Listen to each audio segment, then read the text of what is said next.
In front of a high school, several professionals were setting up a magic array. Here at Western Sea High School, where over 100 grade 12 students were about to undergo a class transfer. The students sat upright, listening attentively to Principal Lu Yun's speech. Lu Yun was a man of few words. He hoped that each and every one of them would reach the height of their fellow student Su Qianxing and become pillars of humanity.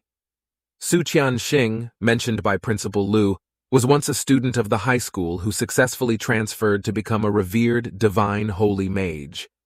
Currently, he was a prominent figure at level 80. Principal Lu often used his achievements to inspire and guide the students. As Lin gazed at the transfer array circle, which was nearing completion, his eyes flickered with a mix of seriousness and anticipation. Having been in this world for several years, he knew what kind of world it was. This world was intertwined with gaming elements, where people underwent class transfers during their last year of high school. Clearing dungeons, exploring hidden realms, joining battlefields, or slaying monsters in the wilderness. All of these activities yielded experience points, gaining experience, leveling up, mastering skills, and enhancing one's strength. Fighting against various demonic creatures, fighting to carve out a space for humanity. Countless ancestors of the human race shed blood and sacrificed their lives, which eventually led to the present way of life. The success rate of class transfers had long reached 100%. The only difference was the quality of the professions. The most popular professions in this world were undoubtedly the combat-oriented class followed by support classes, while the lifestyle classes ranked last. However, this was just a rough classification. There are also the legendary level and rare professions which were extremely rare. Here in the Western Sea City, with not a single legendary level profession emerging in the past decade. As a beam of light shot up into the sky, the transfer array circle had been fully enchanted. Lin followed the group, contemplating in his heart what profession he would transfer into. No one could accurately predict what profession they would become. Suddenly, someone tapped Lin on the shoulder. Gao Yang, wearing a smile, approached and asked what profession he wanted to transfer into. Lin glanced at him, shook his head, and didn't answer. Gao Yang continued with a smile. "Come on, tell me. It's okay to share. Let me tell you, I really want to become a knight. Just imagine, with my tall and sturdy appearance, being a knight would surely be imposing. Plus, I could protect the ladies." Lin didn't like to talk much. Despite his excellent academic performance, he had few friends. Many people thought there was something wrong with him. Gao Yang exchanged a few words with him before leaving to talk to someone else. In those brief conversations, there were voices tinged with envy and bitterness. Many people felt that Lin was too aloof and arrogant because of his good grades. Gao Yang smiled and said, "Actually, Lin just simply doesn't like talking." Unfortunately, no one believed this statement. Either way, Lin didn't feel the need to provide further explanation.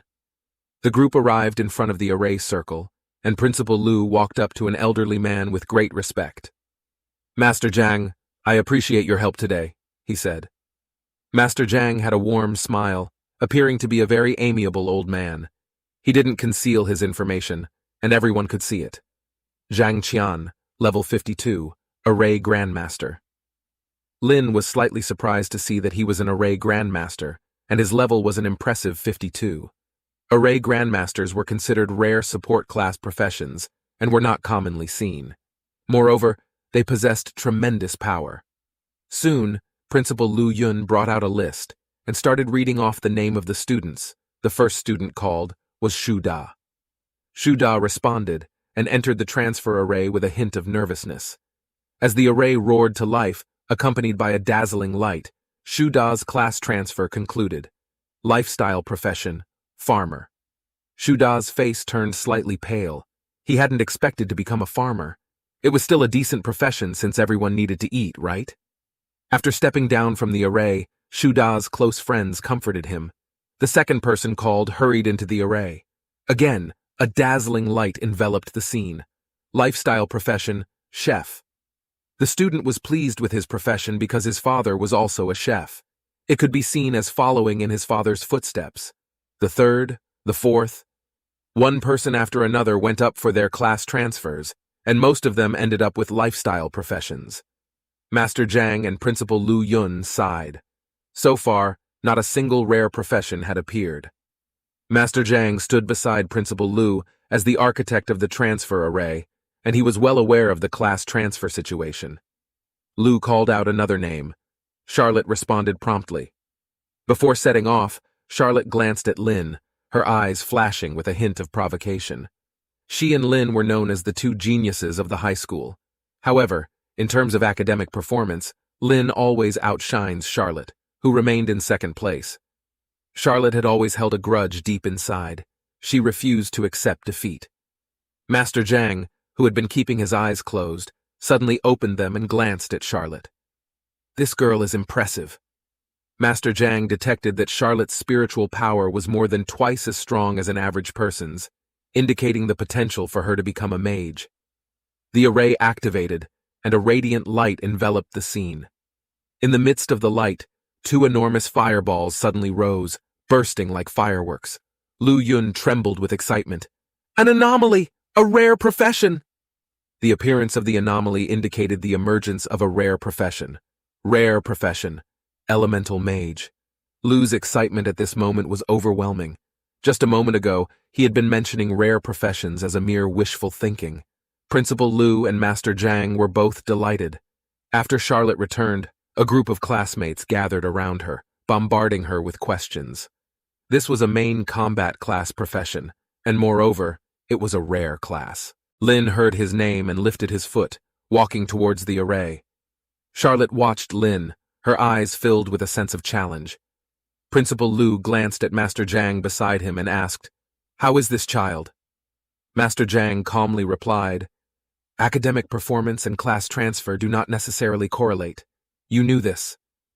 Lu obviously understood, but he still held on to his expectations. The array activated, erupting in a brilliant light. The once bright sky suddenly darkened, and in the blink of an eye, dark clouds covered the heavens. Chilling winds blew in from all directions, causing the temperature to plummet. Day turned into night, as if doomsday had arrived. Lu exclaimed in astonishment, "What is happening?" Master Zhang fixed his gaze on the array and calmly said, "An anomaly." "A class transfer anomaly?" Lu nearly exclaimed in surprise. Such a massive class transfer anomaly was unheard of.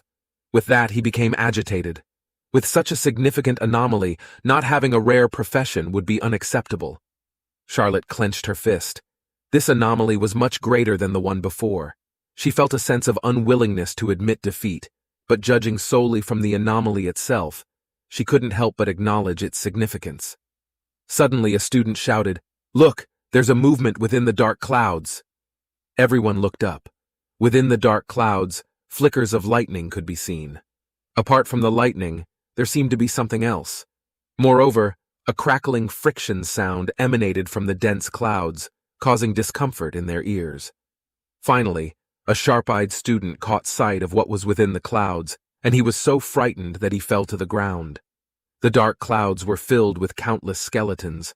As his words trailed off, the entire scene within the dark clouds was fully revealed. Thousands upon thousands of skeletons stood densely packed, and the flickering flames were the soul fires within their skull. They all slightly bowed, paying their respects to their master. One of the soul fires descended from the sky and landed on Lin. Subsequently, all the anomalies vanished in an instant, and everything returned to normal. Unique hidden class, Necromancer.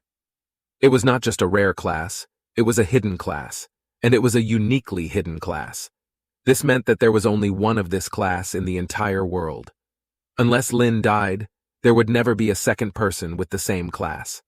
Among the students, there were those who congratulated him, those who were puzzled, those who were jealous, those who were disdainful, and those who were afraid. Despite feeling excitement about his unique and hidden class, Lin showed no outward emotion. He believed that emotions should be kept hidden. "Wait a moment," Master Zhang called out to him as he passed by. Lin turned around and saluted Master Zhang. This was the first time Master Zhang had encountered such a class, and he wanted Lin to demonstrate his skills. After checking his attributes, Lin found that besides the basic attributes and level, he had two skills. The first skill was Summon Skeleton Warrior. with 7 levels ranging from black iron, bronze, silver, gold, diamond, legendary, to divine. Currently, he could only summon a black iron skeleton. The second skill was Soul Flame, which allowed him to burn the souls of his targets, with the power depending on his own spiritual strength and level. Knowing that demonstrating the Soul Flame skill would not be appropriate, Lin chose to summon a skeleton warrior instead. Activating the skill, a black vortex appeared beside Lin. Then, a skeleton warrior engulfed in flames of soul fire emerged from the vortex. His spirit energy instantly dropped from 20 points to 10 points, consuming half of it. The black iron-level skeleton warrior had gray bones, with numerous cracks all over its body. Even the sword it held was worn and tattered, seemingly salvaged from a heap of junk. The skeleton warrior had attributes of 15 across the board, but it didn't possess any additional skills. With the 4 main attributes evenly balanced, the skeleton warrior had neither strengths nor weaknesses. It currently lacked any skills and could only perform basic attacks. As the skeleton warrior appeared, the students couldn't help but exclaim in surprise and instinctively took a few steps back. People always have a certain level of fear towards terrifying things. Master Zhang's fingertips emitted a gentle glow as he touched the skeleton warrior. Instantly, the eyes of the skeleton warrior emitted a red light, and the flames of the soul fire within it flickered intensely. Lin noticed that the system detected the skeleton warrior being attacked and asked if he wanted to counterattack. If no choice was made within 10 seconds, it would automatically retaliate. Lin quickly recalled a piece of information in his mind and immediately commanded the skeleton warrior not to move. This surprised Master Zhangyi, who was level 52, while Lin was only at level 1. The fact that his summoned creature exhibited hostility towards him was unexpected. However, Master Zhang held high expectations for Lin's future and encouraged him to work hard. The skeleton warrior followed behind Lin, making clicking sounds and accompanied by chilling gusts of wind, adding to its eerie atmosphere. As Lin was returning, many classmates unconsciously distanced themselves from him. Only Gao Yang approached him. He expressed a desire to touch the skeleton warrior, and Lin nodded in approval. Gao Yang gathered his courage and reached out to touch the skeleton warrior. It had a touch similar to steel plates, giving off a cold sensation. It was soon Gao Yang's turn to undergo a class transition. Lin looked at the skeleton warrior and silently thought, "Recall."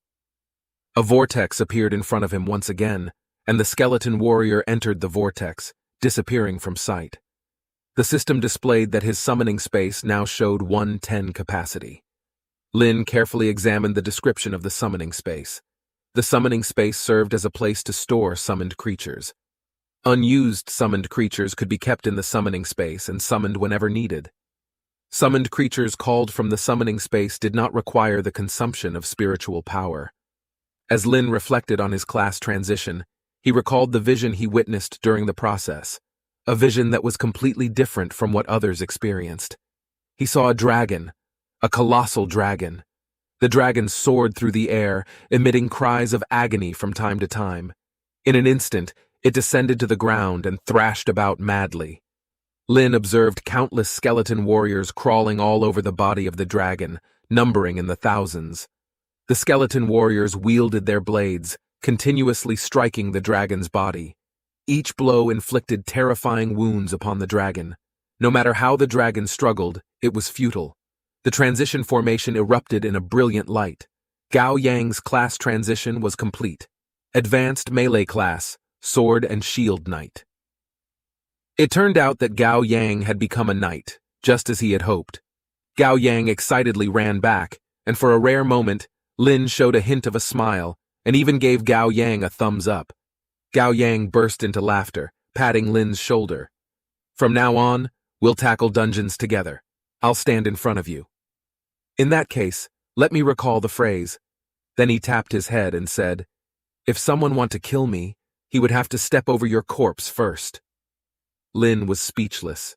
He couldn't bear this guy anymore and finally spoke up. "You got it in reverse." Gao Yang was taken aback and started laughing. "You finally spoke up. I deliberately said it in reverse. Didn't you notice?" Lin gave Gao Yang a disdainful look. "Finally, All the students completed their class transitions. Principal Lu congratulated everyone once again, and tomorrow their newbie dungeon would be open to all students. The details of the newbie leveling dungeon were known to almost everyone. The monsters inside were concentrated between levels 1 and 8. Moreover, their numbers were few, and the difficulty was low. Charlotte stopped Lin. She wanted to challenge him to see who would achieve better results in the final exam. Lin looked at her with a puzzled expression. He nodded and bypassed Charlotte. She took it as Lin's acceptance of her challenge. Lin returned home. The house was empty, devoid of any presents. He picked up a photo frame and looked at it. The furnishings in the house were very simple, with hardly any furniture. One photo stood out prominently. The photo featured Lin, a young and beautiful woman who was his sister, and an elderly woman with gray hair who was his grandmother. There was a knock on the door from outside. Lu Yun stood there with a package. He had brought some supplies for Lin's daily needs. Lin accepted the food and thanked Principal Lu. Over the past year, Lu Yun had been sending food supplies every few days. It was a promise he made to Lin's sister. Last year, Lin Mo-han was admitted to Xiajing Academy as the top scholar in the Western Sea City. However, at that time, Lin Mo-han didn't want to go because she wanted to stay behind and take care of her younger brother, Lin. Once she went to Xiajing Academy, she wouldn't be able to return for at least 3 years. Principal Lu tried so hard to convey her to attend the academy and promised to take care of Lin personally. After waving goodbye to Principal Lu, Lin went on experimenting his new class. He opened his stat window and checked his 2 skills. Suddenly, a sudden anomaly occurred within the system. The system detected Lin awakening as a necromancer and initiated a binding process with the most powerful talent system. As a result, Lin was bestowed with a new talent, a comprehensive enhancement that amplified all his skill effects by 5 times. In addition, he gained a passive skill called Damage Transfer, which allowed him to redirect all damage he received to his summoned creatures. But both of these can be considered OP skills. The power of this talent is so strong that Lin can no longer accurately describe it in words. Lin activates his skill and summons a black iron-level skeleton. A vortex appears in front of him. At first glance, this black iron-level skeleton in front of him is no different from the one he summoned in the afternoon. Its appearance hasn't changed much, just like the one that came out of the garbage heap. However, its attributes have undergone a tremendous transformation. It has increased from its original value of 15 to 75. The next day arrived quickly, and Lin arrived at the entrance of the newbie dungeon. It wasn't just students from his high school who came to the newbie dungeon. Almost all students in Western Sea City who had completed their class transfers would come here. All of them know that if they formed a team, the experience would be evenly distributed. Based on the advice of the senior players, soloing was recommended for dungeons below level 10. Principal Lu walked over and said that except for Charlotte and Lin, all main combat classes needed to bring support roles for the dungeon. Someone asked, "Why don't Charlotte and Lin need to bring support?" Principal Lu replied, "Charlotte is preparing to apply to Xiajing Academy, and as for Lin, you can ask him if he needs any support." Several support players shook their heads in disagreement. Most of those who chose support roles were girls. These girls were terrified when they saw Lin's skeletal warriors and had no intention of forming a team with him. Lin informed Principal Lu that he also intended to apply to the Xiajiang Academy, making it clear that he did not want to form a team. Principal Lu was surprised by this revelation because one of the requirements to enter the Xiajiang Academy was a minimum level of 12. Lin only had a week to level up from his current level to 12, which would be quite challenging. Lin didn't say much, only expressing his confidence. Before entering the dungeon, Charlotte challenged Lin, saying they would compete to see who could level up faster. Lin neither agreed nor refused, remaining non-committal. Charlotte huffed and tilted her head back, revealing her slender and graceful neck. "If you don't answer, I'll take it as a yes," she declared. Lin released 4 skeleton warriors and commanded them to find and kill monsters. The 4 skeleton warriors dashed off in different directions. Weaker monsters were quickly slain, and notifications kept appearing as the skeleton warriors continuously found and killed big-eared bunnies. In less than half an hour, Lin reached level 2, He summoned several more black iron-grade skeleton warriors and noticed that their movements formed a map. He looked around and discovered some overlooked monsters. Activating his skill Soul Flame, he instantly killed the level 2 monsters. Soon, Lin reached level 3 and continued summoning more skeleton warriors. Even level 5 monsters were easily dispatched by the skeleton warriors. Lin didn't even need to lift a finger. He simply waited for the experience gains. In no time, he reached level 4. Outside the dungeon, Principal Lu and Charlotte's father were chatting. They mentioned that Su Qianxing and Lin Mohan both reached level 5 in the beginner's dungeon. Charlotte should be close to that level as well. They were all aware that each person automatically exited the dungeon after 12 hours, so it's difficult to get higher level. Xia Dongyang changed the topic and mentioned Lin. He was shocked knowing Lin awakened as a necromancer. He knew dealing with the undead and the deceased inevitably evoked unsettling thoughts in most people's minds. As Lin continued to level up rapidly in the dungeon, 7 hours had passed, but he had yet to encounter an 8th level monster. However, he noticed that the skeleton warriors could only stray up to 500 meters away from him. Any monsters on the path were instantly slain by the skeleton warriors. After walking for a while, the terrain of the dungeon finally changed. The grassland came to an end, and a forest appeared ahead. Just as he entered the forest, a tree branch lashed out at him with great force. The branch, appearing like a whip, struck Lin, but it didn't cause any harm. His passive skill was in effect, transferring all the damage he received to his summoned creatures. Ahead stood a massive level 8 tree. With a thought, Lin commanded one of the skeleton warriors to attack the whipwood tree. Surprisingly, it wasn't instantly slain. He ordered all the skeleton warrior continue to attack the tree, and after 4 strikes, it fell. Looking at the dense forest with numerous level 8 whipwood trees, Lin commanded the skeleton warriors to spread out and attack the trees in different areas. Their blades kept landing on the whipwood trees. 4 strikes each, swift and decisive. Outside the dungeon, the sky gradually darkened. Suddenly, a brilliant light emanated from the entrance of the dungeon, and everyone looked up simultaneously. Lin emerged from the light. Principal Lu asked how he managed to come out, and Lin replied softly, "I beat the dungeon." Principal Lu couldn't believe his ears and eyes. Lin had reached level 7 in just 10 hours. Lin didn't provide much explanation, but simply applied to go to the outskirts of West Sea City. The shock occupied Principal Lu's mind, rendering him momentarily speechless. Seeing Principal Lu's lack of response, Lin called out to him again and waved his hand in front of his eyes. Principal Lu snapped out of his daze and instructed Lin to take a rest.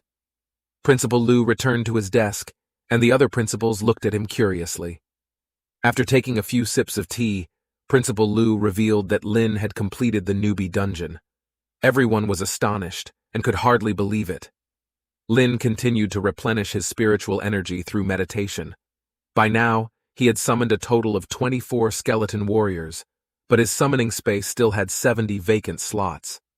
After a while, the 12-hour time limit was up, and the students who had entered the dungeon were teleported out one by one. Many of them wore expressions of exhaustion, but even more were filled with excitement. Charlotte emerged from the dungeon as well, having reached level 5. After exiting the dungeon, Charlotte couldn't find Lin at first. She scanned the surroundings with her beautiful eyes and finally spotted him in the distance, deep in meditation. Her eyes widened, and she stood frozen in place, seemingly shocked by the revelation that Lin had reached level 7. As Xia Dongyang waved his hand and got on the car with Charlotte, her eyes couldn't help but glance towards Lin. Xia Dongyang noticed his daughter's gaze and immediately understood what she was thinking. Charlotte snorted, her eyes burning with determination. Xia Dongyang smiled, but also informed Charlotte that Lin had completed the dungeon and come out after 10 hours, having defeated all the level 8 monsters. On the bus, Gao Yang hugged Lin tightly and asked how he managed to reach level 7, pleading to join him in leveling up next time, in which Lin winked and said sure, maybe later. The next morning, Gao Yang couldn't find Lin at the school gate. He then learned that Lin had gone to the outskirts of Western Sea City. It dawned on Gao Yang that he had been bailed by Lin, which explained why he had agreed so quickly the day before. At the Imperial Exchange District, Lin went through the identity verification process. Lin had access to the exchange, albeit with a low-level permission of only level 1. Lin checked the missions available with basic trading and gathering missions, and found one that involved clearing a level 14 dungeon. The dungeon difficulty was categorized as normal, nightmare, and hell, and this particular mission required nightmare level or higher completion. Lin shook his head. He was still too weak at the moment. The city gate guard held the exit permit provided by Lin and verified his information. Although the guard were puzzled by how a level 7 student was allowed to leave the city, the exit permit was genuine, and the city gate guard quickly approved the verification. The guard advised Lin to stay safe and cautious. As he walked out of the city gate, a cold wind blew against him. The sky immediately darkened, and a heavy atmosphere filled the air. Inside and outside, the city felt like two different worlds. Lin sensed the presence of goblins behind him and summoned his skeletal soldiers to attack the level 10 goblin. Compared to his level 7 skeleton warriors, this goblin was too weak. Lin felt excited as he summoned all of his skeleton warriors and charged towards the large goblin army ahead. He clenched his fists, feeling a surge of anticipation. At this rate, reaching level 15 before the major exam shouldn't be a problem. He then recalled how his sister had already reached level 16 before her own major exam, and he wondered how she had achieved such progress. He couldn't wait to see his sister. After a while, his level increased to 10, and his talents and skills were both upgraded. He could now summon bronze-level skeleton warriors. With his greatly increased spiritual energy, Lin eagerly summoned a bronze-level skeleton warrior. The bronze-level skeleton warrior no longer had the gray color, but instead had a pale greenish-white hue. The weapon in its hand had transformed into an axe. Its base attributes were astonishingly high, reaching 1500. Moreover, it possessed a skill called Rampage Strike, which dealt double damage to the target and had a cooldown of 10 minutes. As Lin was about to continue summoning bronze-level skeleton warriors, the sound of a breaking wind echoed, followed by several arrows flying past him. Multiple arrows flew right in front of him, and one of them struck him. His passive skill automatically redirected all the damage to the skeleton warrior, so Lin himself was unharmed. A figure dressed in black emerged from the forest, running at high speed with impressive agility. She noticed Lin and swiftly changed direction, disappearing in the blink of an eye. Judging by her attire, Lin could roughly determine the professions of her as an assassin. Then two persons appeared. They were an archer and a mage. Unable to catch the girl, they asked Lin where the person had gone. Instead of answering, Lin spoke coldly. "You shot me with an arrow. Apologize." The archer looked at the arrow on the ground, realizing what had happened, and also apologized, although puzzled as to why the arrow didn't cause any harm. The mage's expression grew gloomy, clearly unhappy about the escape. He turned his gaze to the skeleton warriors, his eyes filled with disgust, and slowly raised his staff. However, the archer suddenly pulled the mage back and walked the other way. Upon seeing the retreating figures, remarked that these two individuals couldn't be too high-leveled, probably around level 20 at most. If they were to attack him, Lin felt he might have to resort to killing. The bronze-level skeleton warriors effortlessly slaughtered the monsters in the area, as if he was mowing the lawn. However, Lin's leveling speed began to slow down. It continued until nightfall, with Lin still needing 30% more experience to reach level 11. He had no intention of going back. Time was limited, and he couldn't afford to waste it on traveling. He had to work harder than anyone else to be attend to Xiajing Academy. Lin set up a campfire in the forest and ate his food, deep in thought. He still couldn't figure out how his sister managed to reach level 16. There must be something he overlooked. As Lin pondered and recalled the memory of his sister returning from the western outskirts with injuries all over her body, he started to piece things together. He combined his knowledge from school with the information and from the outskirt. Suddenly he realized something. The Western Sea Mine dungeon. Could it be that his sister teamed up with others to tackle that dungeon? But it was a nightmare-level dungeon. This revelation sparked his curiosity and determination to uncover the truth. He decided that once he reached a higher level and acquired more strength, He would investigate the Western Sea Mine dungeon and find out what had transpired there. Perhaps that was the missing piece to understanding his sister's rapid leveling and the secrets behind her achievements. Lin clenched his fist, feeling confident in his previous guess. The skeleton warriors remained hidden in the darkness of the night, while Lin began to meditate. In the middle of the night, one of the skeleton warriors alerted him, causing Lin to snap out of his meditation. Soon, a person appeared within his line of sight. It was the same black-clad person who had escaped earlier that afternoon. The girl asked if there was any food available, and Lin handed her a sweet potato. The girl didn't show any signs of disdain and eagerly devoured the food, revealing her face by removing her mask. She began to thank him, but suddenly broke into a violent coughing fit. While still coughing, she continued to talk to Lin, who handed her a bottle of water. After she finally managed to speak clearly, she asked for his name. However, when Lin didn't answer, she suggested they both use detection spell on each other. Lin pondered for a moment and nodded, indicating his agreement. Both of them activated the detection spell simultaneously, their fingertips emitting a faint glow as they used the spell on each other. To Lin's surprise, the detection spell failed, and he didn't receive any information about the girl. The girl suddenly giggled, displaying a triumphant expression.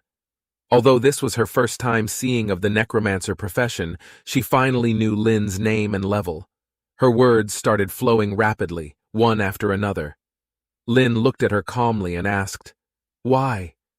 The girl was delighted to finally hear Lin speak and responded, "Why?" Lin looked at her intently and asked the question again. The girl smiled and took out a badge-like item. It was a screening badge. As long as you wear it, anyone whose level is not more than 10 levels above yours will have their detection spells fail when used on you. The girl put away her badge, and Lin nodded before casting a detection spell again. This time, it succeeded. Ning Yi Yi, level 19, Shadow Assassin. A gentle breeze blew, and Ning Yi Yi's smile instantly vanished. Lin also turned to look in a certain direction. In addition to the archer and mage they had encountered earlier, there was now a knight with a giant shield. The three individuals surrounded them from different directions. Just as the girl was about to flee, an arrow shot from the darkness. Ning Yi Yi reacted swiftly, dodging to the side in an instant. The arrow exploded with a bang, splitting into two streaks of light that fell on Lin and Ning Yi Yi respectively. These were no ordinary arrows. They were marker arrows. Red marks appeared above the heads of both Lin and Ning Yi Yi. The sound of a cold laughter filled the air as the mage they had encountered before emerged from the forest. They considered Lin as part of the girl's group. The girl attempted to explain that Lin had nothing to do with her, but the three individuals clearly didn't believe her. The archer on the tree chuckled and decided to kill both of them, so no one would know about their possession of intermediate skill scrolls. Ning Yi Yi whispered, "I'll hold them off. You run on your own." Lin looked at her and asked, "What about you?" The girl didn't want to involve Lin in the danger. As a shadow assassin, Ning Yi Yi might have been able to escape before, but now that she was marked by the archer's arrow, her stealth ability was ineffective, making it difficult for her to escape again. The mage raised his staff, preparing to attack. The staff erupted with a brilliant glow, and a massive ball of light ascended into the sky, illuminating the surroundings as bright as day. Ning Yi Yi's hand shimmered, and a blue dagger appeared in her hand, her entire body tensing up. The archer on the tree had already drawn his bow to full, ready to shoot. The knight stood with his shield, assuming a charging stance. The mage's staff was gleaming brightly. At this moment, Lin raised his finger slightly, and a skeleton warrior appeared in front of him. The mage showed a hint of disdain and strong disgust. He shouted lightly, and a gigantic fireball, about 1 meter in diameter, materialized out of thin air, engulfed in roaring flames, and shot toward the two of them. Ning Yi Yi's expression changed, and she immediately pulled Lin backward. But as they were retreating, Ning Yi Yi suddenly felt a heaviness in her body, and their speed suddenly slowed down. An invisible thread extended from the mage's staff, entangling her feet. The archer also took action. An arrow was shot, but halfway through its trajectory, it split into 3. Meanwhile, the knight launched his charge, rushing towards the two of them at an astonishing speed. The girl suddenly exerted force and pushed Lin away, moving him out of the range of the attack. At that moment, two skeleton warriors appeared on either side of Ning Yi. The knight collided with the skeleton warriors, but while the skeleton warriors remained motionless, the knight was sent flying backward. The archer's triple shot landed on the skeleton warriors, creating metallic impact sounds. Amidst the flames, the skeleton warriors slowly emerged, radiating a pale blue glow, showing no signs of injury. The mage, witnessing this scene, couldn't believe it. How could a level 10 necromancer's summoned creature withstand a one-shot from his level 21 fireball?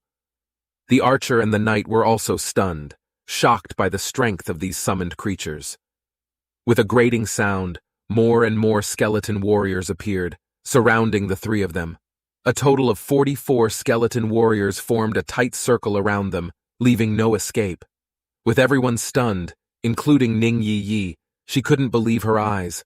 Wide-eyed and open-mouthed, she was in disbelief. She had seen Lin's skeleton warriors earlier today, and they appeared worn out and weak. How could they become so powerful? Lin, with a determined look in his eyes, walked back to Ning Yi's side, his gaze filled with a murderous intent. He uttered a single word: kill. With a single thought, the skeletal warrior sprang into action. The mage's face turned pale as his hand holding the staff trembled, immediately conjuring a shield around them. He summoned an energy shield. It was the mage's signature skill. Unlike agile archers, mages were not known for their dexterity or speed. Moreover, he is now surrounded by skeletal warriors, leaving no room for escape. As the skeletal warrior raised its blade, the energy shield contorted violently. The mage's expression changed drastically, realizing that just one strike from the skeletal warrior was enough to shatter his energy shield. He can't believe that these skeletons possessed such terrifying power. What kind of attributes did they have? He didn't have much time to contemplate, as the second skeletal warrior's blade descended. The energy shield shattered upon impact, dispersing into countless twinkling stars. Out of desperation, he used resistant flame ring. The mage unleashed another skill, causing a massive ring of fire to erupt. Several nearby skeletons were instantly pushed back over 10 meters by the force of the flames. Before he could even celebrate for a moment, darkness enveloped his vision. Two skeletons had already leaped above his head, leaving him no chance to employ any more skills. As the blades glinted, the mage's head soared into the sky. In just a span of 2 seconds, the mage met his demise. The archer, currently being pursued by the skeletal warriors, wasn't having a good time either. Witnessing the mage's death firsthand, fear filled his mind. Comparatively more agile than the mage, he continuously employed evasive skills, attempting to break free from the encirclement of the skeletal warriors. However, despite his repeated efforts, they all proved futile in the end. As the skeletal warriors closed in step by step, the space available for his maneuvers grew increasingly restricted. He didn't understand how these skeleton warriors could get so fast. Compared to the other two, the knight seemed to be the only person who could hold his ground. The knight's body emitted a radiant glow, resembling a light bulb, as he repeatedly activated his charging skill and raced towards a distant location. This layer of light was even more resilient than the mage's energy shield, securely protecting him. Even when the skeletal warrior's blades struck his body, they were unable to inflict any harm upon him. Lin knew this was a limitless defense skill.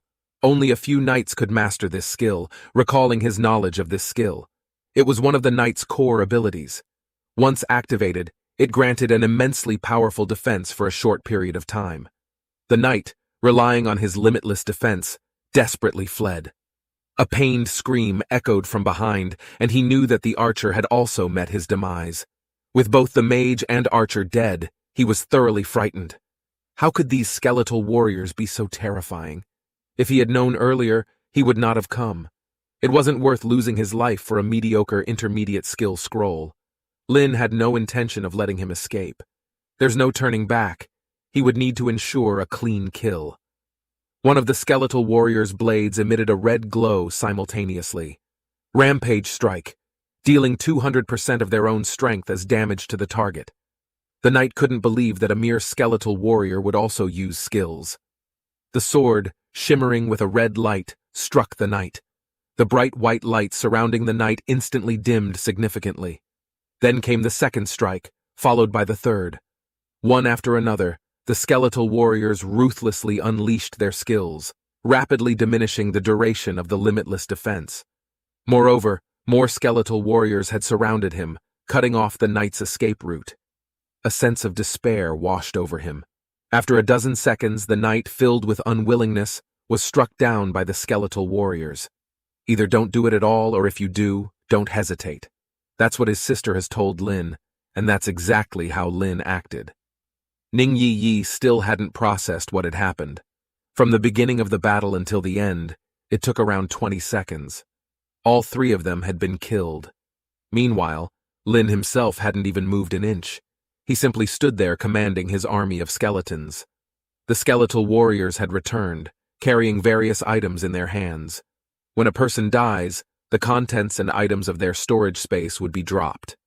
The skeletal warriors had picked up everything they found. The dropped items included bronze-tier weapons, a staff, a bow, a shield, and a sword.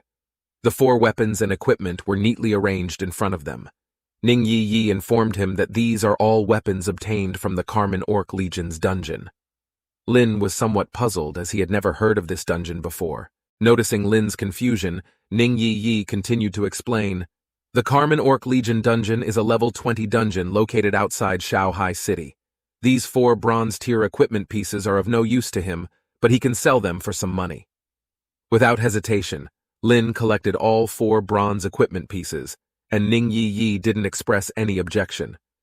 There were also some remaining materials, such as wolf pelts, beast bones, and green sprout grass, but the quantities were not significant. Lin also didn't hesitate and collected all of them. As long as there's value, it's worth something. After collecting the weapons, equipment, and materials, only one item remained: Beginner Skill Scroll. To his surprise, it turned out to be a beginner skill scroll, which was worth about 10,000 gold and highly valuable. Lin held the scroll and pondered whether to use it himself or sell it. Ning Yi asked, "You haven't used a beginner skill scroll before, have you?" Lin nodded, confirming that he had never used one. Ning Yi noticed that Lin seemed to be considering selling it. A beginner skill scroll? It's not a high-level scroll, so it's not worth much. In Ning Yi's eyes, 10,000 gold coins seemed insignificant. Lin held the skill scroll and asked how to use it. Ning Yi chuckled. "It's simple. Just hold the scroll and say use." Lin didn't doubt her words and followed her instructions. "Use," he said. The scroll remained motionless. Ning Yi said, "Oh, wait. You know what? Your voice wasn't loud enough. You need to say use in a louder voice." Lin looked at her but didn't make a second attempt. He may not have used a skill scroll before, but he wasn't foolish. He didn't believe for a second that the volume of his voice mattered. As Lin had suspected, he figured out the method of using the scroll directly by channeling his spiritual power into it. Ning Yi looked at Lin expectantly, waiting for him to shout out the word use. But Lin never uttered a word. Suddenly, the skill scroll erupted with a brilliant light enveloping Lin. Ning Yi exclaimed in surprise, a disappointed look on her face. Lin found out how to properly use the scroll. She had intended to pull a prank on Lin, but he had discovered the correct method of usage. The skill scroll transformed into a sphere of light surrounding Lin, and an interface appeared. Acquired skill, Corpse Explosion. The newly acquired skill is read as follows. Corpse Explosion, Level 1, detonates a corpse, dealing damage to enemies within a 1-meter radius equal to 10% of the corpse's remaining health. Corpse Explosion is currently at Level 1. At first glance, the skill description may not seem outstanding. The range is only 1 meter, but Lin saw something different in it. This is an AoE skill. If he were to face thousands of enemies, relying on the skeleton warriors to defeat them one by one would be too slow. It would take too much time. However, with this skill, all he needs to do is kill one enemy. Then, he can detonate the corpse, causing damage to the enemies within the skill's range. As more enemies are killed and more corpses are formed, he can continue to detonate the corpses, one after another. Ning Yi blinked her big eyes, her face filled with curiosity, and asked if Lin have gotten a new skill. Lin nodded. Lin didn't blame Ning Yi for trying to prank him earlier. Ning Yi smiled happily, complimenting Lin's voice and hoped he could talk more often. Lin looked at her. This woman seemed different from the girls in his school. She was lively and playful.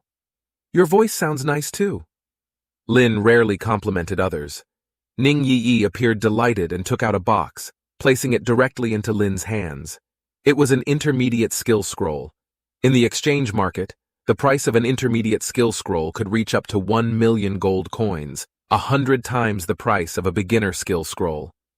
Ning Yi had mentioned that the people chasing her were after this scroll. How could she just give it away like that? Ning Yi sat down by the campfire and extended her hands to warm them up. With the people who were chasing her now taken care of, Ning Yi felt a wave of relaxation wash over her. She had stumbled upon a stroke of luck inside the Carmen Orc Legion's camp. She found a chest that appeared randomly. By chance, Ning Yi had come across it and obtained this intermediate skill scroll. Unfortunately, those few individuals had spotted her with it, leading to her being hunted down. Lin looked at Ning Yi and waited for her to finish speaking before softly saying, "You almost died just now." Ning Yi smiled and explained that if she received a fatal injury, she would be automatically teleported away, but she still feared pain. Well, Lin realized he had been unnecessarily worried. The girl was not an ordinary girl. She had more than enough artifacts to keep her safe, so she couldn't die. Ning Yi reached out her hand and asked if there was any food left. Lin took out several steamed buns, which he obtained from the earlier battle, totaling more than 10.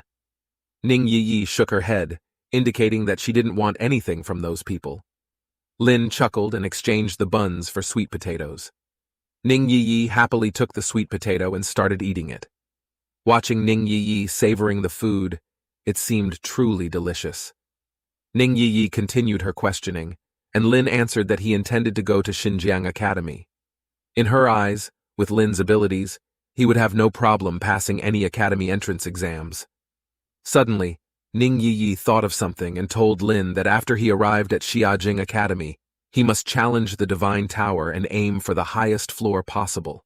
The rewards for the first-time challenge would be doubled, and it would earn him a substantial amount of points. In the academy, points were more valuable than gold. Ning Yi seemed to be quite knowledgeable about Xiajing Academy and passionately explained its details to Lin. As she spoke, Lin's mind started to form a rough image of Xiajing Academy. 99% of the time, it was Ning Yi doing the talking, and Lin simply listened, occasionally responding with a sentence or two. Eventually, Ning Yi's voice faded away and fell asleep. Lin removed his coat and offered it to Ning Yi as a makeshift blanket, while he himself began to meditate. The next day, sunlight poured in. Lin's spiritual energy was fully replenished as he woke up from his meditation. Ning Yi blinked her big eyes and looked at him. With a cheerful smile, she reached out her hand, asking for the sweet potato. Lin directly handed her a piece of sweet potato, but Ning Yi felt it wasn't enough, so Lin took out another piece.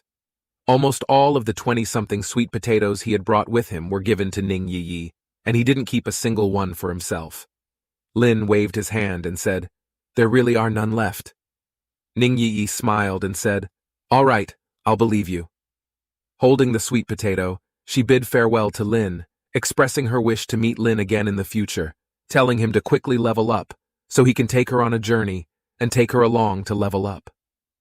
Ning Yi left swiftly, taking the sweet potatoes and the coat that served as her makeshift blanket.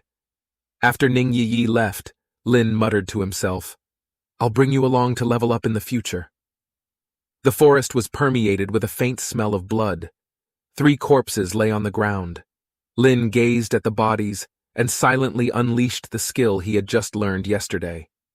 Lin walked towards the 3 bodies and tested his newly acquired skill. Suddenly, the body exploded. With a loud bang, surrounding trees were blown to pieces. A massive pit appeared on the ground with a depth exceeding several meters. The power was quite substantial. Lin noticed that the damage range from the corpse explosion was a full 360 degrees in all directions.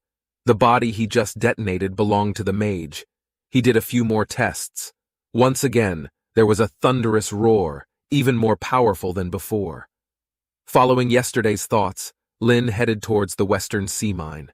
After a night of meditation, his spiritual stats was fully restored, and Lin summoned 4 more skeletal warriors.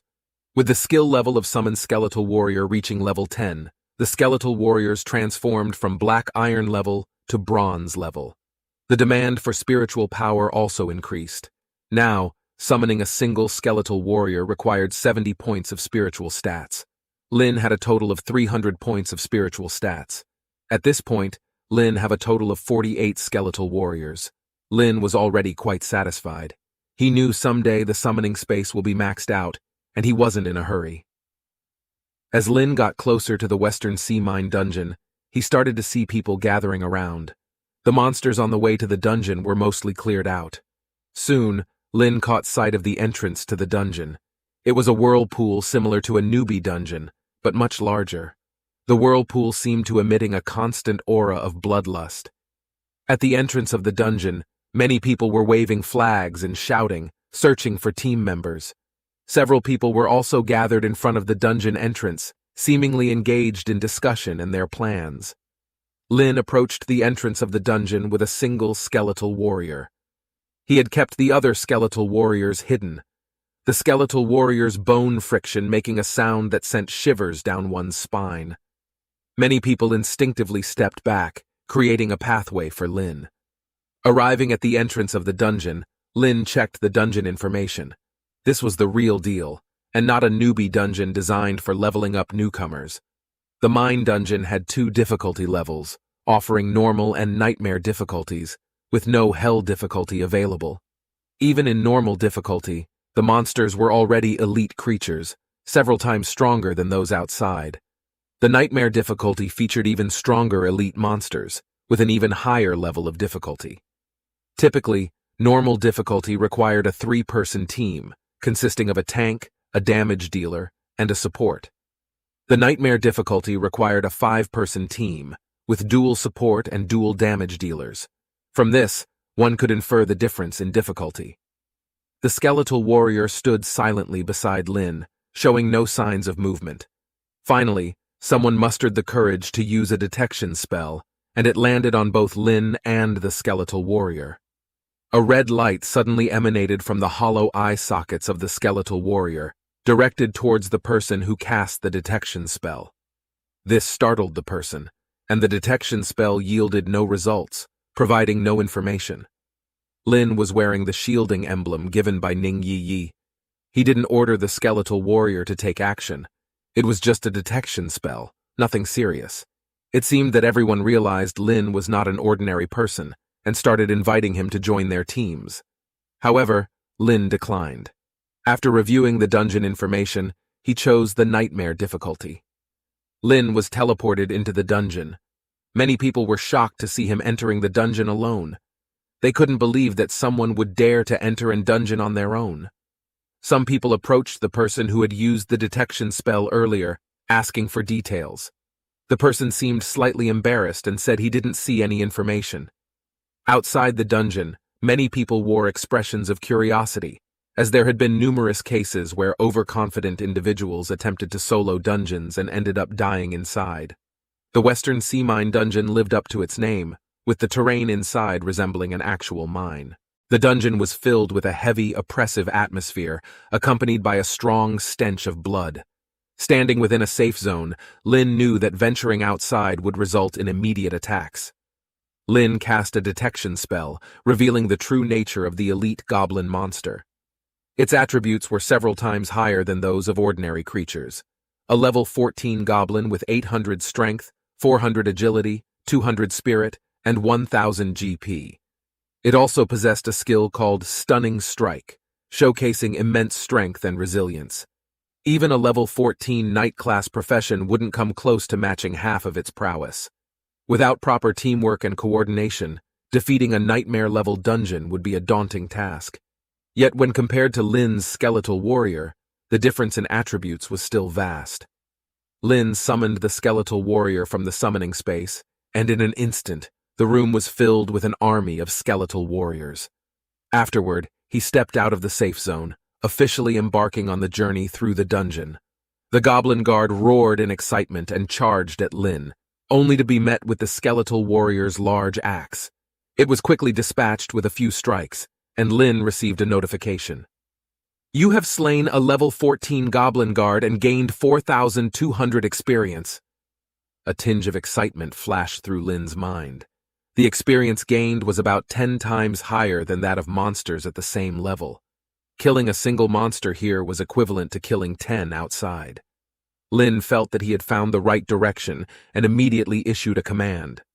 The skeletal warriors swiftly rushed into the dungeon corridor with a clattering sound.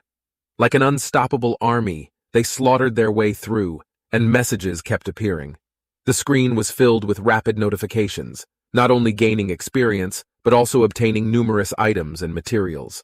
Experience began to increase rapidly, and the number of materials kept growing. A detailed map of the dungeon quickly formed in Lin's mind. The mine dungeon was exactly as its name suggested, a mine. Inside, there were many passages, interconnected in various directions. Just 5 minutes after entering the dungeon, a radiant light of leveling up appeared on Lin. He reached level 11, and upon leveling up, his spirit was fully restored.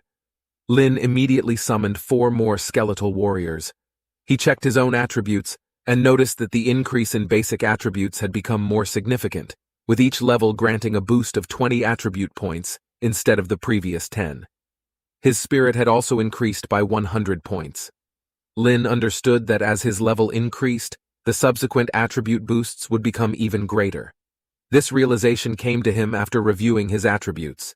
The 4 attributes of the skeletal warriors had reached a terrifying 1,700, and this overall change was within his expectations. However, the recently acquired corpse explosion skill remained at level 1 without any changes. Lin felt puzzled as to why the soul flame and summon skeletal warrior skills had both improved, but the corpse explosion skill remained the same. He couldn't understand why. If Ning Yi were here, perhaps she would know. Lin thought of Ning Yi, the adorable girl who loved pranks and could talk endlessly. Her knowledge surpassed his own by a considerable margin. Setting aside the doubts in his mind for now, he continued moving deeper into the dungeon. Suddenly, a massive creature blocked the path. A giant wolf king appeared before Lin, and the detection spell revealed it to be the Mine Wolf King, an elite boss with surprisingly high attributes. Lin encountered a boss-level monster for the first time, and it was an elite boss at that. Surprisingly, its 4 attributes were even higher than those of a skeletal warrior. Such a degree of strength was expected in a nightmare difficulty dungeon. The crimson eyes of the Wolf King locked onto Lin, emanating a bloodthirsty aura. However, in the end, it was just a wolf. Lin gave the command to attack, and the skeletal warriors swiftly charged towards the Mine Wolf King. The Mine Wolf King let out a fierce roar, unleashing its skills. A powerful shockwave erupted from its mouth. The leading skeletal warrior was sent flying by the impact. The remaining skeletal warriors who were unaffected by the shockwave used their skills, delivering rampage strikes. The skeletal warriors who hadn't been knocked back had already reached the Mine Wolf King and began slashing at it with their glowing red blades. The Wolf King howled in agony. Many skeletal warriors leaped high into the air, landing directly on the Wolf King's body and activating their skills with red glows. This scene closely resembled what Lin had witnessed during the day of his class transition. The skeletal warriors also had slain the mighty dragon in such a manner. The Mining Wolf King went into a frenzy, rolling and repeatedly crashing its massive body against the rocky walls of the mine, attempting to shake off the skeletal warriors clinging to it. It unleashed its roar skill once again, sending the surrounding skeletal warriors flying. This time, it used all its strength, maximizing the impact of the knockback effect. Suddenly, the Mine Wolf King turned around and limped towards the passage. Lin was slightly taken aback, as he hadn't expected the dungeon boss to flee. The Mine Wolf King ran into the passage, howling all the way. Something seemed off about the situation. Feeling that something was amiss, Lin didn't order the skeletal warriors to pursue. Instead, he had them retreat to his side. The iron doors on both sides of the passage swung open amidst the Mine Wolf King's howls, and bloodthirsty wolves emerged from behind the doors. Under the detection spell, the attributes of these wolves were revealed. Level 14, blood wolves with 600 strength, 600 agility, 200 spirit, and 1000 health. Although the individual attributes of the blood wolves were not particularly strong, their sheer numbers, totaling at least 100, were enough to send chills down one's spine. However, Lin was not afraid. Despite the large number of blood wolves, their attributes were not high, and his skeletal warriors were more than capable of dealing with them. With a single strike, a skeletal warrior easily sliced one of the wolves, granting Lin both experience and wolf skins. A graceful smile formed on Lin's lips, and a radiant glow appeared in the palm of his hand. Corpse explosion! With a deafening roar, the bodies of the blood wolves were detonated. Not a single wolf could withstand the amplified damage that was 5 times more powerful. Instant kill. Undoubtedly, it was an instant kill. In an instant, notifications flooded the screen. Within the blink of an eye, Lin's experience skyrocketed from 32% to 72%. At that moment, the Wolf King hobbled back, its eyes filled with terror. Conveniently, there were several blood wolf corpses at its feet. Lin's gaze turned cold, and a faint light flickered in his palm. Corpse explosion! Boom! Boom! Boom! 3 consecutive explosions simultaneously engulfed the 3 corpses. Screams resounded, and the Wolf King let out a final lament. After a few staggering movements, its massive body crashed to the ground. Lin gained 15,000 experience, as well as the Wolf King's fangs and low-level monster crystals. Lin continued down the winding passage, encountering a number of goblin-like monsters along the way. With a sweeping gesture, the skeletal army charged into the mine pit. Faced with the onslaught of skeletal warriors like a tide, these enhanced elite monsters were powerless to resist. One after another, they were slain. Although the enhanced elite monsters were formidable, they also offered generous experience and abundant materials. Lin pondered that in the future, when he could solo in hell-level dungeons, the experience gained would likely be even greater. Continuing along the passage, Lin cleared out the monsters along the way. With a few rounds of nightmare difficulty, it wouldn't be a difficult task to reach level 16, or even levels 18 or 19. Lin knew he is one step closer to seeing his sister. Thought of Lin Mohan made Lin smile, a rare sight indeed. The final boss of the mine dungeon sat in the center of the mine, its massive mouth continuously inhaling and exhaling air. The sound of its breath was like thunder, reverberating through the vast mine cavern. This boss seemed completely unaware of the events happening outside. It appeared to be asleep. Lin cast a detection spell, revealing the Goblin King, a boss-level monster at level 16. Its strength and HP reached an astonishing 3,000, and it possessed 3 skills. This final boss, with significantly higher attributes than the skeletal warriors, was awakened by the detection spell. It slowly opened its eyes and locked its gaze onto Lin. Then, with a roar, it leaped into the air, wielding a giant cleaver and bringing it down towards Lin's head. The cleaver carried a terrifying gust of wind as it descended. Lin attempted to dodge backward but still got hit. His passive skill triggered, transferring the damage, and Lin furrowed his brow. He felt the skeletal warriors had all been injured, their bones displaying fine cracks. Shockingly, 2 of the skeletal warriors were obliterated, turning to dust. He quickly retreated while the remaining skeletal warriors rushed in front of him, protecting him. Rampage strike! The skeletal warriors unleashed their skills, launching powerful attacks that inflicted immense damage upon the Goblin King. Lin stepped aside, contemplating what had just happened. The effect of damage transfer was to transfer the damage he received to his summoned creatures. All summoned creatures would share the damage equally. It suddenly became clear to him. The reason why the skeletal warriors were simultaneously injured and suffered significant damage from the previous attack was mainly because his own attributes were too weak. His base HP and defense attribute was too low. Facing the Goblin King with 3,000 strength, the damage he received would be immense. The transferred damage was based on his own attributes, disregarding the skeletal warrior's defense. All of that damage was then transferred to the skeletal warriors, resulting in their injuries. He shook his head. Although the skeletal warriors were strong, He was their only weakness. If they faced a powerful enemy who decided to abandon engaging with the skeletal warriors and instead focused on continuously attacking Lin, he would be in danger as well. Damage transfer was not invincible. Now that he knew his weakness, Lin naturally sought ways to compensate for it. While a single skeletal warrior couldn't contend with the Goblin King's overwhelming strength, he had an entire legion at his disposal. He proceeded to summon several new skeletal warriors to join the battle. The Goblin King used the repel skill. The Goblin King's body emitted a dazzling radiance, and he suddenly leaped into the air before landing heavily on the ground. With a resounding boom, all the skeletal warriors surrounding him were blasted away. Even the skeletal warriors on the ground were pushed back by the shockwave.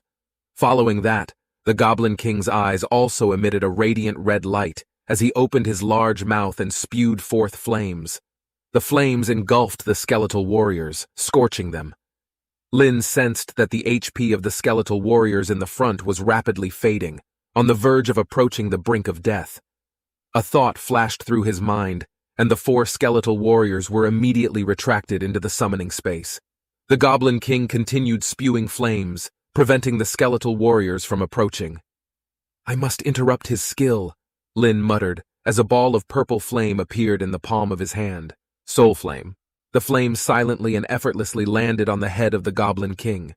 The Goblin King immediately let out a deafening scream, and his skill was abruptly halted and interrupted.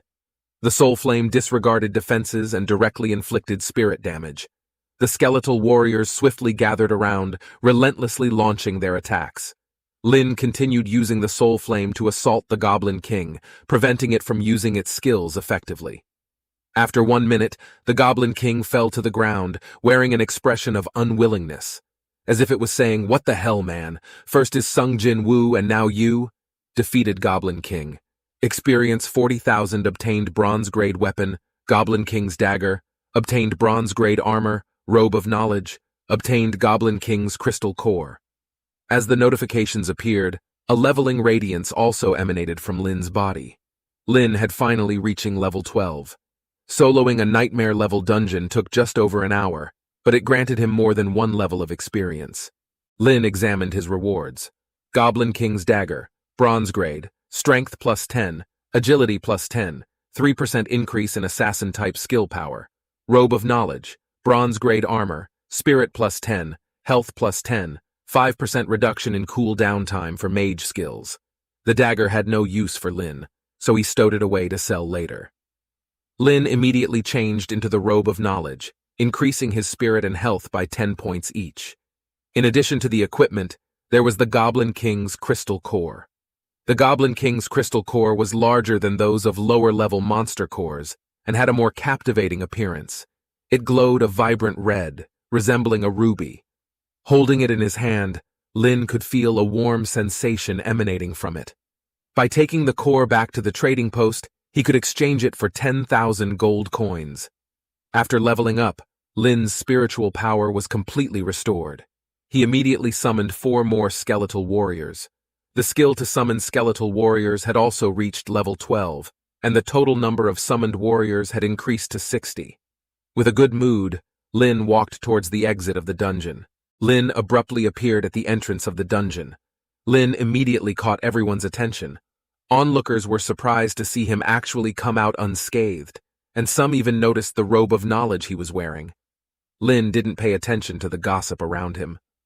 The dungeon had entered its cool-down period, and he would have to wait 12 hours before being able to enter again. Having experienced 1 dungeon run, he had no interest in grinding low-level monsters anymore. The experience gained from killing a dozen monsters was far less than what he could gain from killing just 1 in the dungeon. Lin then walked to a secluded spot and sat down. A loyal skeletal warrior stood faithfully beside him, guarding him. This dungeon run held a special significance for him. Most importantly, it made him understand his weaknesses. He also realized the utility of his skills. If used effectively, Corpse Explosion was an unrivaled area of effect skill. Soul Flame could interrupt the enemy's skills and dealt powerful spirit damage that bypassed defenses. Even nightmare-level bosses found it difficult to withstand. Lin waited for the cool-down period to pass. eagerly anticipating the moment when he could enter the dungeon again. As night fell, he concluded his meditation, his spiritual energy nearly restored. Outside the entrance of the dungeon, numerous bonfires had been set up, and many people gathered around them, roasting meat. The aroma of the meat filled the air, becoming even more enticing after being seasoned. These people were seasoned adventurers who frequently ventured into the wilderness, and they were well prepared. Unlike Lin, who had only brought some sweet potatoes when he left. He felt hungry, and his stomach began to protest. Lin reached for the sweet potatoes, only to realize that he had given them all to Ning Yi. Thinking of Ning Yi's mischievous and adorable appearance, a slight smile graced Lin's lips. He took out some steamed buns instead and began to devour them, one bite at a time. As he stood up, he noticed that the entrance of the dungeon was crowded with people. Two groups seemed to be in a standoff. One group stood at the entrance, completely blocking it off and preventing anyone from getting close. They were dressed in matching uniforms, wielding well-crafted weapons, resembling a well-organized guild. Opposing them were the professionals who were originally outside the dungeon. During the commotion, he seemed to understand what was happening. The Dynasty Guild was arrogantly blocking everyone from entering the dungeon, prompting many people to be annoyed and protest. A mage wielding a staff stepped forward from the Dynasty Guild and said, "Our young guild leader is inside the dungeon, completing a mission. Until his mission is finished, none of you are allowed to enter." The professionals voiced their protests, but nobody dared to make a move. Mainly because the Dynasty Guild was incredibly powerful, and they didn't want to provoke them too much. Suddenly, the mage from the Dynasty Guild took action, launching a fireball towards one of the protesters, killing him instantly. The onlookers were in a state of panic. Can't believe they would just kill someone. While the leading mage simply sneered, he just killed a freelance professional, taunting the crowd.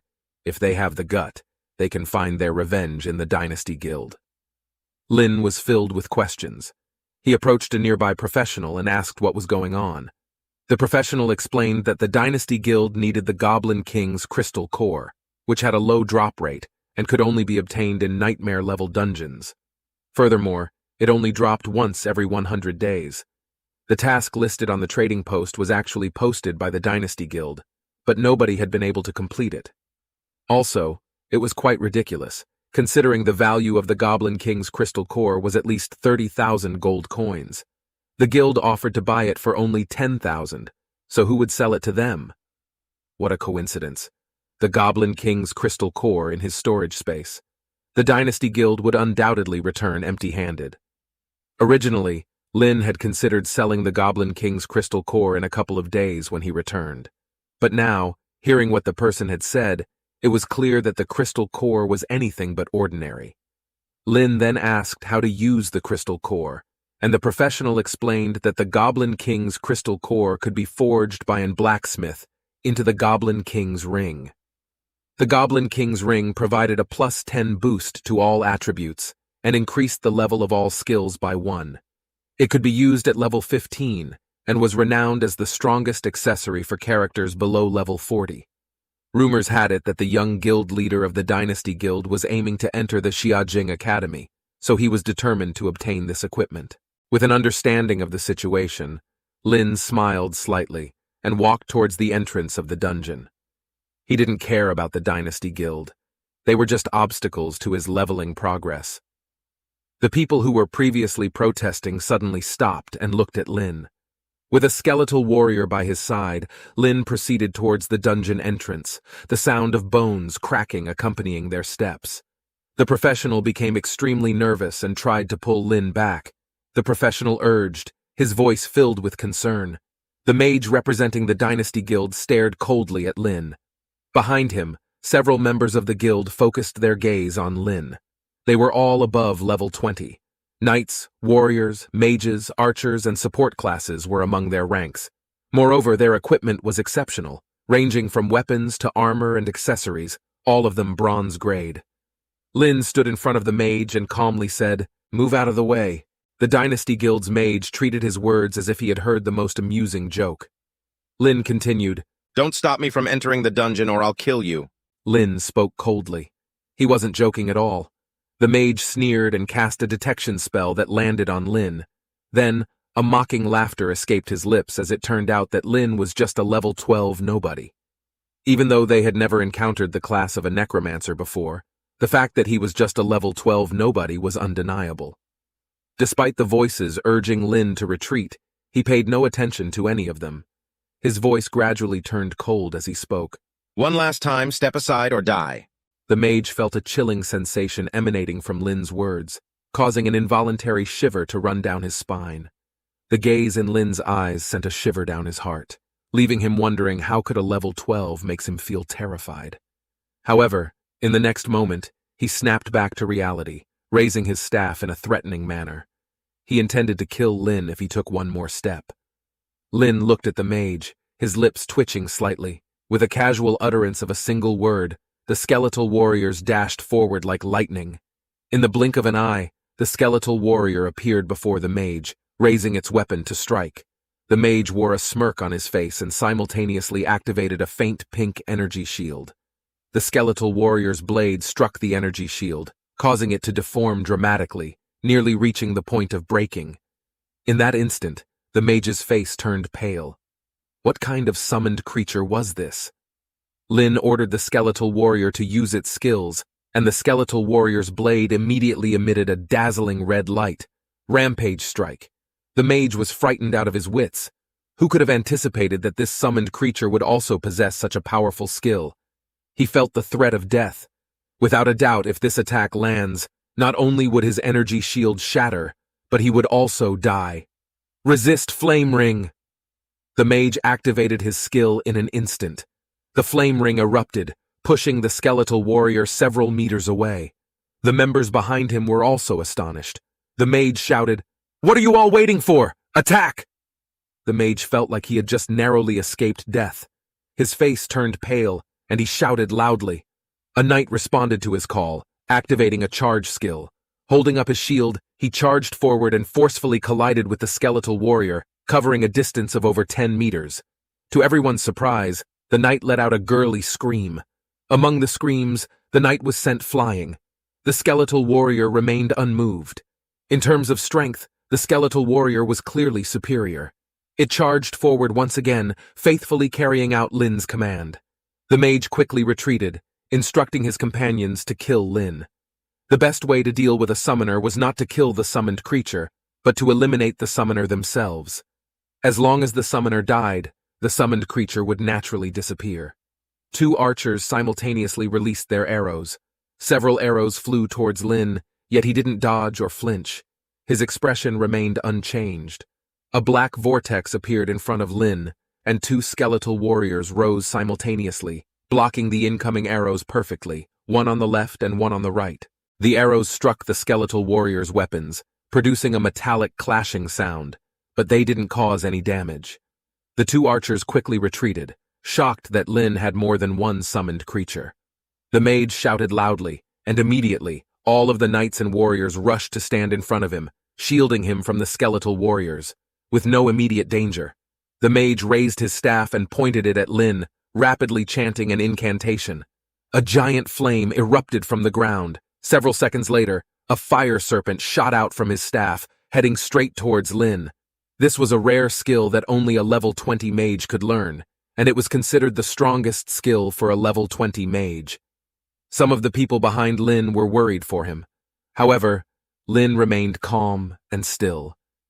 Another vortex appeared in front of him. This time, dozens of skeletal warriors emerged, and the fire serpent danced upon them.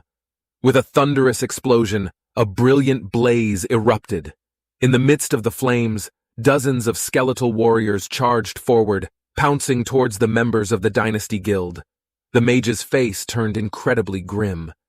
The appearance of 3 skeletal warriors earlier had already surprised him, but he never expected such a large number to appear all at once. The quantity of the skeletal warriors have now exceeded their own numbers. The mage was highly experienced, yet he remained calm and composed. Commanding the members of the guild, he had them form a formation to confront the legion of skeletal warriors. No doubt the Dynasty Guild was truly a guild seasoned with countless battles and enriched with experience. Each of their professionals had undergone extensive combat training and possessing outstanding teamwork. They swiftly gathered, ready for action. At the forefront stood the knights, while warriors, archers, and mages took the center for maximum damage output. The support members remained at the back, rapidly bestowing buffs upon their comrades. Strength enhancement, agility boost, and mental fortification. Their speeds surged, energy shields activated, and the berserk mode activated. Not a single buff was omitted. Every possible status enhancement was applied. Confidence returned to the mage's face.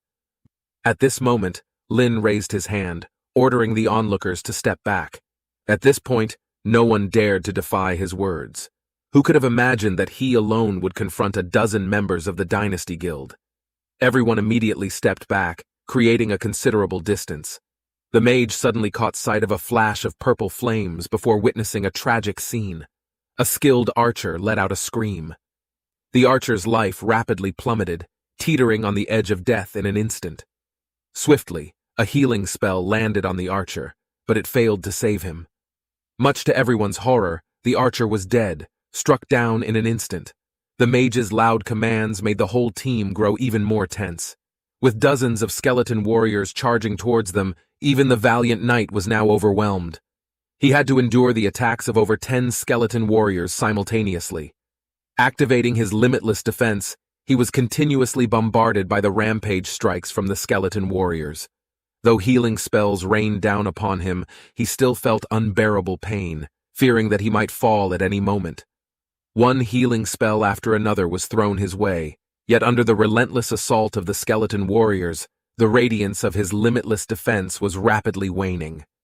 Just as the knight's limitless defense dissipated, Lin unleashed the soul flame once again.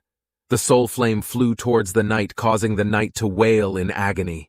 More than 10 rampage strikes struck the knight simultaneously. Even the support healer couldn't keep up, and in an instant, the knight was slain. The tank was down, leaving a gaping hole in the team's defense. The mage's face turned pale and he shouted, "Retreat!" He quickly darted backward, but Lin shook his head. It was too late. One of the skeleton warriors hurled the knight's lifeless body into the air. The body exploded with a deafening blast. A thunderous roar erupted. The knight's body detonated, and the mage heard only a resounding boom before there was nothing more. Complete annihilation. The bursting corpse sounded like a world-shattering thunder, obliterating everything in its wake. On the ground, only a dozen mangled corpses remained. Not a single member of the Dynasty Guild survived. Countless items were scattered on the ground. Lin paid no attention to them, wiping the blood from his face before collecting everything. He used corpse explosion again, this time leaving no trace of remains of the Dynasty Guild members. After completing these tasks, he finally entered the dungeon. The group of freelancers who had protested earlier finally dared to approach.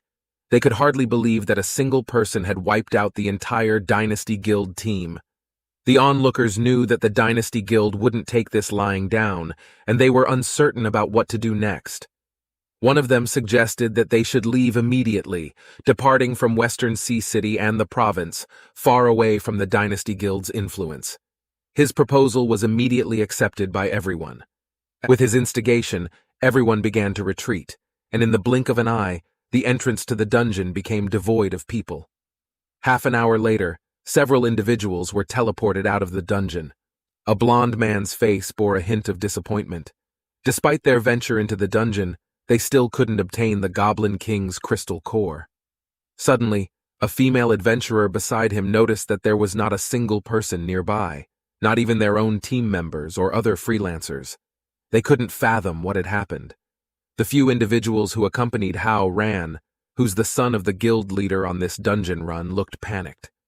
Being only at level 17, their experience paled in comparison to the mage and the others guarding the entrance. At this moment, they could only rely on Hao Ran as their backbone. After all, he was the young guild leader of the Dynasty Guild. After contemplating for a while, he finally spoke. "Deploy the signal flare," hoping to get response from the mage and the other. However, in his mind, he couldn't understand why. There was no sign of battle or any traces left. One signal flare soared into the sky, bursting open to form a massive ball of light. Hao Ran realized that something must have happened to the mage and the others during the time he was inside the dungeon.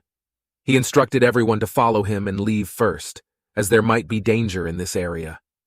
Alone in the dungeon, Lin commanded 64 skeleton warriors relentlessly charging forward, employing the same strategy as before, swiftly gaining experience. This time the efficiency was even higher than the previous one, and after merely an hour, Lin had reached the end of the dungeon. The 64 skeleton warriors surrounded the Goblin King, bombarding him relentlessly. In just 30 seconds, the formidable nightmare-level boss fell to the ground in utter frustration. Defeating the Goblin King, experience plus 40,000, obtained a bronze-level weapon, the Goblin King's spellbook, and a low-level monster crystal core. As expected, this time the Goblin King's crystal core did not drop again. Instead, it turned into a low-level monster crystal core. Lin checked the properties of the Goblin King's spellbook. Goblin King's spellbook. Bronze level, plus 10 spirit, plus 10 health, 3% increase in mage skills power. Looking at the attributes, while it wasn't perfect, it would do for now. Holding the book, it seemed to have some value. In the process of slaying the Goblin King, Lin reached level 13. He quickly calculated that if he wanted to reach level 15, he would need to go through approximately 3 more dungeons. However, time was running short, and he could only do a maximum of 5 dungeon runs.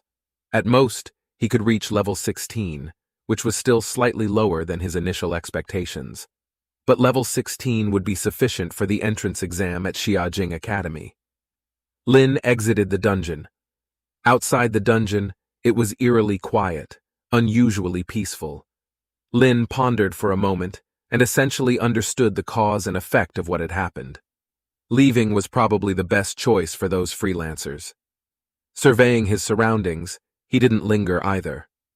While waiting for the dungeon cool down, the next day, another team finally arrived at the entrance of the dungeon. Charlotte had also reached level 10, and the skeleton warriors around Lin were quite conspicuous. She was well aware that Lin was the only one in the world with such summons. Charlotte looked at Lin and understood that he's going to solo it. She had just reached level 10 today and came straight to the dungeon. She never expected that Lin would be able to solo it. Once again, Lin was one step faster than her. In the nightmare-level dungeon, Lin plowed through the enemies. Now, a legion of 72 skeleton warriors had been assembled. Just 45 minutes later, Lin encountered an old friend, the Goblin King who woke up on the great swords of the skeleton warriors. By the time it stood up, more than half of its health was already depleted.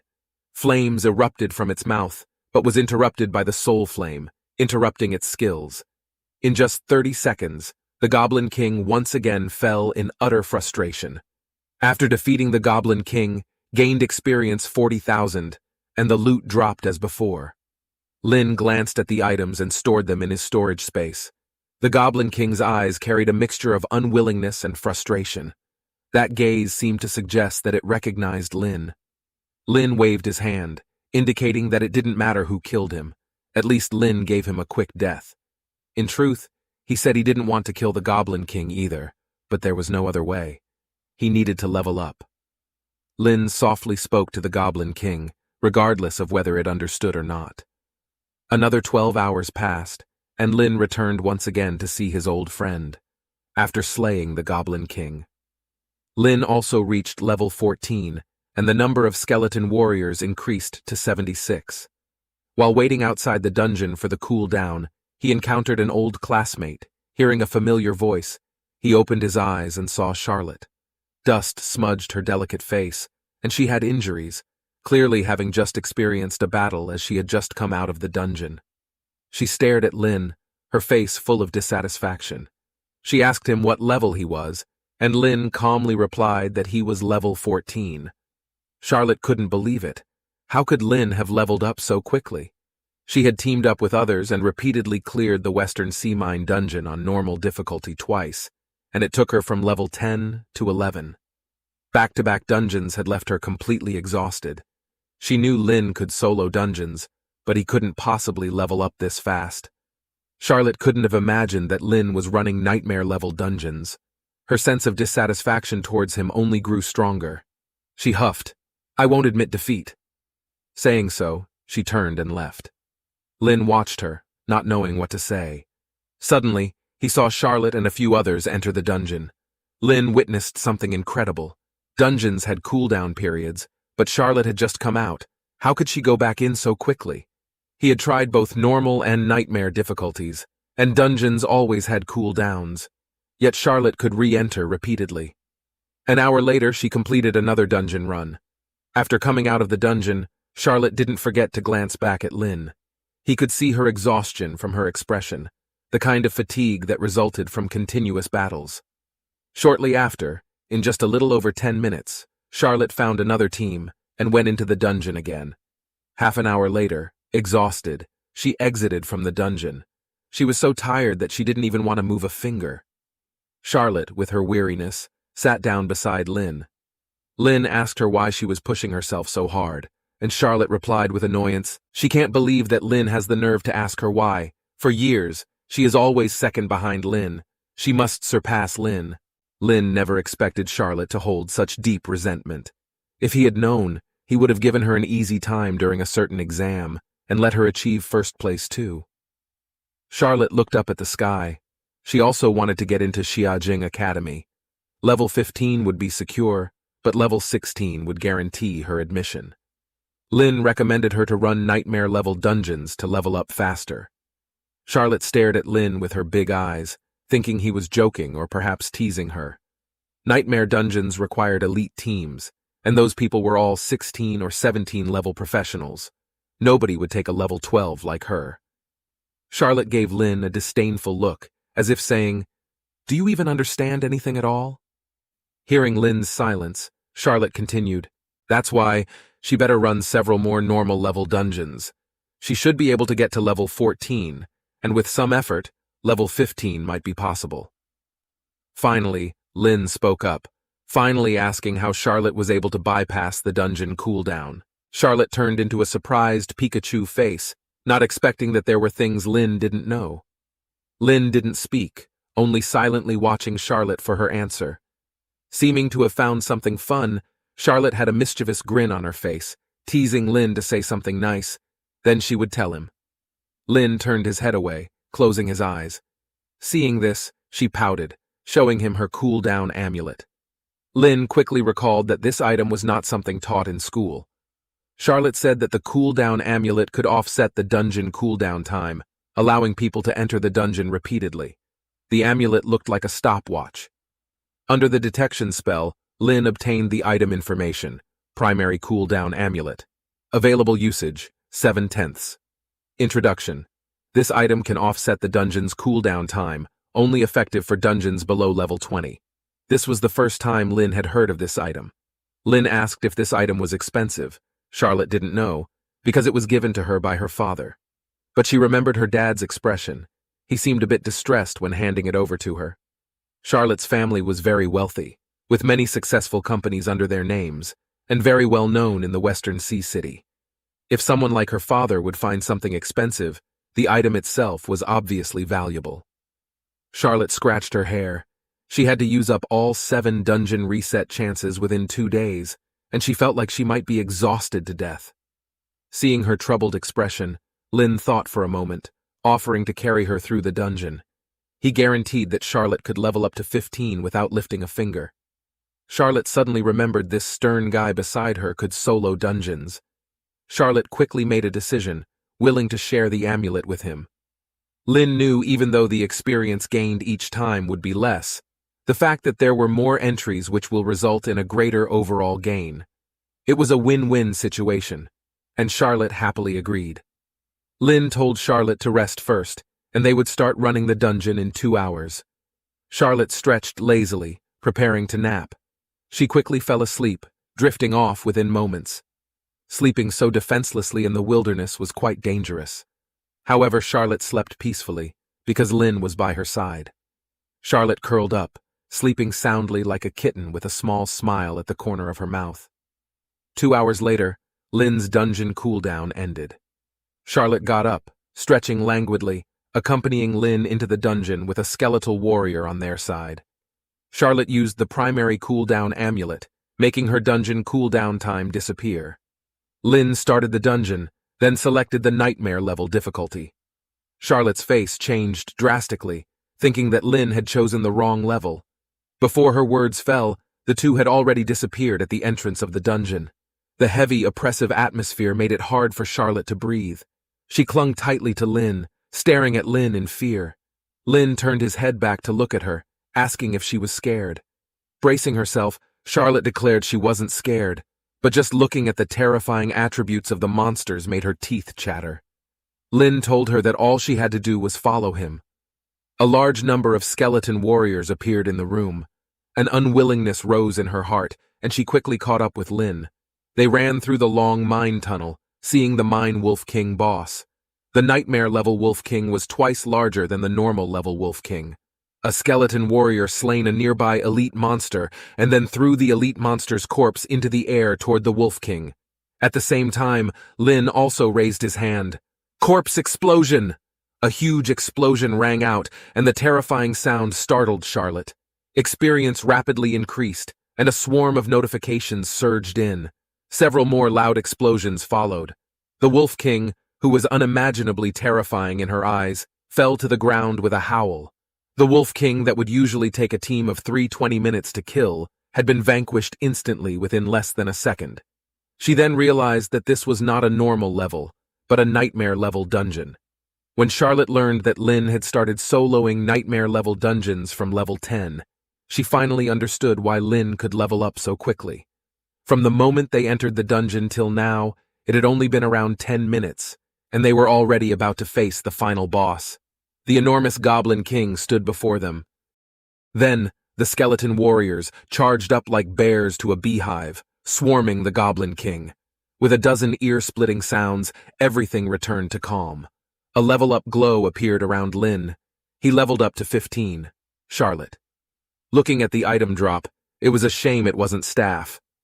Hearing this, suddenly a black shadow flew towards her. Charlotte instinctively reached out and caught it. Lynn handed the Goblin King's staff to Charlotte.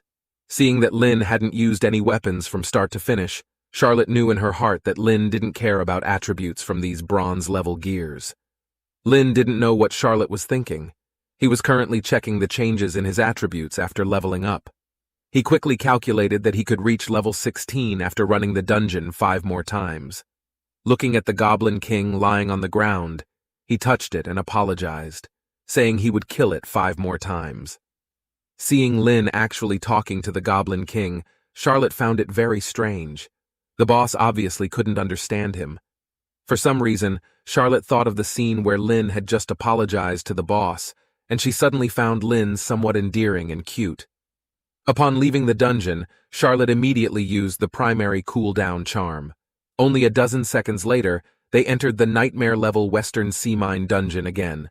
The second time they entered, Charlotte seemed like a completely different person. As she ran with Lynn, she was in a state of excitement.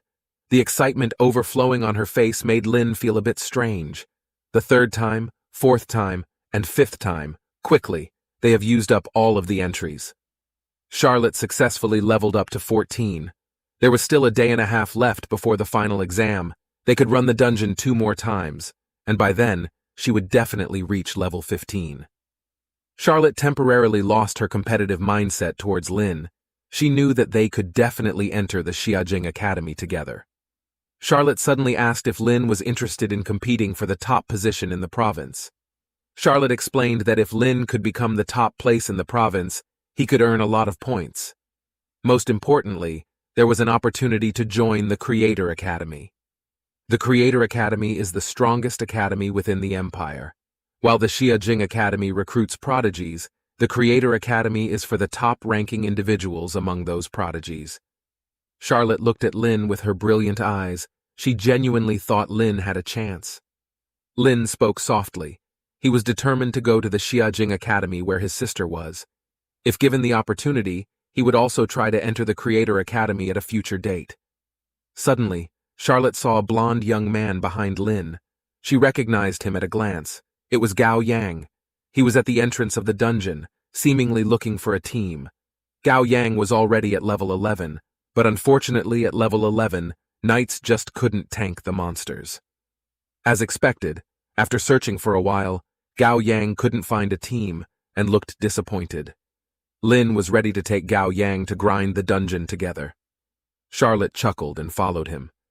In an office, a chubby middle-aged man was shouting at a young man, blaming him for having the audacity to block the dungeons and preventing others to join. He was breaking the rules and possibly offending both the Empire and the Profession Association by doing this. The middle-aged man rubbed his brow. After all, this was his son.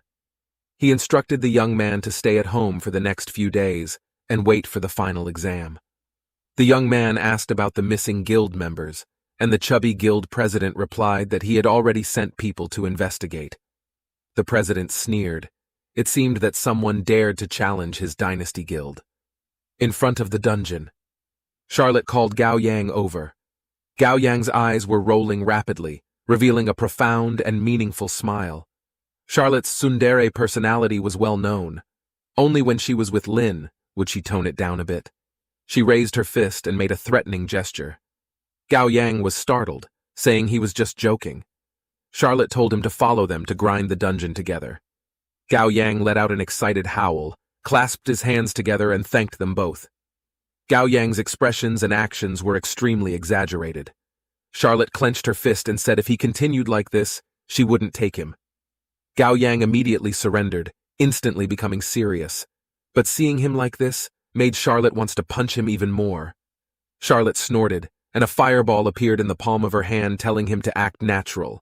If Gao Yang dared to say anything more, she would definitely throw this fireball at his face.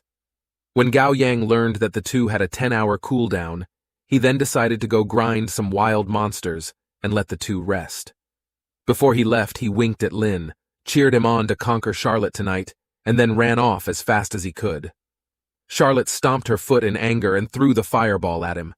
The fireball landed on the ground, but the sparks caught on Gao Yang, and he cried out loudly. Covering his butt, he disappeared in the blink of an eye. 10 hours later, Gao Yang joined the team, and they entered the nightmare-level dungeon. As soon as he entered the dungeon, Gao Yang was the first to be scared and paralyzed on the ground. Just like Charlotte before, he thought that Lin had selected the wrong difficulty. Charlotte snorted and told him to talk less and just follow them. Gao Yang showed a variety of expressions, such as puzzlement, panic, and fear. 10 minutes later, Gao Yang was still gaping at the sight of the dead boss.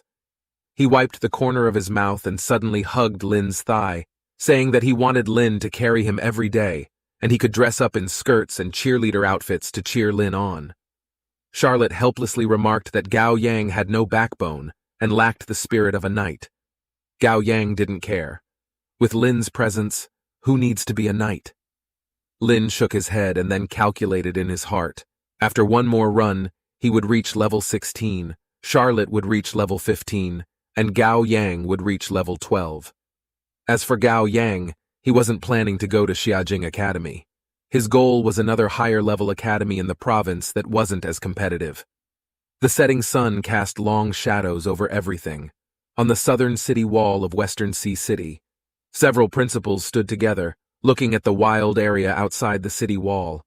Tomorrow was the day of the final exam. They didn't know how well these children would do. An elderly principal asked Principal Lu about the two prodigies from his school, wondering if they were also preparing for the Xiajing Academy. Principal Lu looked unblinkingly into the distance and nodded. He knew that the competition for Xiajing Academy was the most intense. According to previous year's standards, only those at level 15 had a decent chance, while those at level 16 could guarantee their admission. He sighed, recalling over the years, only Su Qianxing and Lin's sister from their city had ever reached level 16 before the final exam. He wondered if these two youngsters this year had a chance. Finally, a few students appeared in their line of sight. Under the detection spell, a level 12 gladiator named John came into view, followed by a level 13 female archer named Bright. One by one, the students returned, while the principals continued to use detection spells on the city wall. This time, every year was actually a pre-exam competition among the principals to see whose students were the most outstanding. As the sky darkened, Principal Lu began to feel anxious. Charlotte, Lin, and Gao Yang hadn't returned yet. Finally, just before the night fully set in, Principal Lu saw 3 figures in the distance. A smile immediately appeared on his face. The result wasn't important, as long as they returned safely. Detection spells flew out one after another. Gao Yang was at level 12, and Charlotte was at level 15, causing the principals to express surprise one after another. The last one, Lin, was at level 16, and all of the principals gasped in surprise. Lin had really reached level 16, one level higher than Charlotte. Seeing Gao Yang's shield and Charlotte's magic staff, they then understood that these children had cleared many dungeons. Principal Lu was delighted and let the 3 of them get on the bus first, and he was in a great mood. After all of the students have returned, he had won out in front of the other principals.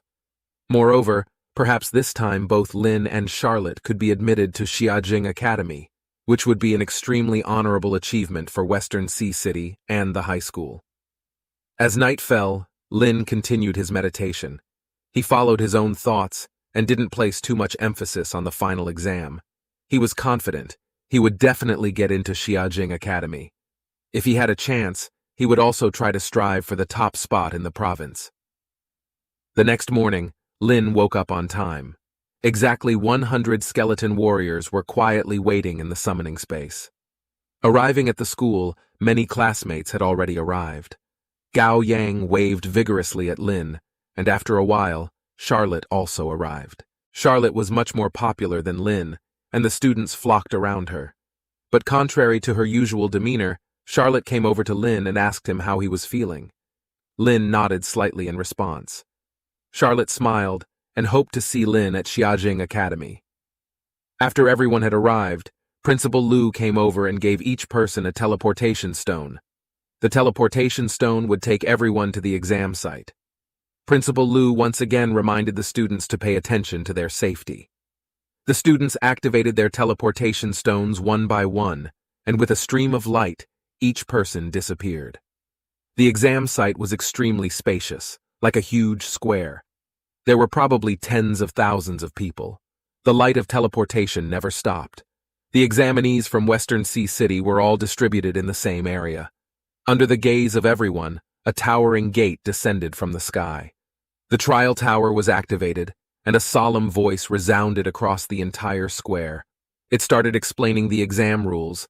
The stern voice wouldn't let students speak or ask questions. Violators would be directly disqualified from the exam. A few were whispering. At this time, the trial tower suddenly shot out a few rays of light that landed on these few students.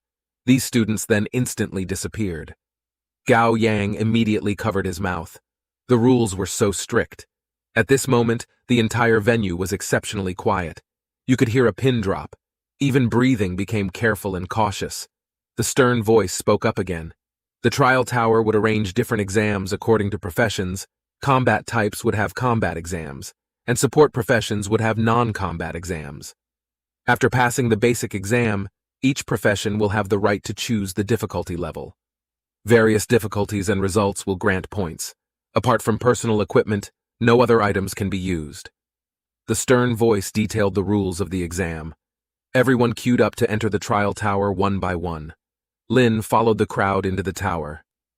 At the top of the trial tower, there were several stern-faced and imposing individuals. They were the examiners in charge of this year's final exam in the province. Seeing the rare profession of necromancer, according to the information, it was a type of summoning mage. The person in charge was preparing to set monsters 2 levels higher than Lin, according to the rules for rare mages. A monster appeared before Lin. This monster had a wolf's head but was wearing a robe. It was even holding a magic wand in its hand. Lin found that the detection spell was ineffective here. Apart from the name of the monster, there was no more information. A countdown appeared on the screen. Lin was prepared. Lin raised his left hand, and when the countdown ended, the soul flame fell on the head of the Wolf Beastman mage. With a scream, the Wolf Beastman mage fell straight down. At this time, on the top floor of the tower, the examiners all showed shocked expressions, speechless to see that Lin's enemy was defeated in 0.1 seconds. Inside the trial tower's surveillance room, at the very top of the tower, several examiners wore expressions of astonishment. At this very moment, an elderly man in robe walked into the room. This was Elder Ning. The examiners immediately bowed in greeting to the elder. Elder Ning heard there was a unique profession and wanted to witness him in action. On the screen was the live footage of Lin. The examiners quickly relayed the events that had just transpired. They were preparing to increase the difficulty level, conducting the second test based on the legendary difficulty. However, one of the examiners raised an objection, feeling that this wasn't fair to Lin. Elder Ning chuckled, saying, "In the past, there have been professionals who have slain monsters instantly as well.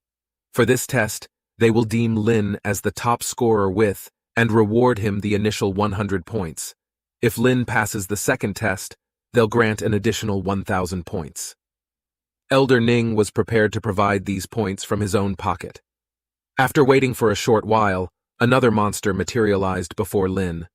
The announcer once again instructed Lin to prepare for the second test. The rule was simple: defeat the monster before him. Despite this being the second test, Lin didn't find it strange.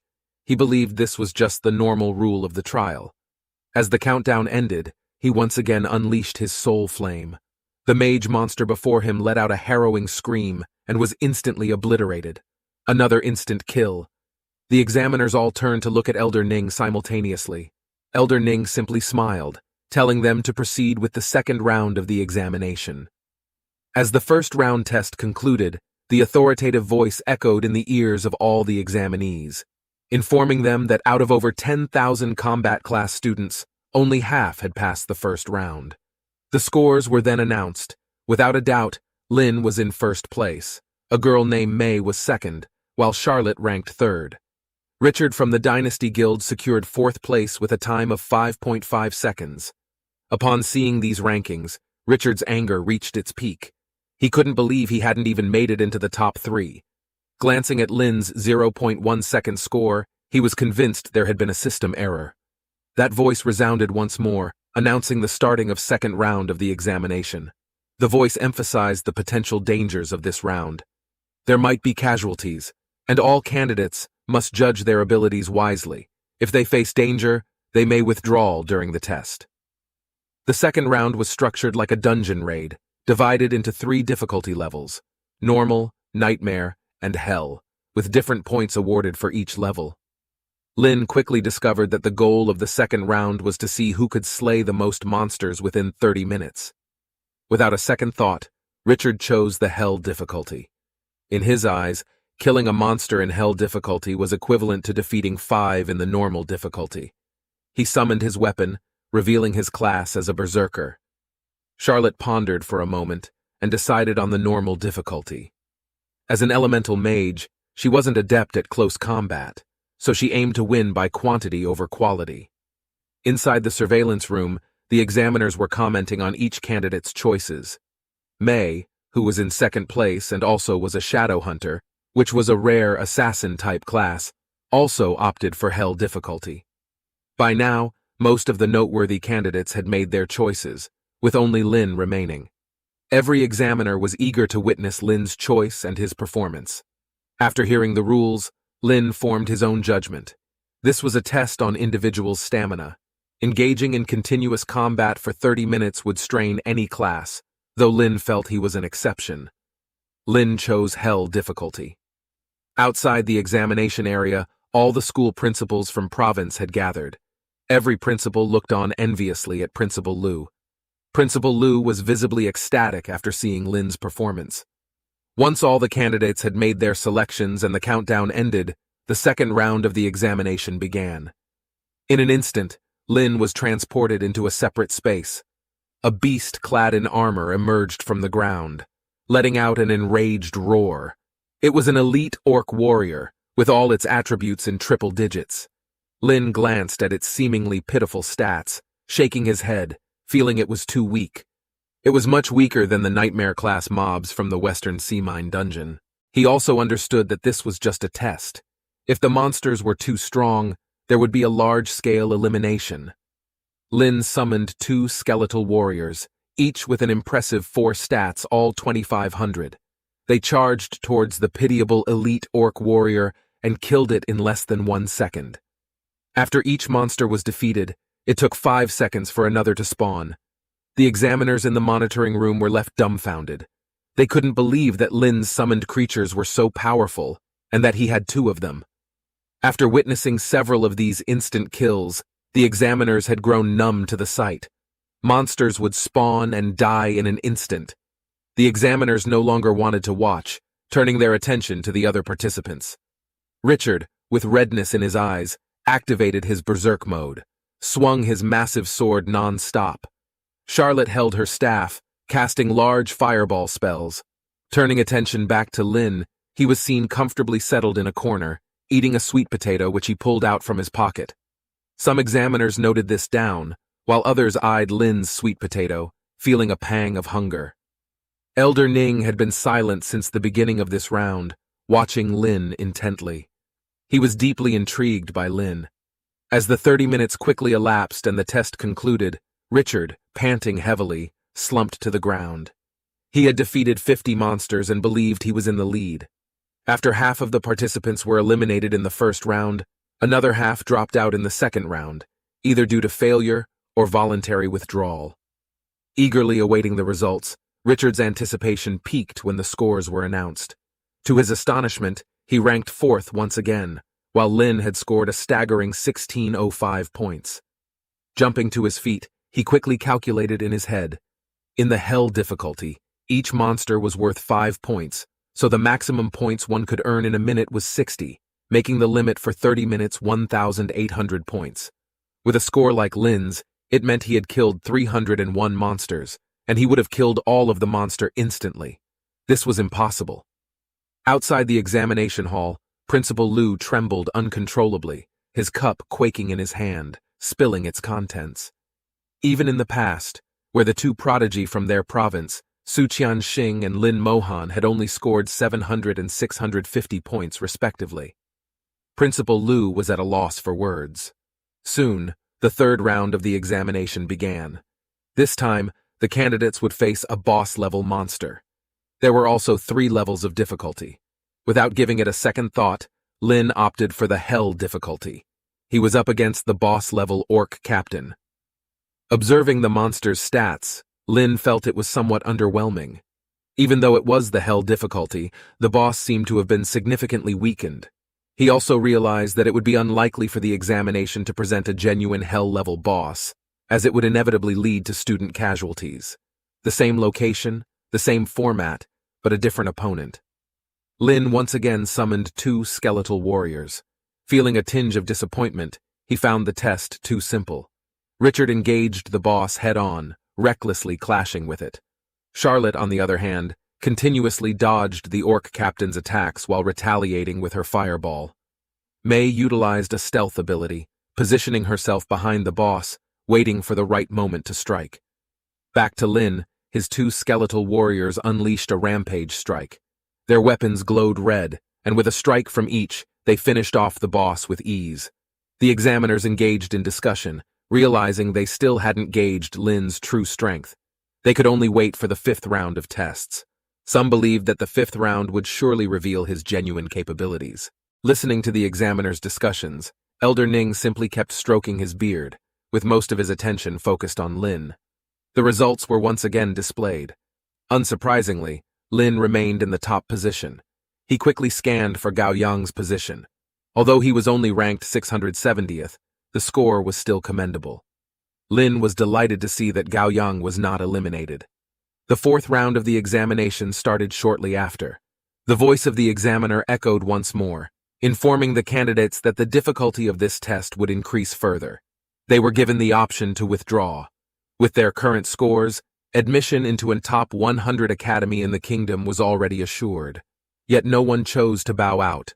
A golden light shone down, enveloping everyone, restoring them to their peak condition. The rules of the examination were that each candidate would face 10 waves of monster attacks, with each wave consisting of 10 monsters, amounting to a total of 100 monsters. There would be a 1-minute interval between each wave, and they would continuously appearing. The final wave would be led by a boss-level monster. Shortly after, the first wave of monsters appeared before the examinees. Several examiners were intently watching Lin from the monitoring room, curious about how he would handle the situation this time. Elder Ning just smiled, saying this challenge wouldn't faze him either. Before their eyes, Lin summoned yet another skeletal warriors, while clutching the soul flames in his hands. The fourth round of exams officially began. Lin summoned an extra skeleton warrior and, paired with soul flame, effortlessly defeated all the monsters in the first batch. The examiners were shocked to see Lin was able to summon another skeletal warrior. Some of them were furious because Lin hadn't summoned it from the start and had been hiding it. Elder Ning had an "I knew it'll" look on his face. Lin yawned, feeling that this so-called entrance exam lacked challenge. It was far less exciting than his first time entering the Western Sea Mine dungeon.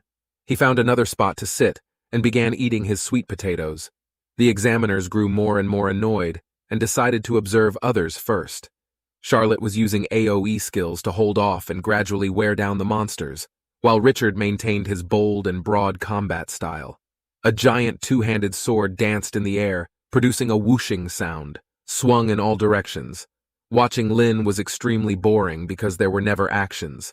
Wave after wave, most of the candidates gave up. They couldn't keep up with the overwhelming number of monsters which later trapped them. They were teleported outside the trial tower one after another. Watching the live broadcast, Gao Yang was incredibly excited. Gao Yang persisted until the sixth wave before choosing to give up. Outside, he told the other candidates about how Lin had taken him to solo a nightmare-level dungeon. He spoke incessantly, but no one believed him, thinking that Gao Yang was speaking nonsense. As more and more students were eliminated, only 5 remained. These were the top 4 from before, along with a level 15 paladin from a prestigious family. He was well versed in the examination rules. Since he knew the last 2 rounds of the examination were crucial for scoring points, he had laid low up to this point and began to make his move now. Richard let out a roar and activated his Mayhem Berserker skill. This ability could boost a berserker's strength and health by 5 times for 5 minutes, but would reduce agility. After the skill wears off, there would be a 30-minute period of fatigue. In his berserk state, Richard went on a monster-slaying spree. Lin waited for a minute, and finally, the last wave of monsters spawned. But there was no difference from the previous waves. Under the gang-banging of the skeleton warriors, the boss fell. The 4th round ended with only 5 students passing. The examiner's voice echoed throughout, reaching the ears of everyone, both inside and outside the tower. When the rankings were announced, there was no change. Seeing that only 5 had passed the 4th round, the eliminated students could hardly imagine the difficulty of the last test. Richard, already weakened from the after effects of his skill, struggled to stand, leaning heavily on his greatsword. Charlotte took a deep breath, thinking, with a top 5 rank, she should be able to enter Xiajing Academy. Mei looked solemn. Her eyes were set on the Xiajing Academy. The examiner's voice rang out again. He could see that everyone had the same goal, but he told the remaining 5 that getting into Xiajing Academy wasn't easy. There was still one final test, and if their performance wasn't up to par, they'd be eliminated just the same. Next, the examiner began explaining the rules for the last test, and the 5 remaining students listened attentively. They would be teleported to a battling realm where a never-ending stream of various monsters would spawn. Not only they were vast in numbers, but they also included elites, leaders, and even boss-level monsters. The faster they kill, the quicker the monsters would respawn. As time progressed, the difficulty would increase, and with higher difficulty came higher points. Unlike before, there would be no live broadcast from this realm, and nobody could see what was happening inside. Examiners could only see the point changes. After explaining, the 5 were teleported into the battling realm. The scoring rules appeared in front of each person. There were 5 stages, and with each stage, the monster level would increase by 1, while the points for killing a mob would double. The landscape was vast, resembling a huge plain. The ground was pitch black and reeked of blood. There were countless rugged stones, some of which were several meters high. Lin could feel that an unimaginable great battle had once taken place here. The sound of footsteps rang out, and a group of monsters came into view. They had already spotted Lin. The monsters roared in unison and charged toward him. Level 15 Lizard Man warriors. Lin noticed that he couldn't discern the monsters' attributes and could only see their levels. The roars echoed through the battle space, drawing the attention of other lizard men. As they entered Lin's line of sight, the 3 skeleton warriors beside him sprang into action, rushing at the lizard men. With a swing of their swords, they surprisingly didn't deliver an instant kill. A sliver of health remained, which caught Lin slightly off guard. The lizard men must have a high HP, but their counterattack didn't deal much damage to the skeleton warriors, indicating they had low damage and strength. The second strike slashed at the lizard man, successfully finishing him off. The skeleton warrior tossed the corpse of the lizard man toward the group charging at Lin. Lin utilized his corpse explosion skill, and in an instant, in the monitoring room, the examiners noticed Lin's points suddenly jump by 500. They exchanged puzzled looks, wondering what had just happened. Lin then remained stationary, waiting for the remaining lizard men. He intended to use the same tactic again, but the next second, Lin was taken aback to find that the corpses had disappeared. The corpses seemed to have sunk into the pitch-black earth, vanishing from sight. The duration the corpses remained was extremely short, lasting no more than 10 seconds. This forced him to change his strategy. He summoned even more skeleton warriors, using them to lure the rest of the lizard men together. Just like kiting mobs in video games, he gradually clustered them. Nearly 100 lizard man warriors had gathered together. A skeleton warrior killed the nearest lizard man, then a thunderous boom erupted. Lin used his corpse explosion skill multiple times. The dark ground shook incessantly. All of the lizard man warriors were annihilated. Lin's points also shot up to 8,605 points, which even made Elder Ning completely speechless. Seeing Lin's points skyrocketed, he couldn't fathom what Lin had done inside to instantly kill hundreds of monsters. Lin patiently waited for the second wave of monsters to appear. He thought he would have to wait for a while, but suddenly, the sky turned a bright red. Dozens of fireballs, each with a diameter of about a meter, plummeted down like meteorites. He didn't have the time to dodge, so he ordered the skeleton warriors to leap into the air, stacking on top of one another to form a shield-like defense. The meteor-like fireballs slammed into the skeleton warriors, causing sparks to explode in every direction. Fortunately, they didn't hit Lin directly. Although he had a damage transfer skill in place, Lin's own defense and HP were quite low. Transferring the damage might have resulted in the total annihilation of his skeleton warriors. Standing behind the skeletal defense line, Lin's gaze fixed on the approaching horde of creatures. On a higher platform, a group of level 16 lizard man mages wielded their staffs, launching a rain of fire attacks. These creatures had appeared silently, without any prior indication. Lin gazed towards the new group of monsters, and a slight grin appeared on his face. Countless warriors of the lizard men tribe were charging forward, weapons raised. These monsters appeared without a sound, without any warning. Lin, however, was unfazed. How they appeared didn't matter. All he cares about are the juicy points they give. Lizard man mages in their rear using spells, the sky raining fire meteors continuously. Lin directed his skeletal warriors to charge at the lizard men warriors. A crimson glow emanated from each skeletal warrior's weapon. With their rampage strikes, not a single lizard man could withstand more than 2 slashes. Lin raised his hands and used corpse explosion. A thunderous boom echoed. Explosions of corpses wildly spread. The lizard man warriors fell one by one. In mere moments, hundreds of lizard man warriors were annihilated, and Lin's score increased by 6,000. Inside the monitoring room, the examiners were shocked by the sudden point increase. It was clear that Lin possessed an overpowered area of effect skill. Several examiners whispered amongst themselves, suggesting that Lin's class might have surpassed the legendary tier. Another person shook their head, indicating they should reserve judgment for now, especially since Lin's level was still relatively low. Inside the arena, a new wave of monsters appeared. The ground trembled as if an earthquake was occurring. The corpses vanished as if swallowed by the ground. The sky grew even murkier and more ominous. Suddenly, a vast number of monsters appeared from all directions. The monsters appeared from everywhere, groups of 5, forming small squads of lizard man archers and fighters. At least 40 squads spread out around the perimeter. From a distance, it appeared as though Lin was completely surrounded. Lin realized this was the start of the second phase. Not only had the monsters increased in level, but their numbers had also doubled. At this moment, Lin was pondering a different problem. Given the current difficulty, other classes would have a tough time passing through the second stage. Even if they managed to do so, it would consume a significant amount of time. The second stage was far more challenging. With just a one-level increase and a doubling in the number of monsters, these two changes alone exponentially raised the difficulty. With the addition of lizardman archers, who were widely regarded as the counter of mages, this change would deter most mage-type professionals. Lin's suspicions were correct. Inside the monitoring room, discussions revolved around the fact that in the history of their empire's final examination, very few had ever cleared the second stage. The battling realm had 5 phases in total.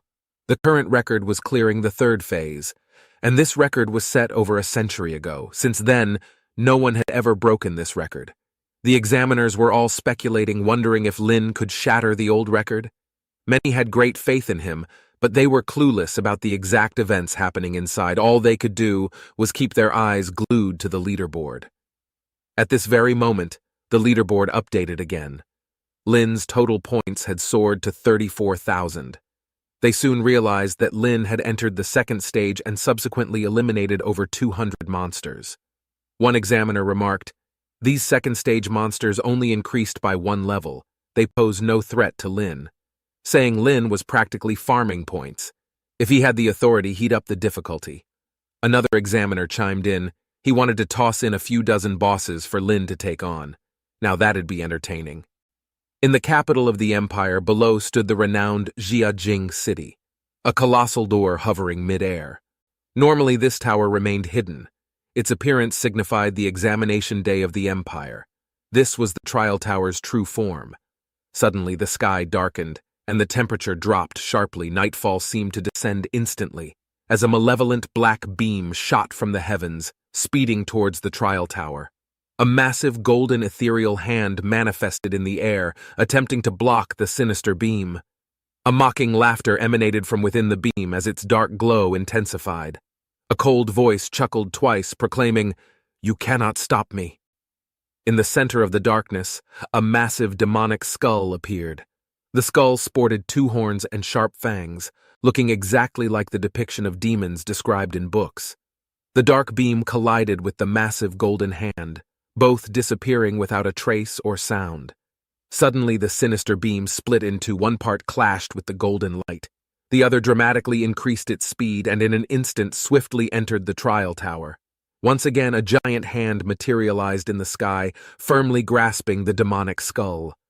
The demon head laughed, proclaiming that it was just a clone, but as for the little one inside the trial tower, before he could finish his sentence, with a loud bang, the demonic skull was crushed to pieces.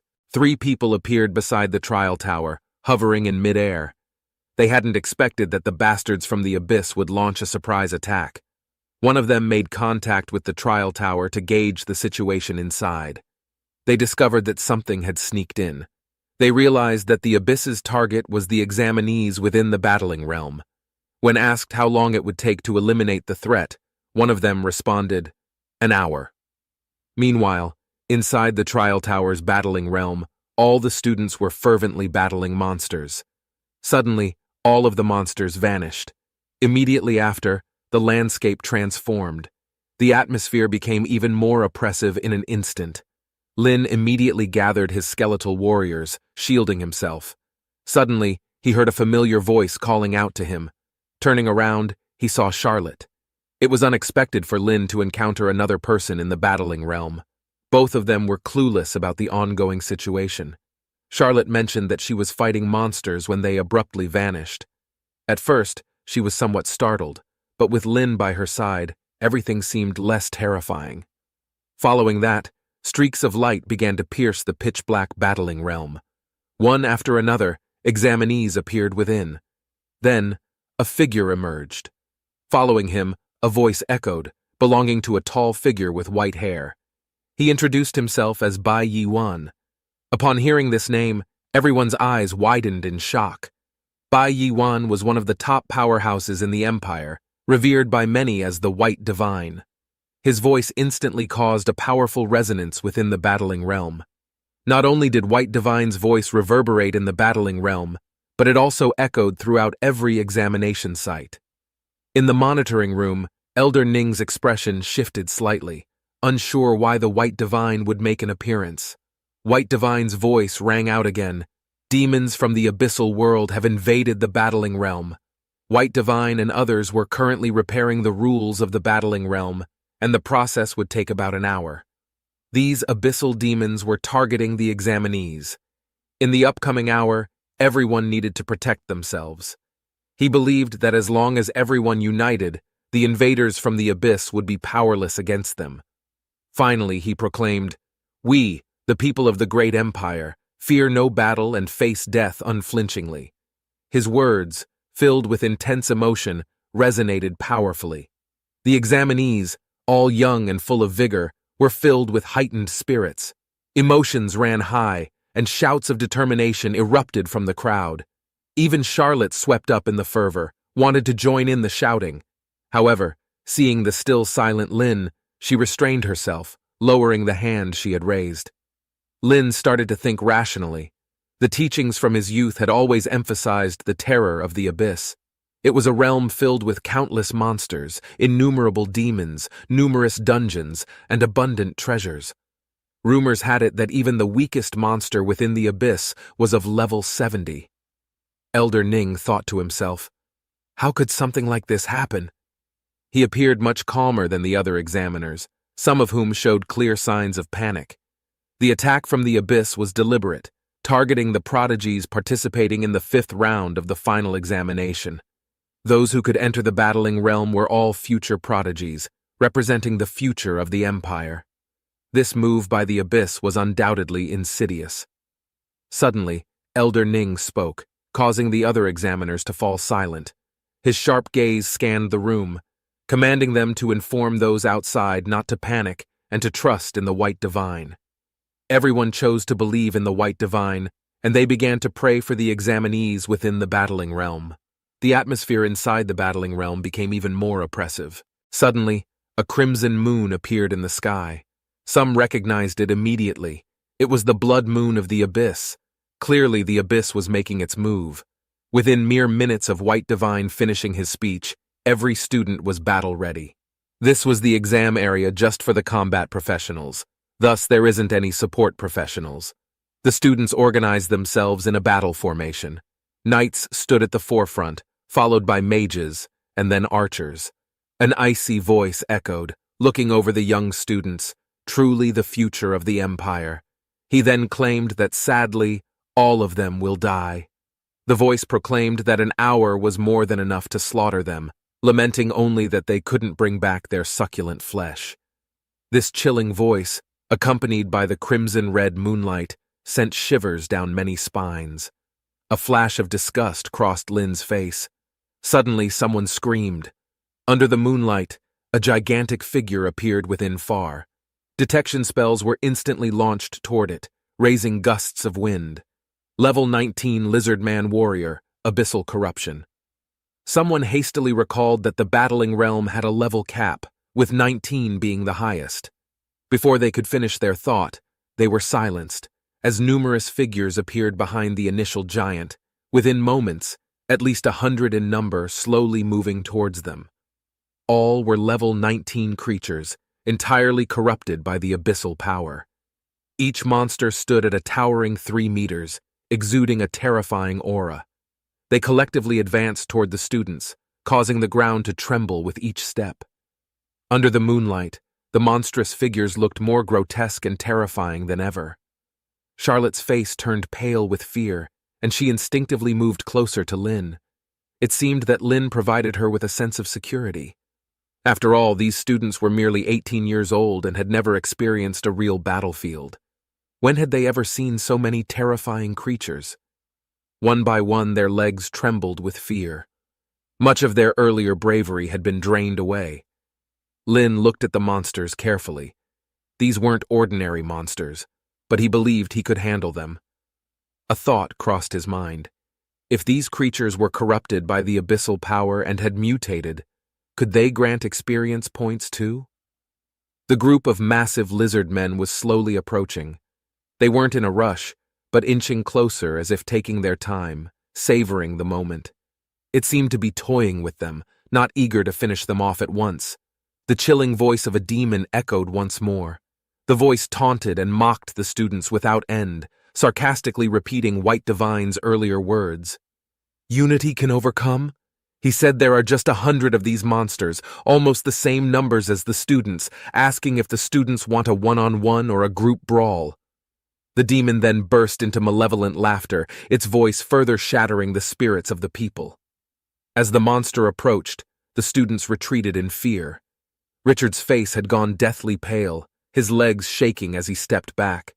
Just the sight of these creatures had drained him of the courage to even draw his weapon. The paladin, Feng, gripped his sword, and although he looked unnerved, he didn't retreat an inch. May was the same, clutching her claws ready to fight to the death. There were also many other brave students like them, getting into their battle stances. Lin took a step forward with skeletal warriors leading the charge, and Lin following closely behind. Charlotte, with a face full of anxiety, asked Lin what he was doing. Stomping her foot in frustration, Charlotte followed him. Lin demanded that she go back, but Charlotte refused. Lin didn't say anything else. Lin's sudden movement caught many people's attention. Seeing the army of skeletal warriors that Lin had summoned, they were torn on whether to follow. In the end, only about a dozen people followed after Lin. Feng and Mei were among them. All were prepared to lay down their lives. The demon from the abyss sneered, "Ah, finally some come to offer their lives." The demon gave an offer, to spare their lives if they become the demon's slaves. Lin ignored the demon's words. He suddenly halted, making the demon believe that Lin has agreed to his offer. The voice of the demon echoed again, suggesting the gates of the abyss were always open for him. At this moment, a faint smile could be seen on Lin's face. The maximum range of his corpse explosion skill was 100 meters, with 50 meters being the median. It was a distance both safe and adequate. Everyone looked at Lin with confusion. Lin estimated the distance and thought it was sufficient. A pale blue glow appeared in his hand, and Lin whispered, pointing forward with his finger. Whoosh! A legion of skeletal warriors rose from the ground. A full 100 skeletal warriors. To everyone's astonishment, the skeletal warriors charged at the corrupted lizard men warriors like bolts of lightning. May noticed the speed of the skeletal warriors was incredibly fast. As a shadow hunter, she was known for her agility. But compared to the skeletal warriors, she realized her speed was far inferior to the skeletal warriors. In the blink of an eye, the skeletal warriors have engaged in a furious fight with the corrupted lizard men warriors. A thought passed through Lin's mind, and dazzling red lights radiated from the blades held by the skeletal warriors. Several skeletal warriors simultaneously used their rampage strikes on a single corrupted lizard man warrior. Streaks of red light descended, and the corrupted orc warrior's health was depleting rapidly. Corrupted by the abyssal power, these lizard men warriors had become incredibly strong. But then, the lizard men warriors retaliated. Their massive blades slammed down on the skeletal warriors. Lin could feel his skeletal warriors getting slightly injured one after another. He quickly assessed the attributes of these monsters. The two parties continue exchanging blows. The blades in the hands of the skeletal warriors never ceased, continuously striking the corrupted lizard men warriors. Ignoring their injuries, several skeletal warriors focused their full force on a single lizard men warrior. Seconds later, one of the lizard men warriors fell to the ground. The system displayed, "You have slain level 19 corrupted lizard men warrior. Experience plus 8,000. Lin realized his initial guess was correct. The experience was somewhat minimal, but something was better than nothing. He then raised his hands, and a red glow appeared from the palm of his hand. Boom! An unexpected explosion echoed, followed by a scene that left the students in disbelief. The seemingly powerful lizard men warriors were falling like weeds under a scythe. Countless explosion sounds, shaking the earth, and within several seconds, all the lizard men warriors lay dead. The damage caused by a corpse explosion is calculated based on the maximum health of the corpse.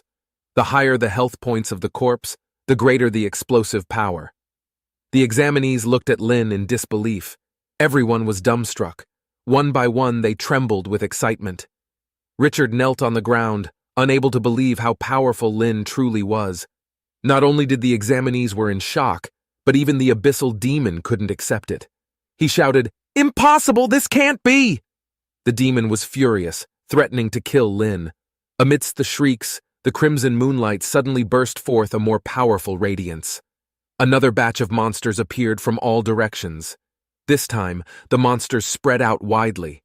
As soon as they appeared, they charged towards the group of students. Lin looked up at the crimson moon. A dark silhouette seemingly appeared on the blood moon. Lin gave a command to the skeletal warrior. Several skeletal S suddenly lifted the corpse of a lizard-men warrior, hurling it towards the blood moon.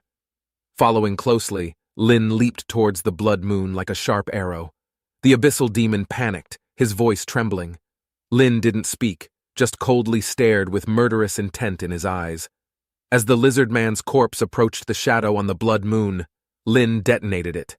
With a deafening roar, Lin then unleashed the soul flame. The abyssal demon let out a painful scream, but he didn't die. Another flame appeared above the shadow, eliciting another scream from it. The demon demanded to know Lin's profession, questioning why he could scorch its soul.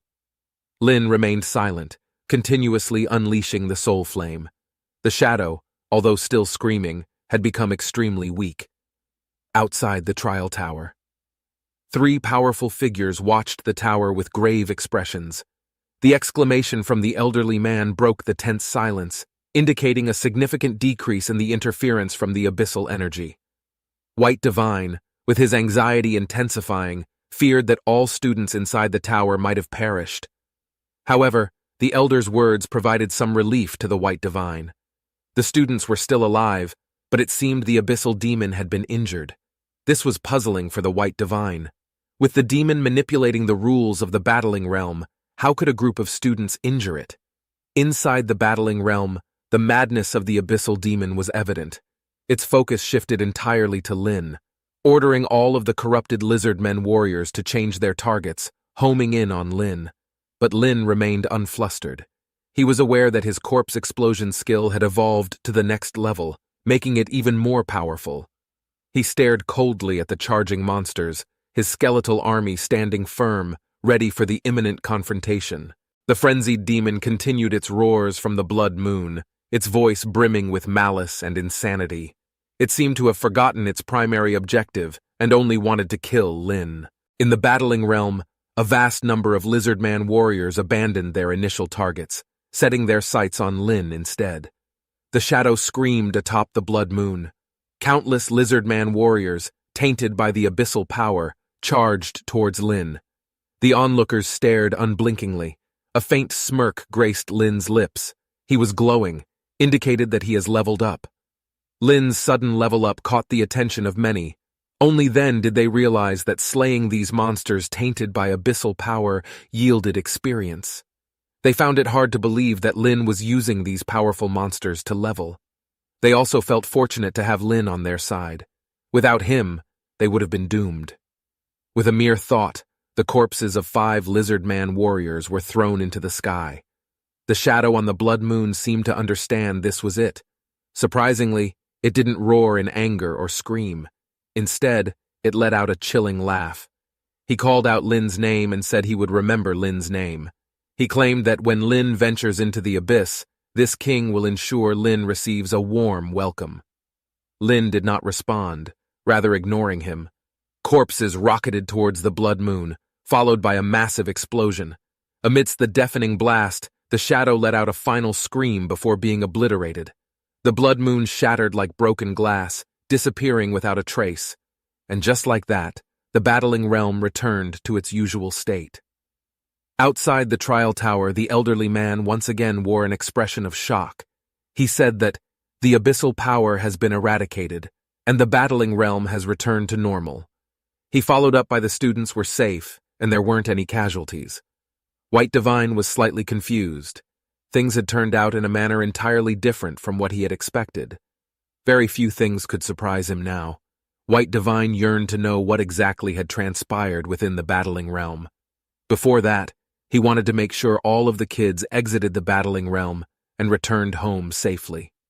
Inside the battling realm, the blood moon vanished, and the ground gradually reverted to normal. Charlotte whispered, asking Lynn if everything was over.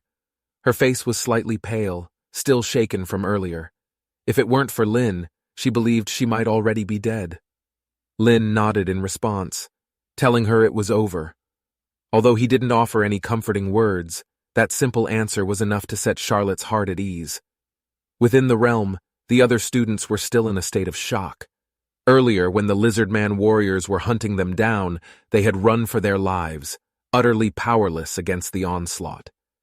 Thankfully, there was Lynn. White Divine's voice echoed once more. He announced that the power of the abyss had vanished, and the battling realm had returned to normal. The students would be transported back to their original examination area. Lynn appeared at the entrance of the trial tower, along with Charlotte, May, Richard, and Feng. Their scores were distinct from the other students, and would be assigned by the Empire's higher-ups directly. Although Elder Ning was clueless about what had transpired within the battling realm, he was eager to see what evaluation Lynn would receive.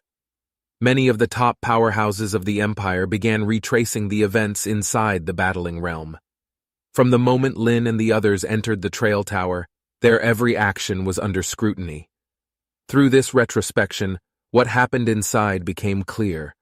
They realized that it was Lynn who turned the tide. Many have acknowledged Lynn's necromancer class was extremely powerful, and throughout the entire exam and after encountering the demon from the abyss, Lynn remained calm and composed. Many of them now see Lynn as someone with the potential to become a top-tier powerhouse in the future. Words of high praise flowed freely, all directed at Lynn. They were uncertain about how to score him. One powerhouse with a temper snapped, questioning the worth of those who fled, labeling them as cowards who would likely desert the battlefield in real wars. Yet another defended, noting they were still mere teenagers. In the past, these students were the pride of their respective schools. Each one, being top of their province, has unique talents and classes in their own right. However, this year, due to Lynn's presence, their performance seemed overshadowed. As everyone waited, the final scores were finally announced. A massive screen shimmered in the sky. At the top of the screen it wrote, "Lynn, evaluation score, excellent." The entire arena was in an uproar. Principal Liu jumped in excitement, his face flushed as though he was about to have a stroke. Number 1, top scorer of the province. Principal Liu's fingers trembled with overwhelming excitement. His student had clinched the top position in the province. For Principal Liu, this was an immense honor. Other principals congratulated him from the sidelines. Charlotte smiled, congratulating Lynn, saying Lynn got the top score in the province. At this moment, the usual competitive spark was absent from Charlotte's eyes. She had no urge to compete or compare with Lynn. Lynn responded with a smile. "Thank you." Charlotte looked at him in surprise. She couldn't believe that Lynn could smile. Charlotte complimented Lynn looks quite good when he smiles. She wondered why Lynn doesn't smile more often. She seemed as if she had stumbled upon a discovery. Soon, the score for the second place was revealed. Charlotte, evaluation score, excellent. With Lynn's spectacular achievement leading the way, Charlotte's points didn't stir as much commotion. But Principal Liu's excitement surged once more. The principals nearby cast envious glances his way. Not only did the top scorer belong to Principal Liu's school, but the second place did as well. The envy was palpable. Soon, all the other students' names became appearing on the screen. Feng, evaluation score, excellent. May, evaluation score, excellent. Richard, evaluation score, poor. Richard's face paled, taken aback by his evaluation. This evaluation effectively shattered his hopes for a place in Xiajing Academy. "Why? Why was he graded poor?" he screamed out loud. "This isn't fair! You're all biased!" Unable to hold back any longer, Richard shouted in fury. Suddenly, a beam of light enveloped him, and he disappeared instantly. A deep voice said, Richard has violated the exam rules. Expelled. One by one, the rankings were announced. Gao Yang also jumped up in excitement. Amid the applause, the voice of the examiner echoed again. The Empire has issued a decree. Lin is the top scorer of this year's final examination, nationwide. Principal Lu leaped up once again, a blaze shooting from the top of his head. He was so thrilled that he was practically steaming. For a moment, he was so overwhelmed he couldn't even articulate his feelings. He couldn't believe his ears. Outside the trial tower, the applause was deafening. Everyone was proud of Lin. Mei and Feng approached together. Both congratulated Lin and also expressed their gratitude and hoped to invite Lin for dinner once they all entered Xiajing Academy. Lin shook their hands and simply said okay. The mood gradually became a tad awkward instantly. Charlotte quickly tried to lighten the mood, saying Lin isn't much of a talker. They've been classmates for 3 years, and she thinks they haven't exchanged more than 10 sentences in total. Lin corrected her. 26 sentences. Both Feng and Mei burst out laughing. It seemed that Lin also had a quirky sense of humor. Back home, Lin looked at the photo frame and told his grandmother that he had become the top scorer in the nation, and that he was soon going to the Xiajing Academy to see his sister. Suddenly, there was a knock at the door. Given the quietness of the night, it was an unexpected visitor. When he opened the door, he saw Principal Lu, but there was also another person with him, someone Lin didn't recognize. Upon seeing this stranger, Lin felt a chill run down his spine. The newcomer exuded a terrifying aura, so powerful that Lin found it hard to breathe. However, he didn't hesitate. His skeletal warrior materialized in front of him, shielding him from any potential harm. The mysterious visitor complimented Lin on his quick reflexes. While Lin couldn't see the visitor's face, he recognized the voice. The tension he felt immediately dissipated. With reverence, Lin bowed to the visitor and greeted White Divine. White Divine laughed, quite pleased with Lin's response. He had seen Lin in the battling realm. Now, face to face, White Divine was even more impressed with him. Lin was calm and composed. Every instinctual reaction he displayed earned him full marks in White Divine's eyes. White Divine's gaze swept across the room, noting its simple furnishings. Many parts of the house looked worn out. Lin invited the duo into the room and poured tea for both of them. Principal Lu explained Lin's sister went to the Xiajing Academy last year, leaving him to live alone. For such a household to produce 2 prodigies was indeed rare. White Divine praised as he looked at Lin. On their way here, he had already heard from Principal Lu about Lin, learning that he was a man of few words. Seeing him now, it truly was so. He thought perhaps it was this very nature that granted him a calmness surpassing his peers. White Divine glanced at the skeletal warrior. At his level, there was no need to deliberately use detection spells. He could see through the skeletal warrior. He said the attribute of 250 looked rather underwhelming. He couldn't understand how Lin had achieved such feats in the battling realm. Hearing White Divine's words, a realization suddenly dawned on Lin. He noticed that his talent bonus couldn't be perceived by others. What others saw were only the basic attributes of the skeletal warrior. White Divine continued asking, "What talent has Lin awakened?" Lin replied softly, saying his talent is amplification, amplifying all skills. White Divine nodded. It's evident from Lin's performance in the battling realm. White Divine didn't press further. Instead, he shifted the topic. He is here for 2 reasons. First, to reward Lin. Normally, this reward would be given after Lin has entered the academy, but since he is here, White Divine brought it with him. The second is to take him directly to the academy. White Divine said, "There's a trial in 2 days, and he hoped Lin can participate." White Divine got straight to the point. When Lin inquired about the nature of the trial, White Divine explained, "It's an internal trial within our Xiajing Academy. Only the in-house students participate. He can provide more details only if Lin agrees to join." Lin felt something unusual. By saying he hoped Lin would participate, it indicated that the trial wasn't mandatory. The decision to participate was ultimately up to him. Lin pondered over White Divine's words. No matter the circumstance, he would always be cautious and analyze situations calmly. White Divine revealed a pleased smile, saying Lin is very cautious, which is commendable. He can't disclose too much about the trial. What White Divine can tell Lin is that this opportunity is extremely rare. Originally, Lin didn't qualify to participate. It's a personal favor White Divine offering to Lin. After listening to White Divine's words, Lin quickly made a decision. He will participate. Since the White Divine had personally come to invite Lin, not participating would be tantamount to disrespecting him. White Divine's hand shimmered with light, and several items appeared. The first reward was 100,000 points, which was the national top scorer's reward given by the Empire. Added to the points he obtained from the final examination, Lin now had over 130,000 points. White Divine handed a card to Lin which had all the points stored inside. The second reward is also an achievement as the national top scorer. 1 basic skill scroll and 1 intermediate skill scroll. The third reward is based on Lin's performance in the battling realm, an additional reward just for Lin, an entry qualification for the Divine Tower. As for the specifics about the Divine Tower, Lin will naturally learn once he gets to the Xiajing Academy. White Divine didn't elaborate further. Lin quickly gathered his things and followed White Divine outside.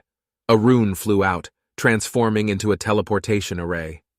Both Lin and White Divine stepped into the array, disappearing in a brilliant flash of light. Principal Lu sighed. The streets at night were incredibly quiet.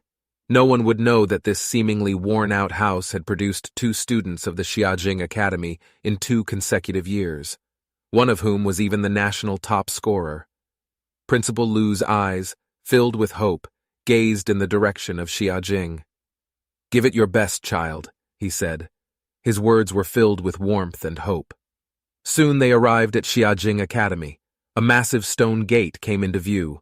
White Divine commented, "This gate serves as both an entrance and a weapon." White Divine led Lin to the student residence where someone was already waiting. Upon seeing White Divine, the person quickly approached and respectfully greeted him. Being able to have White Divinely personally welcome Lin was considered a great honor. In the entire empire, very few could enjoy such treatment. Lin's expression was calm, and his tone equally so. With just a few simple words, White Divine left Lin with the student. Politely, the student inquired about a few basic information. Lin nodded. Yes. His tone remained neutral. The student felt slightly awkward. The Xiajing Academy was not only large in terms of academic buildings, but also had an expansive residential area. He explained that there were several choices for student residence. Dormitories for 4, 2, or just 1. Dormitories for 4 and 2 can be paid in gold coins or points, and others can only be paid in points. There are also options for detached villas, and villas with their practice rooms. The costs for the different accommodations varied significantly. After the student's detailed explanation, Lin learned a lot. The student suggested that Lin should save his points, as there would be many occasions in the future when he would need them. Lin understood that he should be more frugal with his spending. However, he neither had any gold coins, nor did he wish to share a room with someone else. Hence, he chose the single dormitory. The student sighed, thinking in his mind, "The whims of the wealthy. Lin will feel thrifty now, but Lin will regret it when he realizes how hard it is to earn points." When they arrived at Lin's room, the man asked Lin to hand over his identity card, as he needed to verify. The student held a device, swiping Lin's card through it, and then Lin provided fingerprint confirmation. With a beep, points were deducted. The student's eyes widened in shock, letting out a surprised yelp. He couldn't believe Lin had so many points. The student rambled on, and just before leaving, he suddenly reminded Lin to remember to buy a communicator tomorrow, as it'll be quite inconvenient without one. The single-room dormitory wasn't spacious, but was neatly and simply arranged. Sitting on the bed, Lin began to meditate, restoring his spiritual energy. The night at Xiajing Academy wasn't as quiet as one might expect. Looking out of the window to see the rest of the academy, Lin could see wave after wave of energy fluctuations. They never seemed to cease, one wave followed by another, incessantly. The next day, someone knocked on the dormitory door.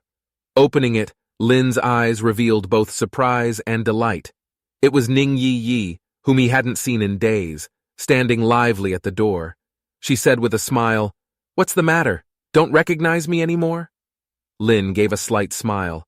Of course he did. Ning Yi giggled and motioned for Lin to join her for breakfast. Close to the residential area was the academy's cafeteria. Even early in the morning it was bustling with diners. Ning Yi quickly grabbed a tray of food. When it was time to pay, Lin presented his card. When noticing Lin was paying using points, Ning Yi told Lin he could use gold coins here. Whenever Lin can use gold coins, he definitely shouldn't use points. Lin whispered, saying he didn't have any gold coins. Ning Yi slapped her forehead. If Lin didn't have coins, he should just say so. Ning Yi had plenty and didn't want Lin to waste his points. Lin just smiled, saying, "It's okay." Ning Yi sighed with relief. Thank goodness it was just 5 points. When Ning Yi saw Lin's remaining points, she was so shocked she nearly dropped her steamed bun. After they finished eating, she still couldn't help but remind him not to spend points recklessly, no matter how many he had. Lin pulled out the Goblin King's crystal core and presented it to Ning Yi. Holding the core, which sparkled like a ruby, Ning Yi's eyes radiated joy. She asked Lin if he knew its value. Lin wasn't quite sure, but Ning Yi explained that it was the core material for the Goblin King's ring, worth at least 1,000,000 gold coins. Lin didn't seem to mind. Ning Yi had previously given him a valuable skill scroll as well. Seeing how much Ning Yi cherished the Goblin King's crystal core and accepted it, Lin smiled softly. Ning Yi took Lin on a tour of different parts of the academy, and finally, they headed to the administrative office to complete Lin's enrollment. Lin inquired about his sister's records. While there was an enrollment entry, the details were blank.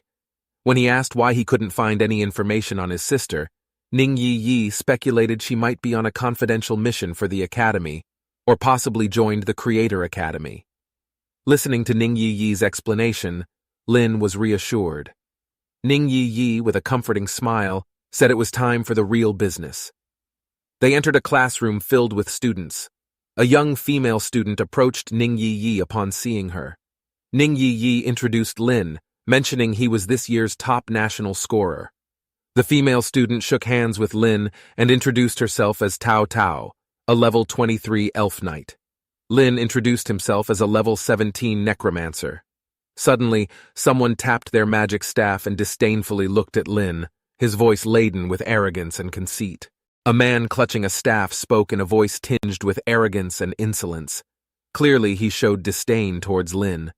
Ning Yi showed a hint of anger, reminding him to watch his mouth, as Lin was the nation's top scorer this year.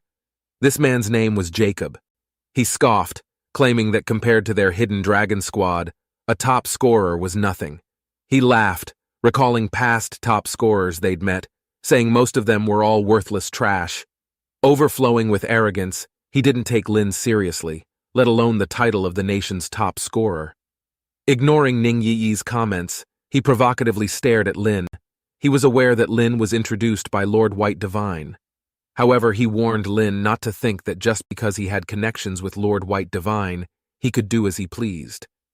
Jacob reminded Lin that here in the Hidden Dragon Squad, only power spoke.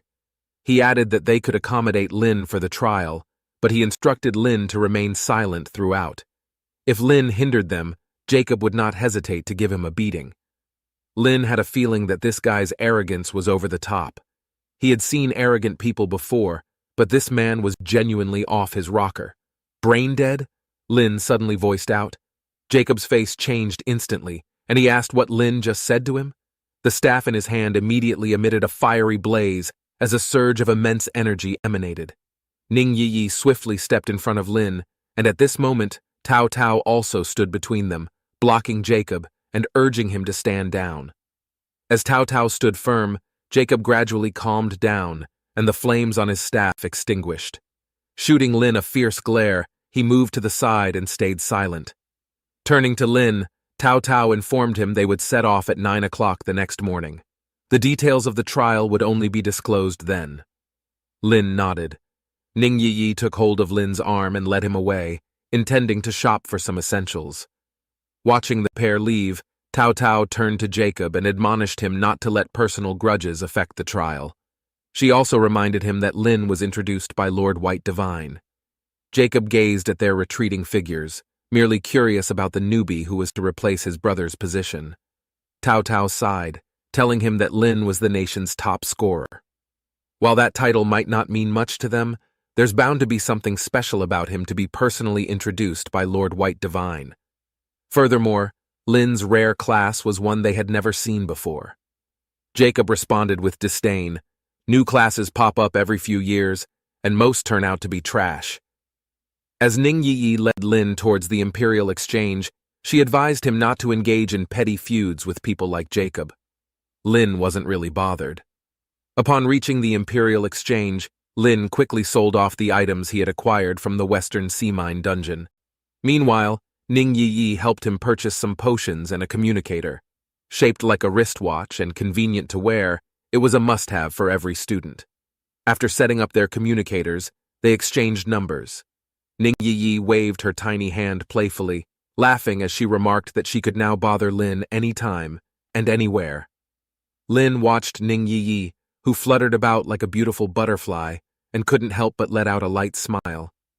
As evening approached, they bid each other farewell and agreed to meet the next day. According to Ning Yi, the other participant in the trial was originally Jacob's younger brother. However, due to Lord White Divine's intervention, Jacob's brother's spot was taken by Lin.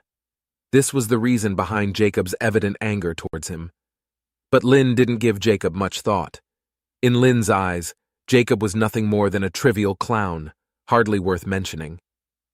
Upon returning to his dormitory, Lin opened his backpack and retrieved the novice skill scroll. He needed to make additional preparations for the upcoming trial. As he activated the skill scroll, a sphere of light enveloped him. Lin acquired a new skill. Obtained skill, Slow Curse. The description was, Slow Curse Level 1.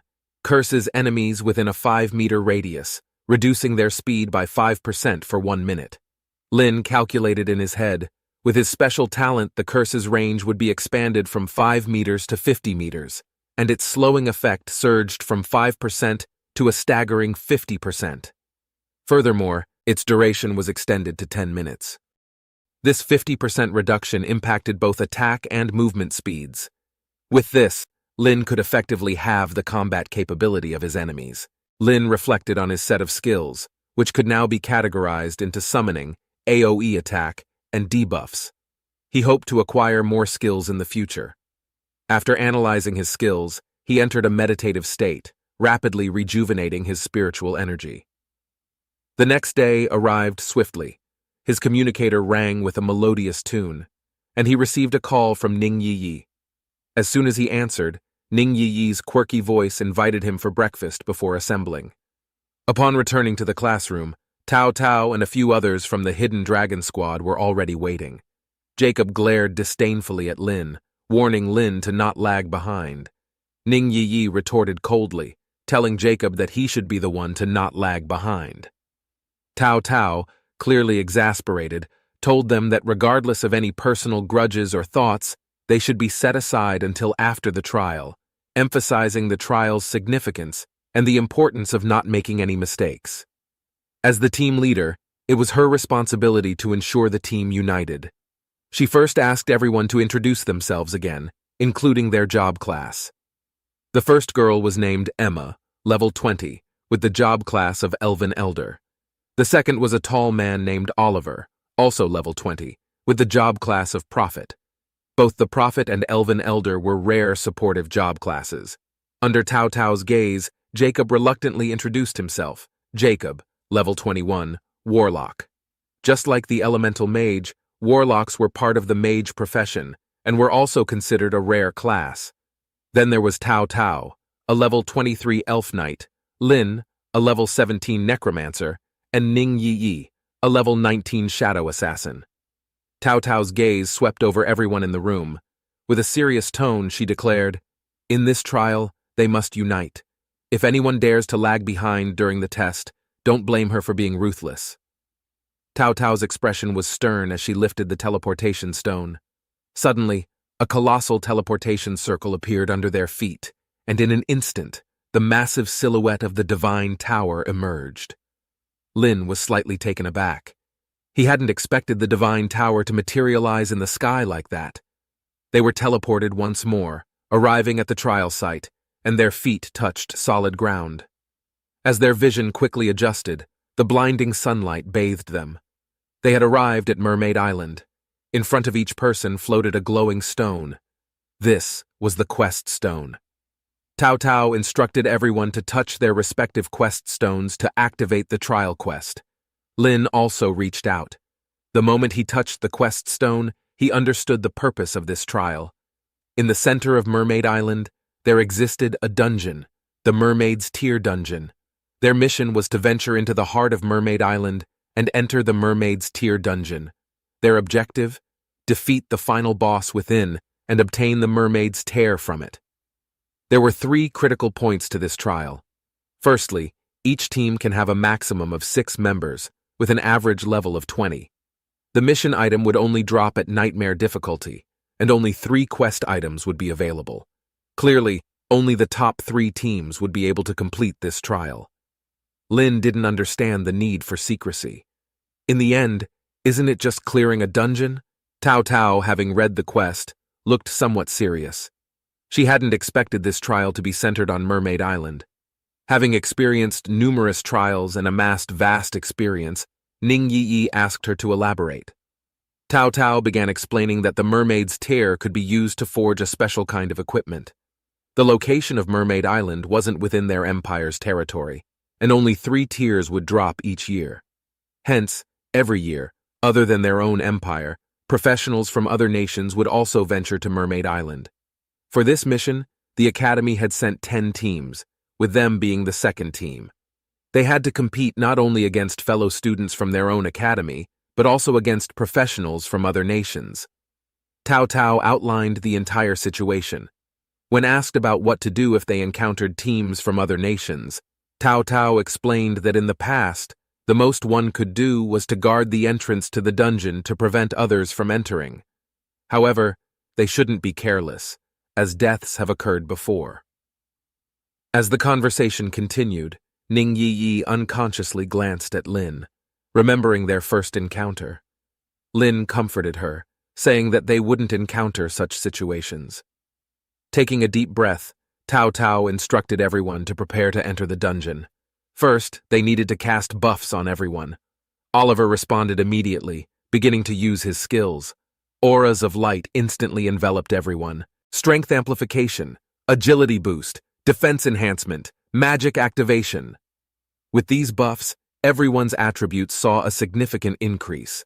Lin could feel the enhancements coursing through him. Strength, agility, vitality, and spirit. All these major attributes increased by 30%. Mage skill power also increased by 20%. All these statuses would last for an hour. After the buff, the entire team's combat power surged dramatically. The Prophet was an incredibly potent support class. However, when compared to Lin's innate talents, the boost from the Prophet's buffs seemed relatively minor. An idea suddenly struck him. What would happen if the Prophet's buffs were applied to the skeletal warrior? With a mere thought from Lin, a skeletal warrior immediately materialized beside him. The sudden appearance of the skeletal warrior startled several members of the team. Accompanied by a chilly wind, the flames inside the skeletal warrior's eye socket flickered, and a gleaming cold blade was held firmly in its hand. Emma let out a shriek, immediately hiding behind Ning Yi. Oliver was also taken aback. Lin turned to Oliver, asking him to buff the skeletal warrior. However, Oliver found that his spell couldn't be applied to the skeletal warrior. The aura that appeared around the skeletal warrior immediately dissipated. Lin didn't show any disappointment. Perhaps it was due to his overpowering innate talent that overshadowed other buff skills like Oliver's. Can't even apply any buffs. The useless summoned creature is just as trash as its master, Jacob remarked disdainfully. Lin turned to look at him, his eyes icy cold.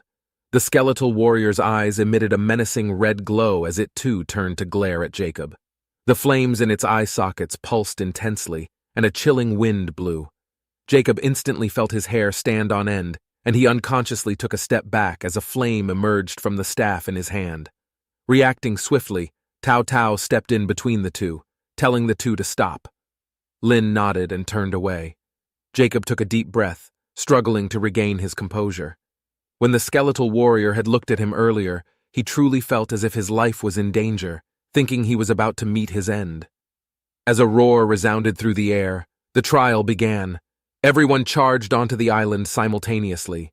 There were ponds and swamps everywhere, and many creatures could be seen lurking within. These creatures were half human and half fish, their bodies covered in scales. They did not resemble the beautiful and adorable mermaids from Tales, but rather ugly murlocs. Amidst the ripple of the water, a murloc suddenly shot out from a pond and charged directly at them. The attributes of this murloc warrior weren't particularly high. Before the creature could reach them, Tao Tao had already raised her shield and charged at the murloc. At that moment, a fireball flew out, landing precisely on the murloc warrior. With a boom, the creature was instantly engulfed in flames. Shadows danced behind it as seemingly out of nowhere, Ning Yi appeared behind it. Her dagger, emitting a faint glow, stabbed it from behind, ending its life. Lin received a notification that the murloc warrior had been slain.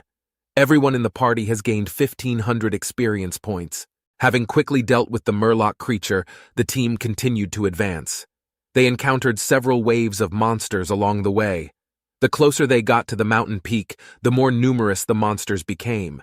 Now, they were even encountering level 21 monsters, which took a bit more effort to defeat. At this pace, it would take them at least 3 hours to reach the center of the island. "They're moving too slowly," Tao Tao commented. "From now on, when they encounter monsters, Emma will be in charge of crowd control. If they can avoid a fight, they will." Tao Tao decided to bypass the monsters to speed up their progress. The team quickened their pace. When they next encountered monsters, Emma immediately used her skills to control them. However, 20 minutes later, they were still falling behind. Other teams had already reached the base of the mountain, and the area was swarming with murloc creatures, making them difficult to avoid. The teams had already arrived at the base of the mountain, clearing out the creatures there in preparation to ascend. Tao Tao was ready to rush in, but Emma interjected, "The monsters here are level 22, higher than my level." She is not confident that she can control these creatures, especially with their overwhelming numbers. Tao Tao furrowed her brow. If they were to clear everything in their path, it would take at least an hour, and they would be left far behind. But if they rushed straight through without Emma's crowd control, it would be difficult. There was a risk they'd be surrounded by the murloc's creatures, putting the entire team in danger. For a moment, Tao Tao was caught in a dilemma. Lin looked at the path ahead. He had already found a closer route.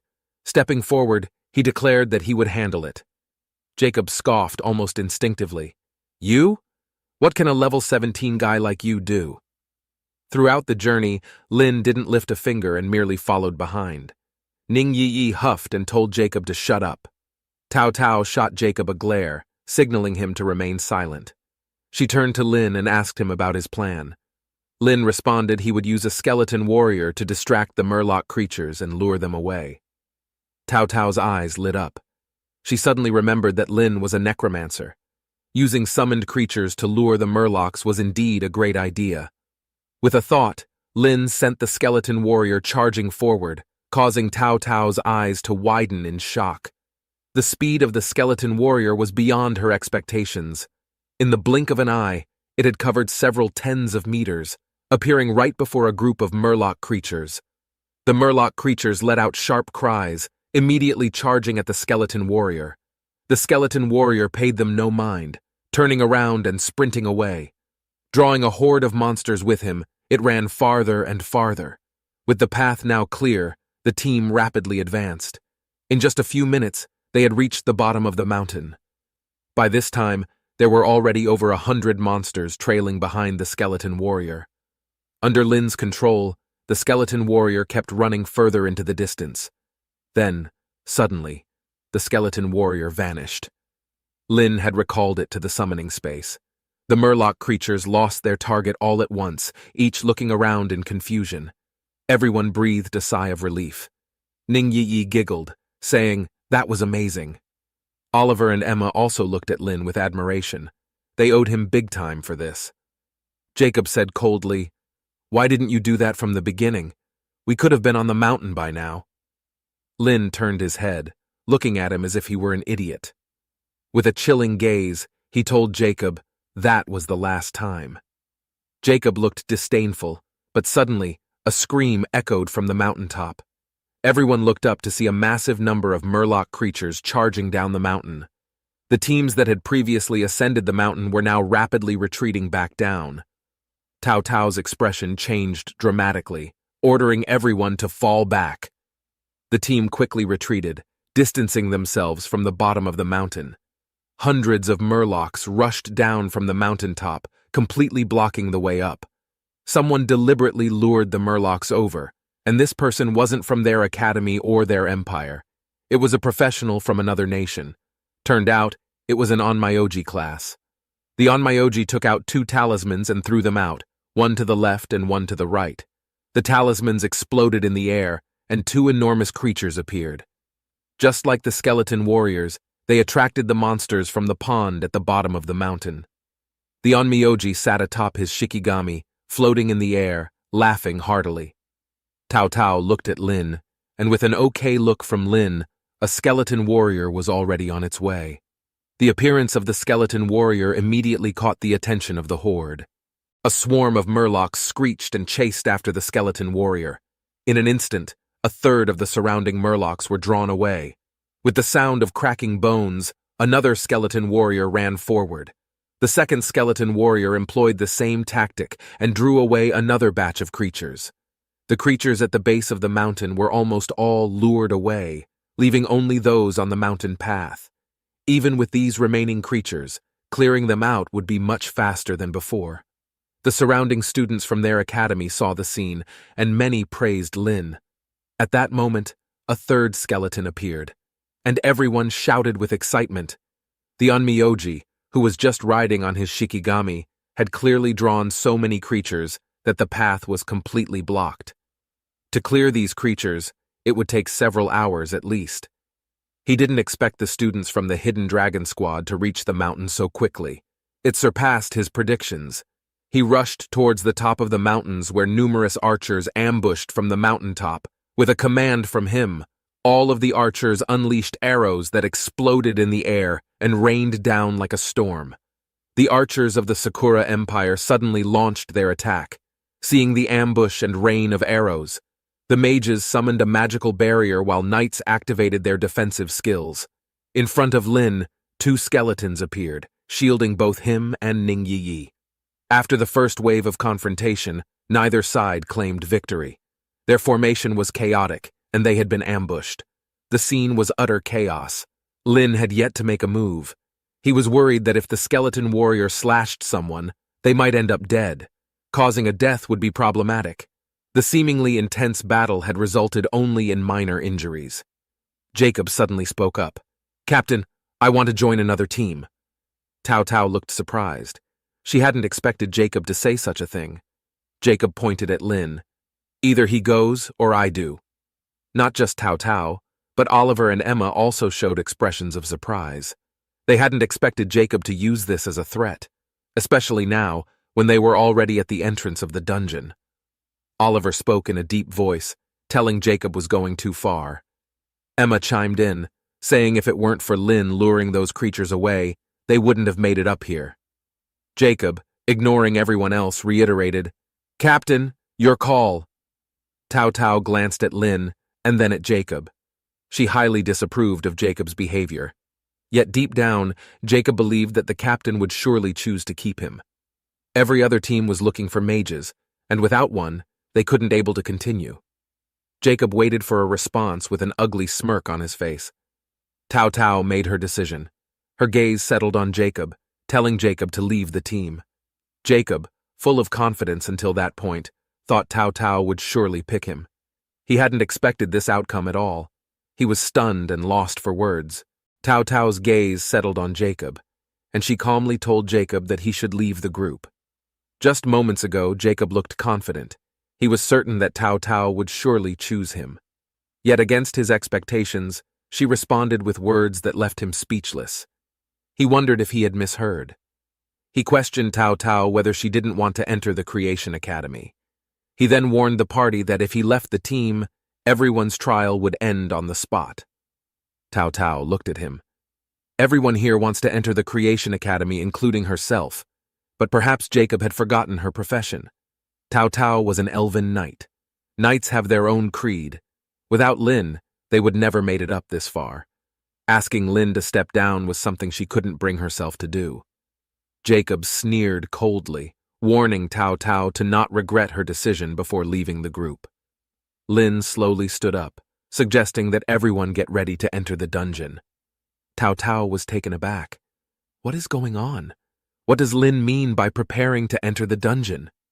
Lin surely knew both sides are still fighting over the entrance, and nobody from either side could approach the dungeon. As Lin stood up, Ning Yi Yi followed suit. Ning Yi Yi giggled while trying to pull Tao Tao up. Tao Tao looked puzzled. She questioned how could they enter. Oliver and Emma were equally perplexed, but got up to follow Lin. Lin walked towards the dungeon entrance with Ning Yi Yi hopping and skipping behind. She seemed to have unwavering faith in Lin. Tao Tao tells herself, if things go south, they can just come back. With her around, they were at least safe. The Sakura Empire probably wouldn't dare to kill anyone. The group of 5 suddenly approached the dungeon, immediately drawing the attention of the people from the Sakura Empire. They began to shout and curse, warning the group not to take another step. Professionals from the Sakura Empire yelled out, with their swords drawn and weapons raised high. In an instant, everyone had their weapons at the ready. Lin, however, wasn't bothered continuing to walk towards the dungeon. Tao Tao's heart raced. Holding her shield up, Oliver and Emma were also extremely tense. Only Ning Yi Yi seemed unfazed, saying, "Don't worry, it'll be fine." Everyone from the Hidden Dragon Squad recognized Lin. He was the summoner who had diverted the murlocs for them earlier. Had it not been for Lin's summoned creature earlier, they wouldn't have made it here. Although they weren't sure what Lin planned to do, the majority chose to protect him. They readied their weapons, preparing for another battle. Jacob sneered, "Idiots! Are you all seeking death?" Seeing Lin disregard the warnings, the Sakura Empire launched their attacks. Tao Tao raised her shield without hesitation, ready to defend her party members. At that very moment, Lin pointed forward. Whoosh! Dozens of skeletal warriors instantly appeared around him. Over a dozen skeletal warriors formed a protective circle, safeguarding the group and deflecting all incoming attacks. Everyone was stunned. They couldn't believe Lin could summon so many skeletal warriors and that the enemy's attacks felt so harmless against them. The group of 5 ignored the relentless assaults from the Sakura Empire's professionals. As Lin and the party moved closer to the dungeon step by step, the professionals from the Sakura Empire charged at them again. Yet, Lin ignored them and calmly chose the nightmare-level difficulty. The 5 suddenly disappeared at the entrance of the dungeon, along with the skeletal warriors. Tao Tao looked at Lin, finally breathing a sigh of relief. But without a damage dealer, what were they to do now? Ning Yi Yi giggled, telling her to just trust in Lin. His skeletal warriors are very powerful. At this point, they had no choice but to take Ning Yi Yi's word for it. Tao Tao said she would try to block the mobs and asked Emma to handle the healing. Emma patted her chest, reassuring her, while Oliver began to apply buffs. But by then, Lin was already moving forward. As everyone was still preparing, they suddenly saw a system notification. Defeated level 21 elite Murloc warrior, XP gained 10,000. Obtained 10 fish scales. Oliver and Emma, who were still in the process of buffing, were startled by the sudden notification. Then, turning their heads, they saw a fallen elite Murloc warrior lying in a pond ahead. Tao Tao's eyes widened, looking at Lin with disbelief. She was the only one who had seen what happened. Monsters in the Nightmare Dungeon, even with the perfect team set up, would take them several minutes to defeat. Yet she saw a few skeletal warriors go up, and with a few strikes, the monster was dead, almost instantly. Tao Tao was still processing what had happened. Ning Yi Yi, however, laughed, as she reiterated how Lin's skeletal warriors are amazing and followed suit. Oliver shouted, "I haven't finished buffing!" Tao Tao shook her head. Never mind that now, urging everyone to hurry up and follow. The skeletal warriors relentlessly unleashed their rampage strikes at the forefront, instantly slaying any monster that came in their path. Tao Tao had never imagined that clearing a dungeon could be this effortless. Every time they embarked on a dungeon, she was the most fatigued. Being a knight, she had to stand in the front lines, constantly vigilant of each attack from the monsters. She had to hold the monsters' aggro firmly while also ensuring her teammates were protected. Unlike now, where all she had to do was follow from behind and essentially do nothing. Oliver and Emma shared the same sentiments. After walking through the corridor for quite some time, they finally reached its end. A vast cavern appeared before them. Suddenly, Ning Yi Yi spotted a dark shadow in the water and cast a detection spell. It was the Queen's pet snake, Elite Boss. A 30-meter-long python appeared, its stats astoundingly high, far surpassing the Goblin King that Lin had encountered previously. It even matches the stats of the skeletal warriors. Without hesitation, Tao Tao looked to Lin, indicating she'd take the aggro of the monster. But Lin stopped her, saying there was no need. While none of them made a move, the skeletal warriors had already charged forth. Lin still didn't summon more skeletal warriors. In his eyes, the existing skeletal warriors were more than sufficient. One after another, the skeletal warriors leaped towards the colossal python. The python surged upwards, its massive tail sending several skeletal warriors flying. This was the python's first skill, Whiplash. The python's agility was unexpectedly impressive. No skeletal warriors could land a hit on it. The python swiftly slithered around the cave, its massive tail constantly whipping and sending the skeletal warriors flying. Tao Tao was growing anxious as she watched, but Lin reassured her. A soft glow emitted from his palm as he gently pointed towards the python. It was Lin's newly acquired skill, the Slow Curse. Suddenly, as if a massive red chain appeared on the python's body. In an instant, the python's speed was reduced by half. This time, the skeletal warriors easily captured the python. The swords and axes in their hands descended furiously, slashing hard against the python's scales. The python cried out in pain repeatedly. Tao Tao instantly recognized it as a curse skill, to which Lin nodded in confirmation. Powerful summoning creatures and curse debuff skills. What kind of profession is a necromancer really? Tao Tao wondered to herself. Deprived of its speed advantage, the python was now forced into head-on combat with the skeletal warriors. Suddenly, the python initiated another skill, Death Coil.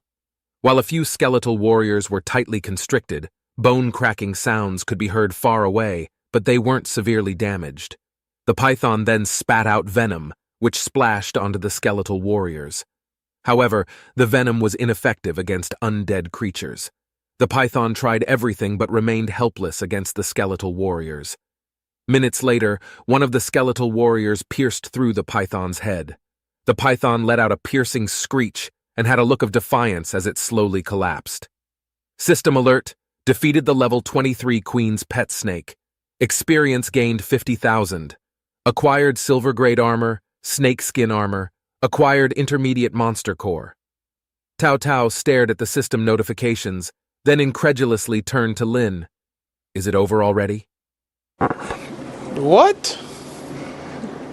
Bro, what are you talking about, man? Lin nodded in agreement, but Tao Tao and the others were still in a daze, taking a moment to understand the situation. Ning Yi Yi's laughter radiated with joy. The more impressive Lin is, the happier she becomes. She urged everyone to snap out of their daydream and catch up with Lin.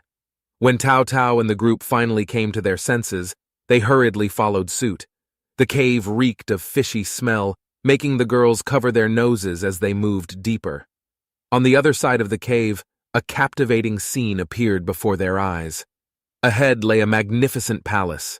It was the Mermaid Queen's palace. The atmosphere here was drastically different than the cave. It was much pristine and orderly. From where they stood, all the way to the palace's entrance, squads of Murloc guards could be seen patrolling. Each squad consisted of 3 elite Murloc soldiers. These Murloc soldiers were clad in armor and wielded weapons.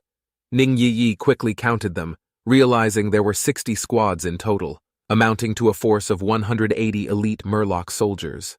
Cao Cao recalled in the past, their tactic was to carefully target monsters lurking in the corners, luring them bit by bit for a thorough cleanup. It was a slow and strenuous process, but it was safer that way. Now, everyone turned their gaze to Lin. Ning Yi inquired, with so many monsters, what should they do? However, seeing the horde, Lin was secretly thrilled. The more monsters, the better. He pointed forward, and suddenly, all the skeletal warriors surged forth. Their sudden appearance immediately drew the attention of the Murlocs. At that moment, a detection spell was cast, revealing the attributes of these Murloc soldiers. While the elite Murloc soldiers had impressive strength and vitality, compared to the skeletal warriors, they were still weak. Soon, large numbers of the elite Murloc were rounded up by the skeletons. The skeletal warriors unleashed their rampage strike, and the Murloc soldiers retaliated with their abilities.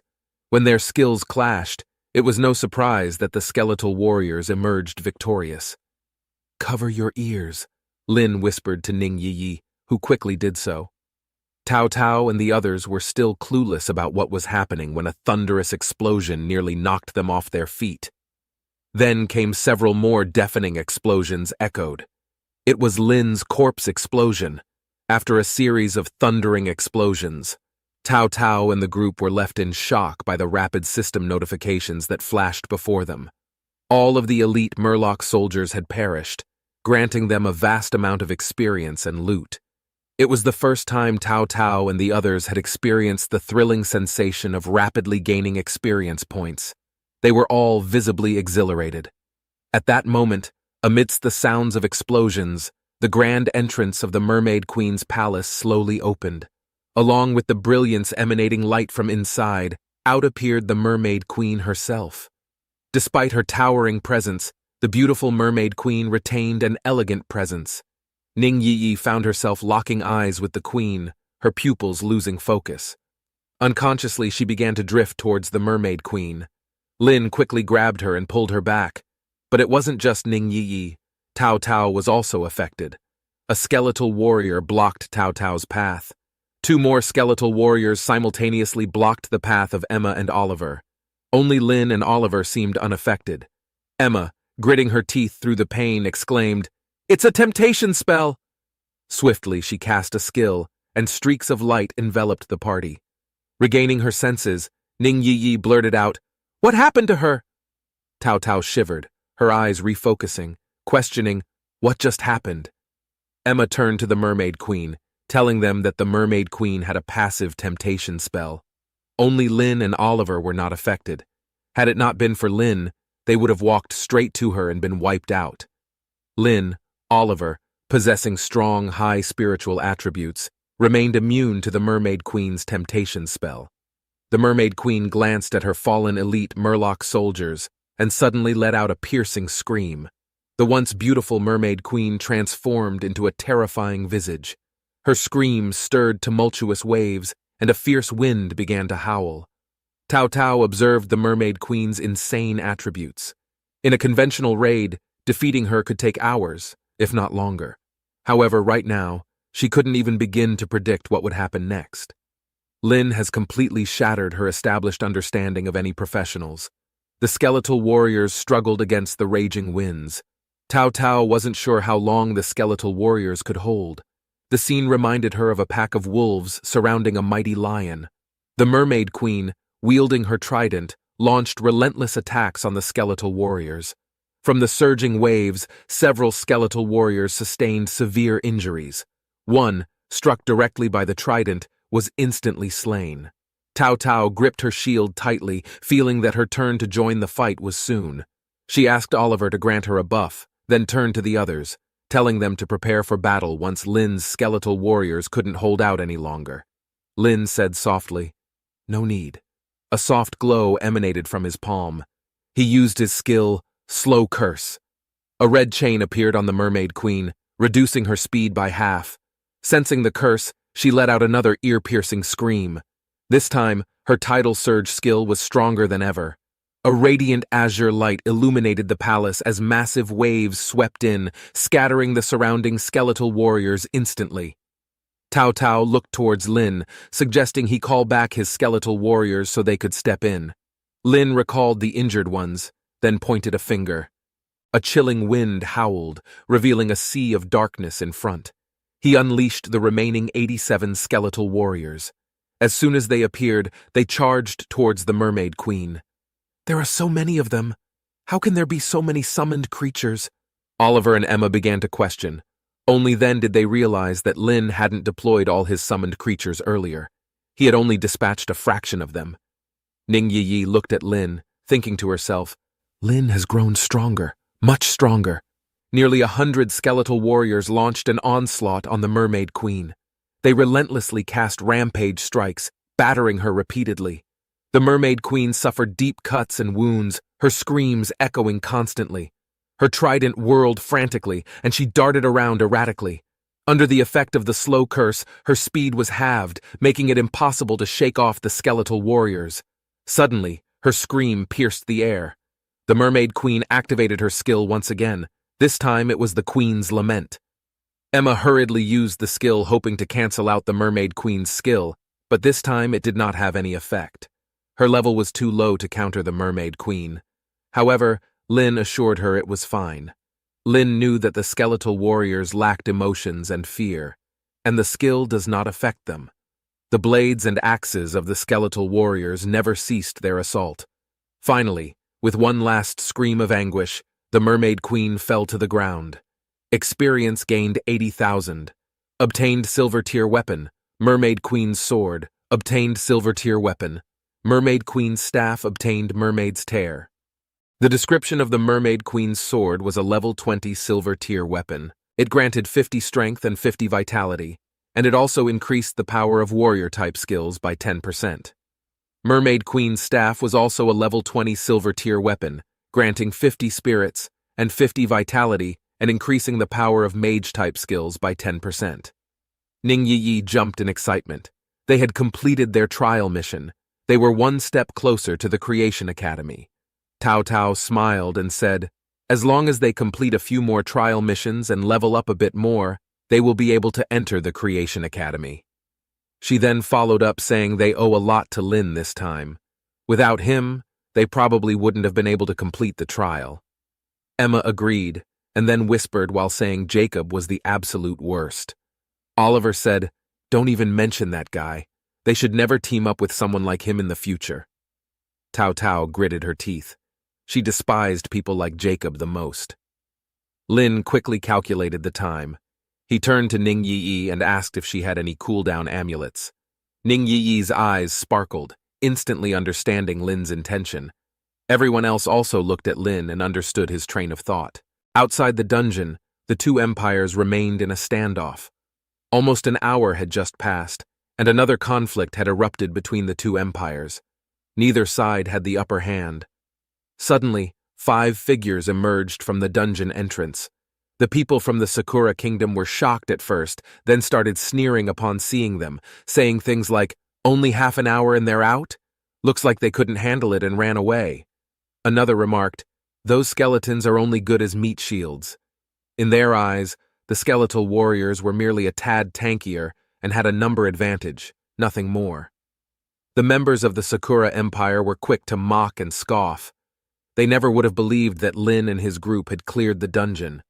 On the other hand, the people from the Divine Empire and the Hidden Dragon Squad let out a sigh of relief upon seeing Lin and his party members return safely.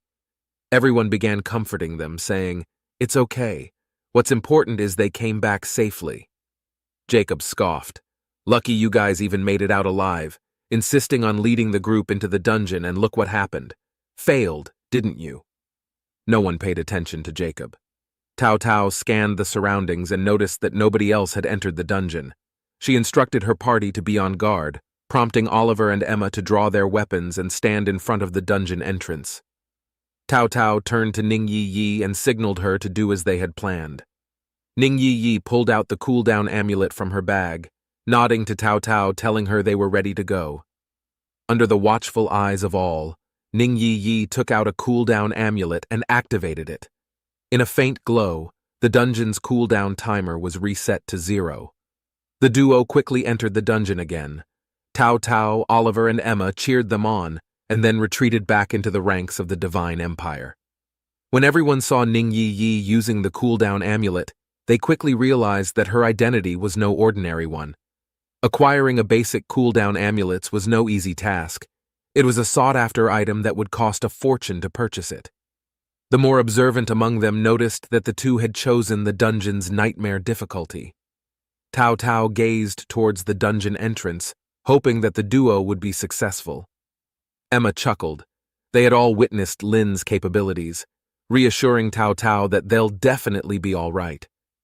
Tao Tao smiled and stowed away her shield. Inside the dungeon, Ning Yi Yi's face beamed brightly, making even the dungeon's foul smell seem less intolerable. She had previously asked Lin to bring her along for a dungeon run to level up before they parted last time, and she hadn't expected the wish to come true so soon. Lin smiled, saying that if he promised something, he would make sure to deliver. Ning Yi Yi's smile grew even brighter as she responded. Then Lin have to keep bringing her along in the future, and not just this one time. Lin agreed. The two pressed on, with Ning Yi Yi's cooldown amulet still having 5 uses left. If she were to bring along the rest of the party members, they could only go through one more round. However, if it were just Ning Yi Yi and Lin, they could go through 2 more rounds. After discussing, they decided that only Lin and Ning Yi Yi would tackle the dungeon. They were determined to seize this opportunity and obtain all 3 mermaids' tears. With the experience from their previous venture, Lin didn't waste time fighting mobs one by one. He summoned skeletal warriors, allowing them to attack freely, advancing along the corridor. Minutes later, all the elite Murloc soldiers in the passage were defeated. They soon arrived in the cavern of the Mermaid Queen's pet snake. A 30-meter python leaped out of the water. Drawing from his prior experience, Lin swiftly cast a slowing curse on the python, and dozens of skeletal warriors simultaneously launched their attacks on it. The python was defeated before it could even react, letting out a mournful cry as it collapsed. System notification. Defeated, the level 23 pet snake of the Mermaid Queen. Experience gained 125,000. Acquired silver tier armor, snakeskin light armor. Acquired an intermediate monster core. The last time they fought this far, it took them a long time to progress by defeating monsters one by one. This time, it only took 5 minutes. Ning Yi Yi smiled, and her eyes turned to the shape of crescent moons, praising Lin for becoming even stronger. The duo pressed on towards the Mermaid Queen's palace, soon arriving outside. Many elite Murloc soldiers patrolled outside the palace. Skeletal warriors quickly dashed forth, swiftly eliminating the mobs. The Mermaid Queen then made her appearance, with a shimmering blue glow as her palace gates opened again. The beautiful Mermaid Queen emerged from within. Having had the experience before, Ning Yi Yi quickly ducked behind Lin, knowing not to make direct eye contact to avoid getting seduced by the Mermaid Queen. With Lin acting as a shield, she was safe. Ning Yi Yi playfully shouted, "Go Lin! I choose you!" prompting a chuckle and a shake of the head from Lin. This time, armed with prior knowledge and being well prepared, Lin used his skill, Slowing Curse. Under the massive chains, the Mermaid Queen's speed significantly decreased. The skeletal warriors simultaneously hurled several dead Murloc soldiers toward the Mermaid Queen. Then he used skill, Corpse Explosion, a conventional and somewhat cliched move, but highly effective. During a series of explosions, the Mermaid Queen let out a cry and fell, not even having a chance to use her skills. System notification. Defeated the Mermaid Queen. Experience gained 200,000. Acquired silver tier weapon, Mermaid Queen's dagger. Acquired silver tier weapon, Mermaid Queen's spellbook. Received Mermaid's tier. At the same time, Ning Yi Yi leveled up, which elated Ning Yi Yi, clapping her hands, urging for another round, hoping to secure all 3 Mermaid's tears. After exiting the dungeon, Lin looked at Ning Yi Yi. He recalled that when he first met her, she was at level 19, while he was only at level 10. After all this time, Ning Yi Yi had remained at level 19, only just becoming level 20. It seemed that Ning Yi Yi wasn't too interested in grinding levels. Ning Yi Yi greeted Tao Tao, Emma, and Oliver, then used her cool-down amulet for the second time. A few seconds later, the duo entered the dungeon again. The onlooking crowd from the Sakura Empire was puzzled. Why did they come out as soon as they went in? It had only been about 10 minutes, not even enough time to defeat a single mob. Some even scoffed, saying it's just rich folks. Only know how to waste. They squandered such a precious cool-down amulet.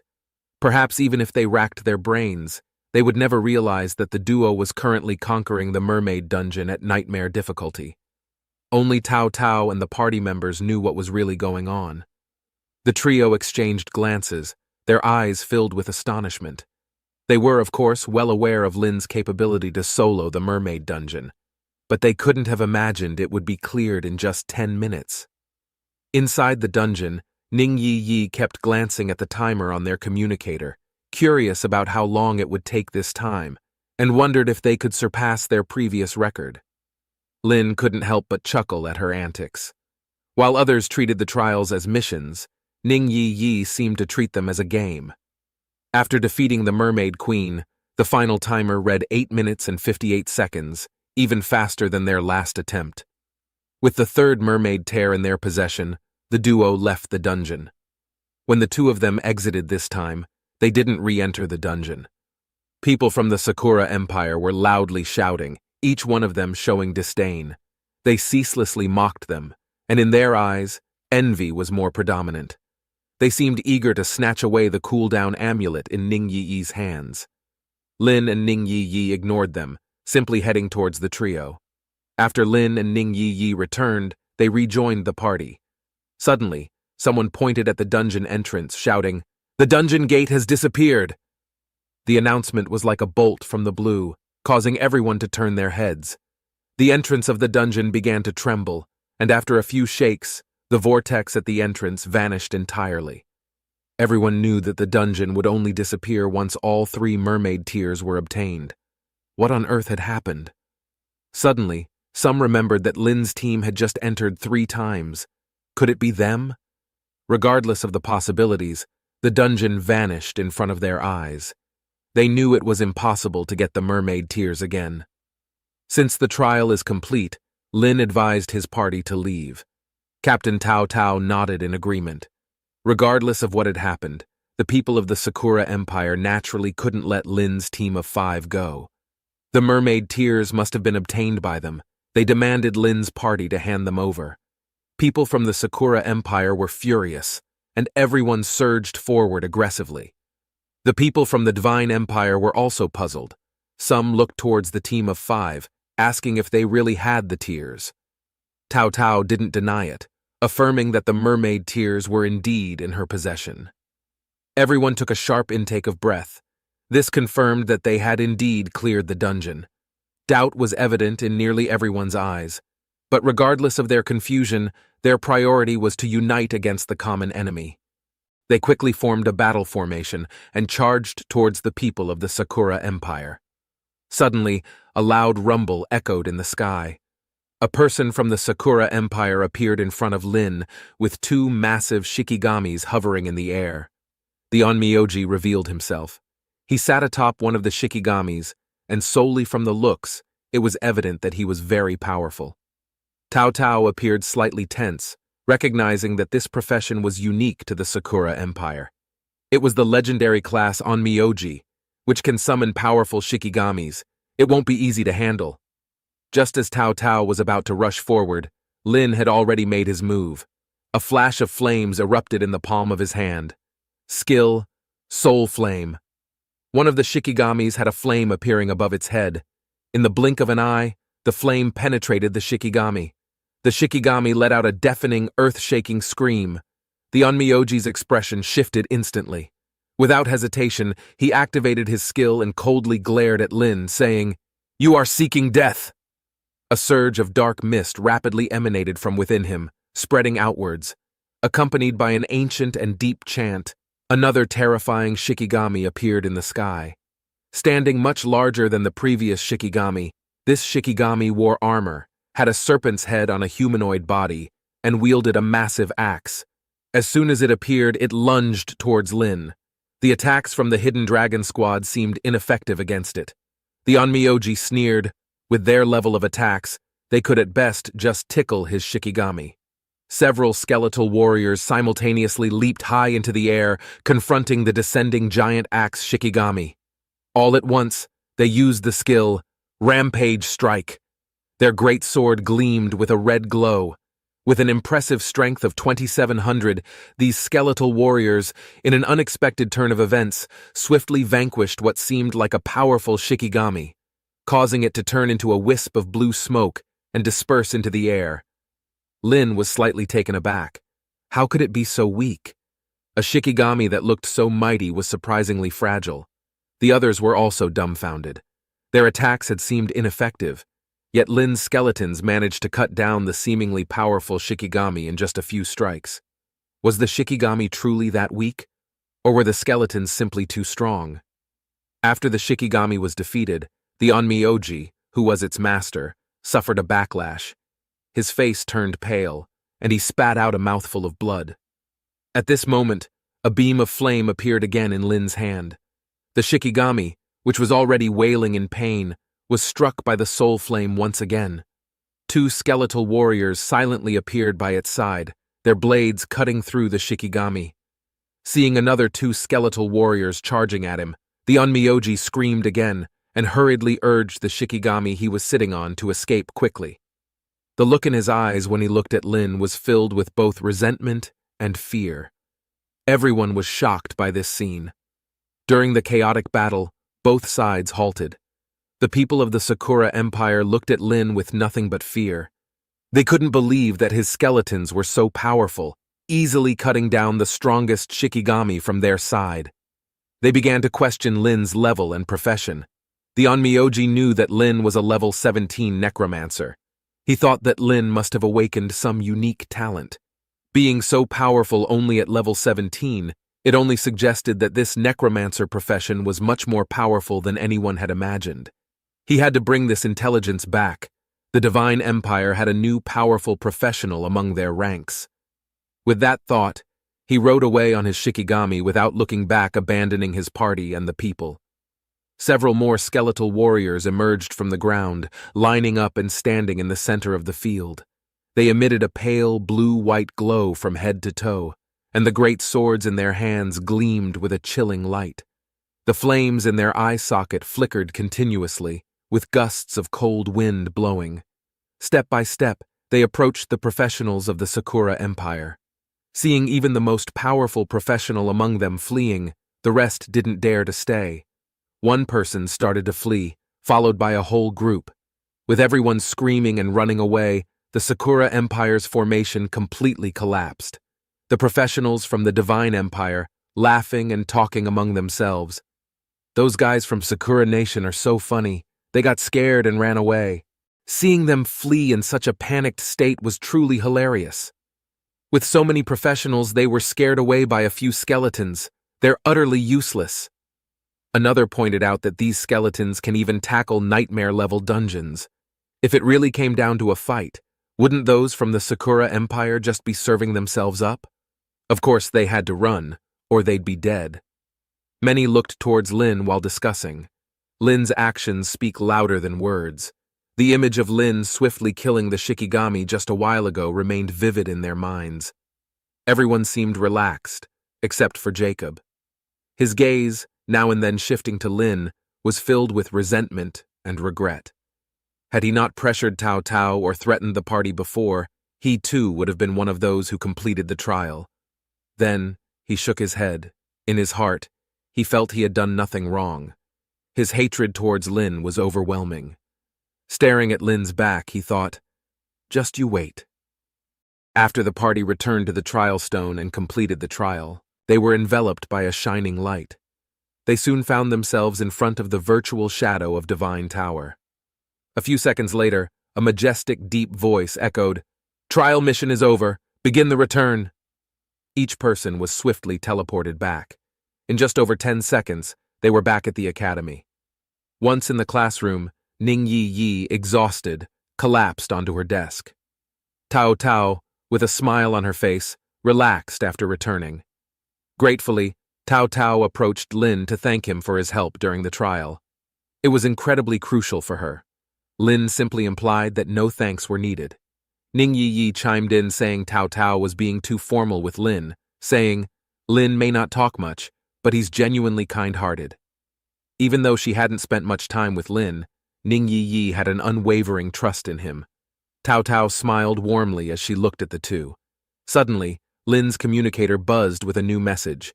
It was from White Divine, summoning him to the administration office. A few minutes later, Lin arrived to find White Divine sitting, waiting for him. White Divine gave a hearty laugh, waving Lin over, mentioning he had seen the video recording of the trial. He complimented Lin on his excellent performance. Uncertain about why White Divine had called him, Lin simply responded he had done what was expected of him. White Divine's smile widened, unfazed in victory and defeat, such is the temperament of top warriors. White Divine was pleased with Lin and proceeded to ask if Lin knew the purpose of the mermaid's tear.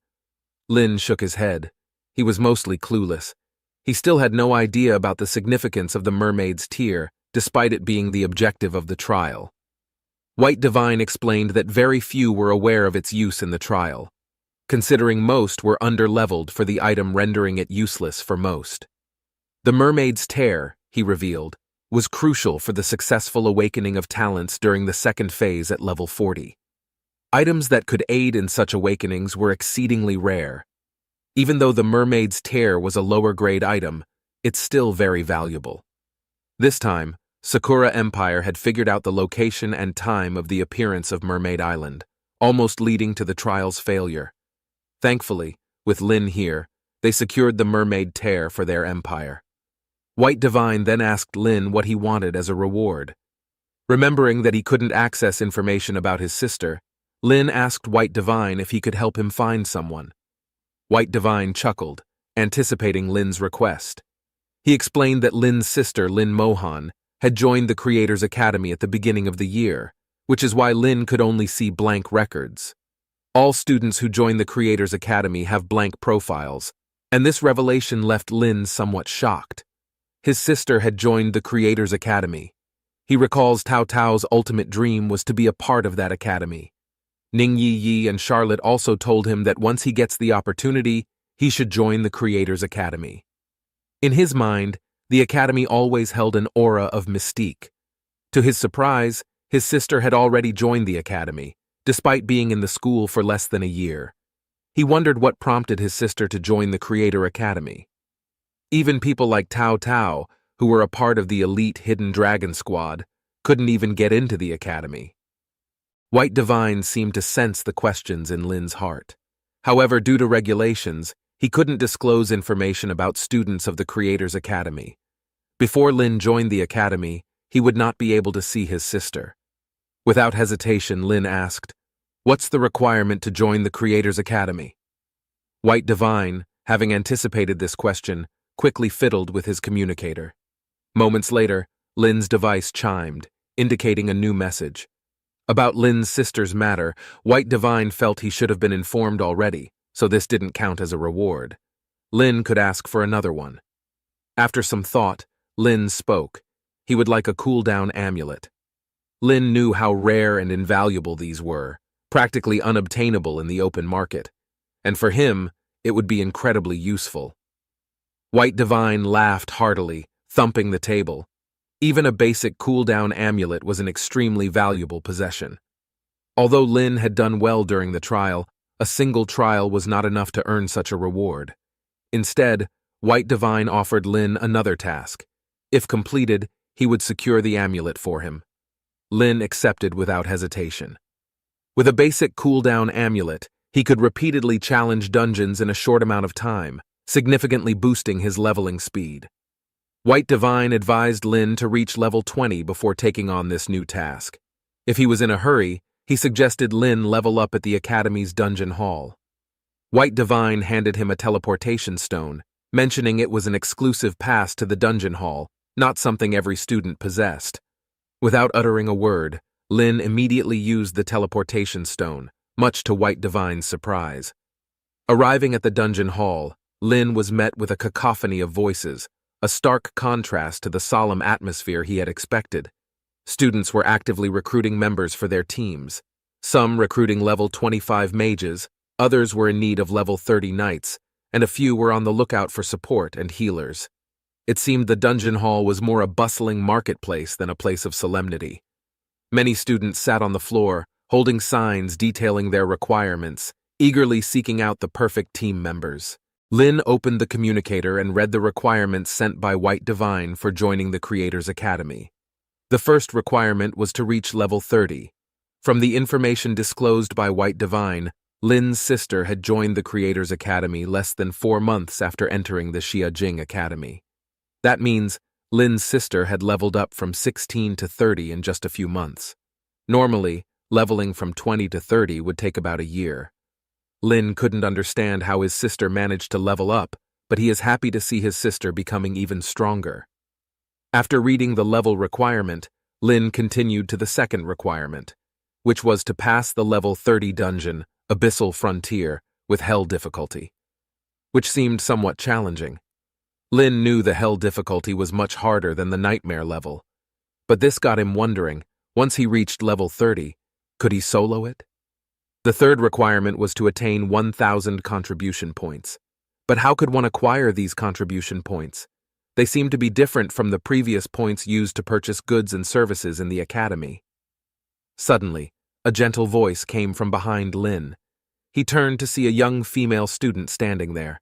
She seemed a bit shy, took a deep breath, mustered up courage, and asked Lin if it was his first time in the dungeon hall.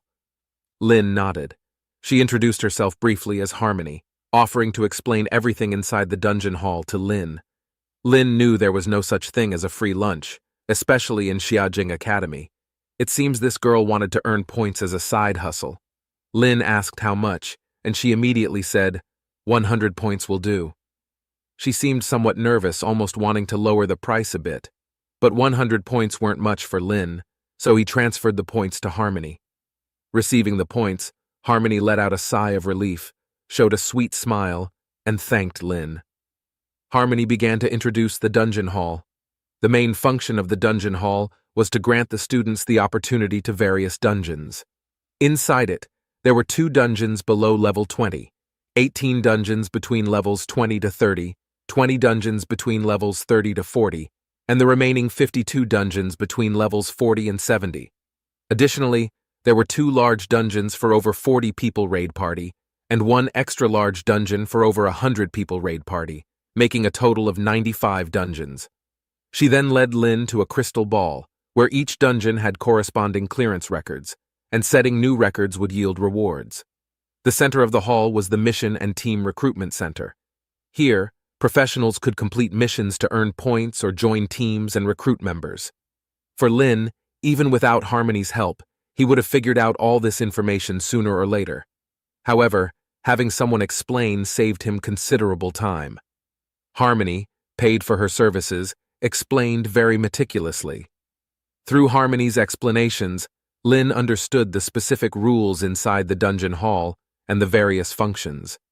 Finally, Harmony asked Lin if he had any more questions. Lin's only question was about how to obtain contribution points. Harmony explained that there weren't many ways to earn them.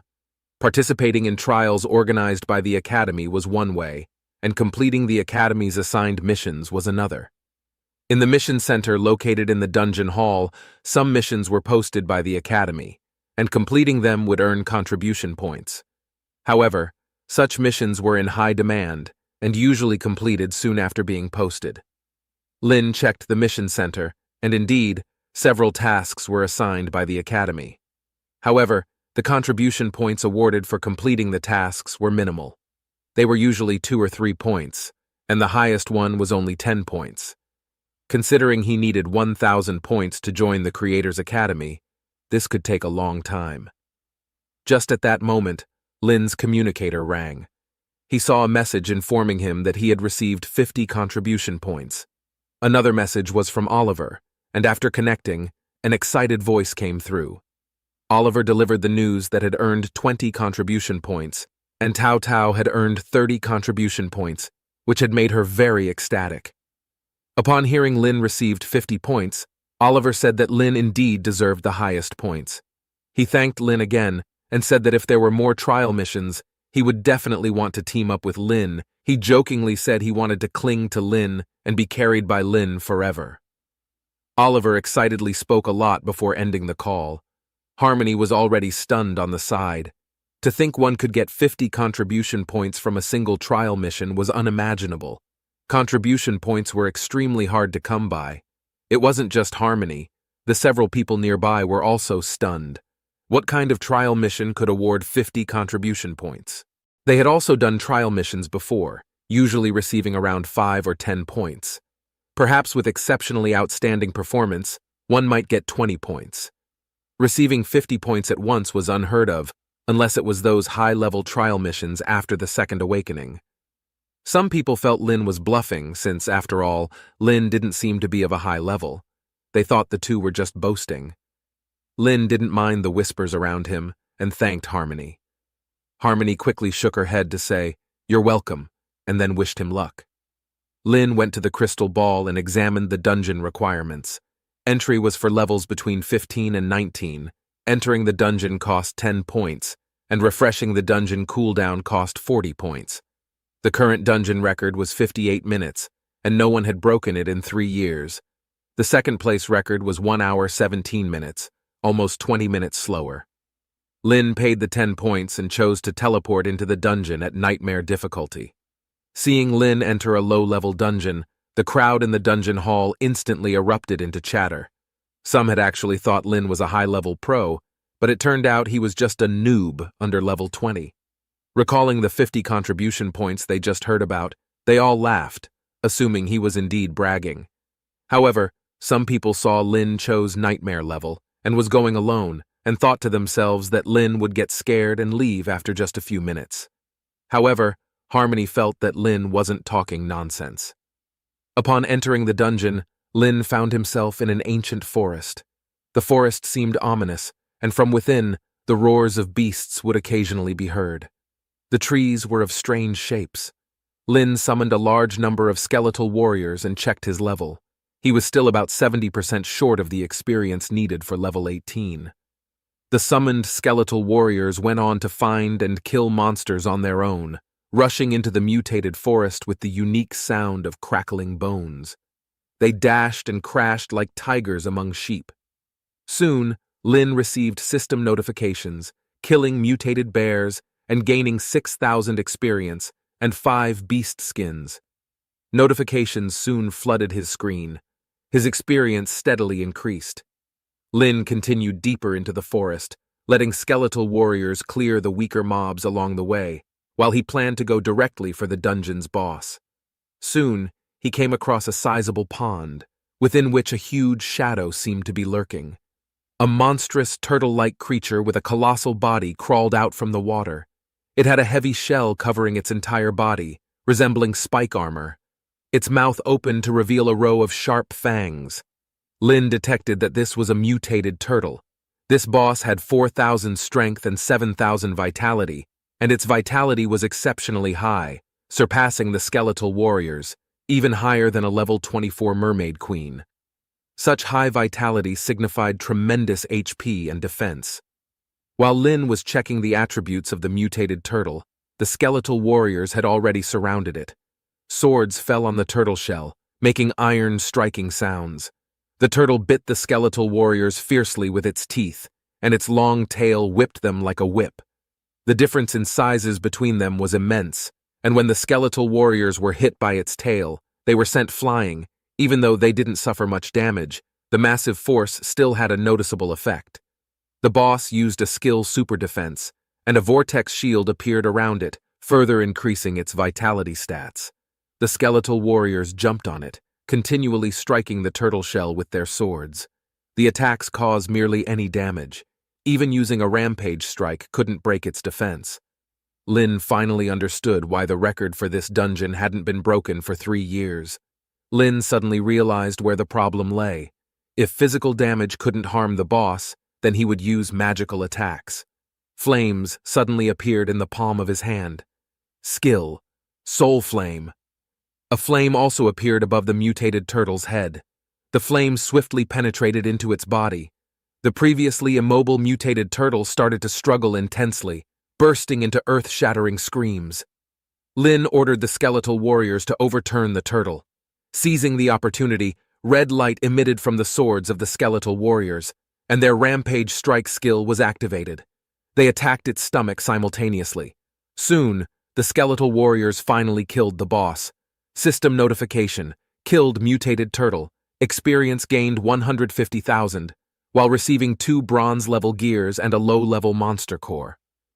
Lin collected the dropped items and checked his experience, realizing that his experience had increased by 35% from this dungeon. He figured that if he ran it once more, he should be able to level up. The moment Lin successfully killed the mutated turtle, a bell suddenly rang out through the dungeon hall, the sound echoing throughout the entire hall. People started pouring in. Everyone surrounded the crystal ball, which was radiating a brilliant light, capturing everyone's gaze. A brand new record had appeared on it.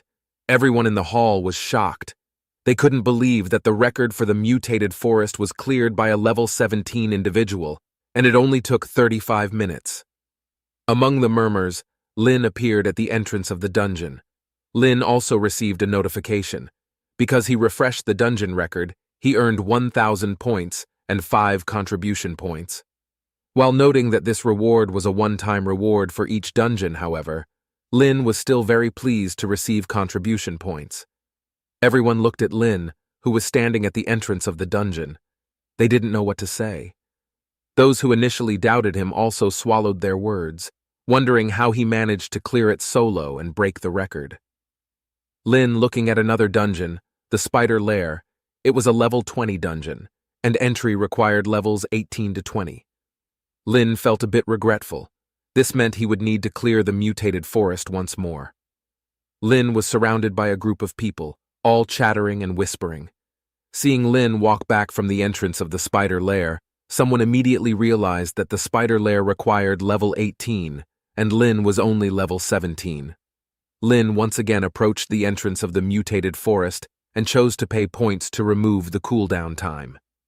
He chose the nightmare level again, and about 20 minutes later, Lin appeared at the dungeon entrance, and this time he had finally reached level 18. When everyone surrounded the crystal ball, they discovered that Lin had broken his own record again, but this time he cleared it in just 24 minutes and 32 seconds. The onlookers were perplexed about how Lin managed to achieve this. The previous record was set by a perfectly coordinated 5-person party and had stood unbroken for 3 years. Yet, unexpectedly, a newcomer had shattered it by soloing. Among the discussions from the crowd, Lin had already proceeded to the adjacent dungeon. Level 20 dungeon, Spider Lair. The record for this dungeon was 1 hour and 12 minutes. Looking at the dungeon record, which similarly hadn't been broken in 3 years, Lin wondered if it had been set by the same 5 people. Regardless, he was in great need of contribution points, so he would have to break their record once more. He chose Nightmare difficulty and entered the dungeon. The Spider Lair was exceptionally dim. Lin held the soul flame for some extra light. Lin managed to get a rough glimpse of his surroundings. The area was surrounded by rock walls, with small holes filled in them, and many spider webs above. The sound of the wind carried the noise of spiders crawling. Lin summoned the skeletal warriors and then commanded them to search along the passage. Through the skeletal warrior, Lin obtained a lot of information. The environment inside the Spider Lair was very complicated and extremely tortuous. The skeletal warriors spread out, running through the caves. A map, continuously expanding and generating, appeared in Lin's mind. The whole lair was full of countless caves, each connected to another. Some caves even had several exits. Like a gigantic maze, the skeletal warriors also gradually encountered enemies and were attacked almost every few steps they took. This would delay Lin's advance for quite a while. Lin moved deeper into the cave along the path that had already been cleared. Seeing the small spiders above his head, although they had very low attributes, they were everywhere. The soul flame, constantly burning in Lin's palm, was released towards the charging small spiders. The flame fell onto the group of small spiders, instantly killing hundreds of them. Lin was swamped with hundreds of notifications. Each small spider only gave 500 experiences, but in total, the experience was equivalent to 20 elite monsters of the same level. Then, turning his head, he saw a skeletal warrior covered with small spiders. The small spiders were biting the skeletal warrior with their teeth. The skeletal warrior started taking damage. The damage wasn't high, but it was fast. The HP of the skeletal warrior was slowly decreasing. Lin planned to recall this skeletal warrior back to the summoning space. However, he found that he could not recall it because the small spiders were crawling on it. Lin decided to use corpse explosion to deal with these small spiders. During the intense explosion, the small spiders on the skeletal warrior were wiped out completely. Lin, using corpse explosion to advance, saw his experience soaring in rocket speed. Realizing that this place is a good spot for a grinding experience, it can't be wasted. Breaking the record is no longer the priority for this run. Leveling up is the first concern. 10 minutes later, Lin found the boss of this dungeon, a level 21 Spider King. Compared to the previous mutated turtle, this boss had more strength, and faster but had lower vitality. The giant spider was at least 10 meters tall. 8 spider legs spread out like giant pillars. Lin held the soul flame, with 100 skeletal warriors ready to attack behind him. Outside the dungeon hall, time passed second by second. People began to doubt whether Lin could really solo clear the spider's lair. An hour later, Lin still had not come out. Inside the dungeon, Lin glanced at his experience, and it had already reached 80% of level 18. One run of the dungeon had increased his experience by 80%. Since it was his first time, he completed it under unfamiliar conditions. He was delayed too much by the small spiders, and finally cleared it in 1 hour and 32 minutes, but didn't break the record. After killing the Spider King, he gained 190,000 experience points and a silver-grade spider dagger. Harmony looked at the time. It had been an hour and a half, and Lin had not yet come out. She was worried that something might have happened to him, but Lin appeared at the dungeon entrance. Harmony was glad to see Lin and asked him if he had cleared the dungeon, then quickly comforted him, saying it was okay even if he didn't, as there were too many spiders in that dungeon and it would be tough for one person to clear it. Lin replied that he did clear it. Harmony saw Lin was unharmed, and having cleared the dungeon, she was slightly shocked, but also breathed a sigh of relief. Seeing how he handled it with ease, it seemed this was not his limit. Lin happened to have a question to ask Harmony. He asked her if she knew which dungeons gave more experience. Harmony thought for a while and said that among dungeons below level 25, Spider's Lair gives the most experience. Lin calculated in his mind. The experience in Spider's Lair was triple that of the mutated forest, but the clearing time was somewhat long. However, the time he spends on this Spider's Lair run would be enough to clear the mutated forest 4 times. However, if Lin continues to grind in the mutated forest, he would need to refresh the cooldown time, which would consume points. Lin asks, "Is there any dungeon that's quick to grind and has high experience?" Harmony thinks for a while. Suddenly, she suggests that Lin could team up with others to go to the Tyrant Desert, one of the large-scale dungeons. The Tyrant Desert dungeon is a level 25 large-scale dungeon, but since 40 people can party up, the minimum entry level was level 20. Also, many high-level professionals choose to carry lower-level folks to earn points. Lin started to brainstorm. The task White Divine assigned to him also requires level 20. He wonders, once he reaches level 20, he can solo this large-scale dungeon. Lin thanks Harmony again, and then turns around to continue entering the spider lair. His priority is to level up to 20 quickly.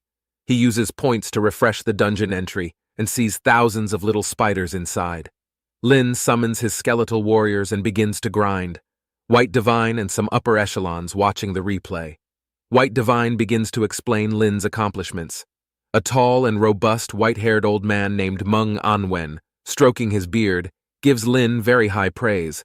He doesn't like the people from the Sakura Empire very much, so seeing them getting their ass kicked made him quite pleased.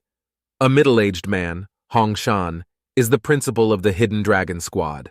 He is not pleased that his squad is being outperformed by a newcomer who just finished the exam and hasn't even attended a single class yet. Meng Anshan asks White Divine what he thinks of Lin's talent. White Divine says Lin has amplifying talents, but as to how much specifically, White Divine says it is Lin's private and secret matter, which Lin should keep to himself. Meng Anshan is very pleased with Lin's performance in this trial, and White Divine also believes Lin has a promising future, not to mention his sister has already joined the Creators Academy. From their conversation, it appears Lin's sister is being taught by someone they both respect highly. They both smiled and discussed that the people trained by that person have all ended up being the most elite members of the human race, and that person has very high standards. Nonetheless, they all think Lin will also catch his eye. The people in the room have high hopes for this pair of siblings. Returning to the spider lair, over 100 skeletal warriors are attacking the Spider King. This time Lin didn't choose to kill all the spiders, but he cleared the level much faster. As he expected, the bells in the hall ring and everyone discusses whether the newcomer has broken another record. People are getting more and more interested in Lin's profession, thinking that he might have talents in addition to his necromancer profession. Jacob also arrives at the hall. Talent profession? He just got lucky. A jealous voice resounds. Looking in the direction of the voice, hundreds of eyes fall on Jacob. Someone raises a question. Why would he say that? Jacob answered with disdain. He is just a normal student who just finished the exam, relying on some connections with White Divine, who knows what powerful treasure he got. Otherwise, how could a person alone clear the nightmare dungeon? He gave a thumbs down. As soon as he finishes speaking, someone immediately retorted, "What's wrong with being a normal student? Can't normal students break records?" Some recognize Jacob as from the Hidden Dragon Squad, and scorning the normal students, saying the Hidden Dragon Squad are just people who started early. They all have a long road to go, and who knows who will be powerful in the future. Jacob's words immediately cause arguments among the students. The normal students explode in anger. These normal students, who have gained approval from the academy, enter the dungeon hall. They are all considered outstanding students. No one likes to be looked down upon.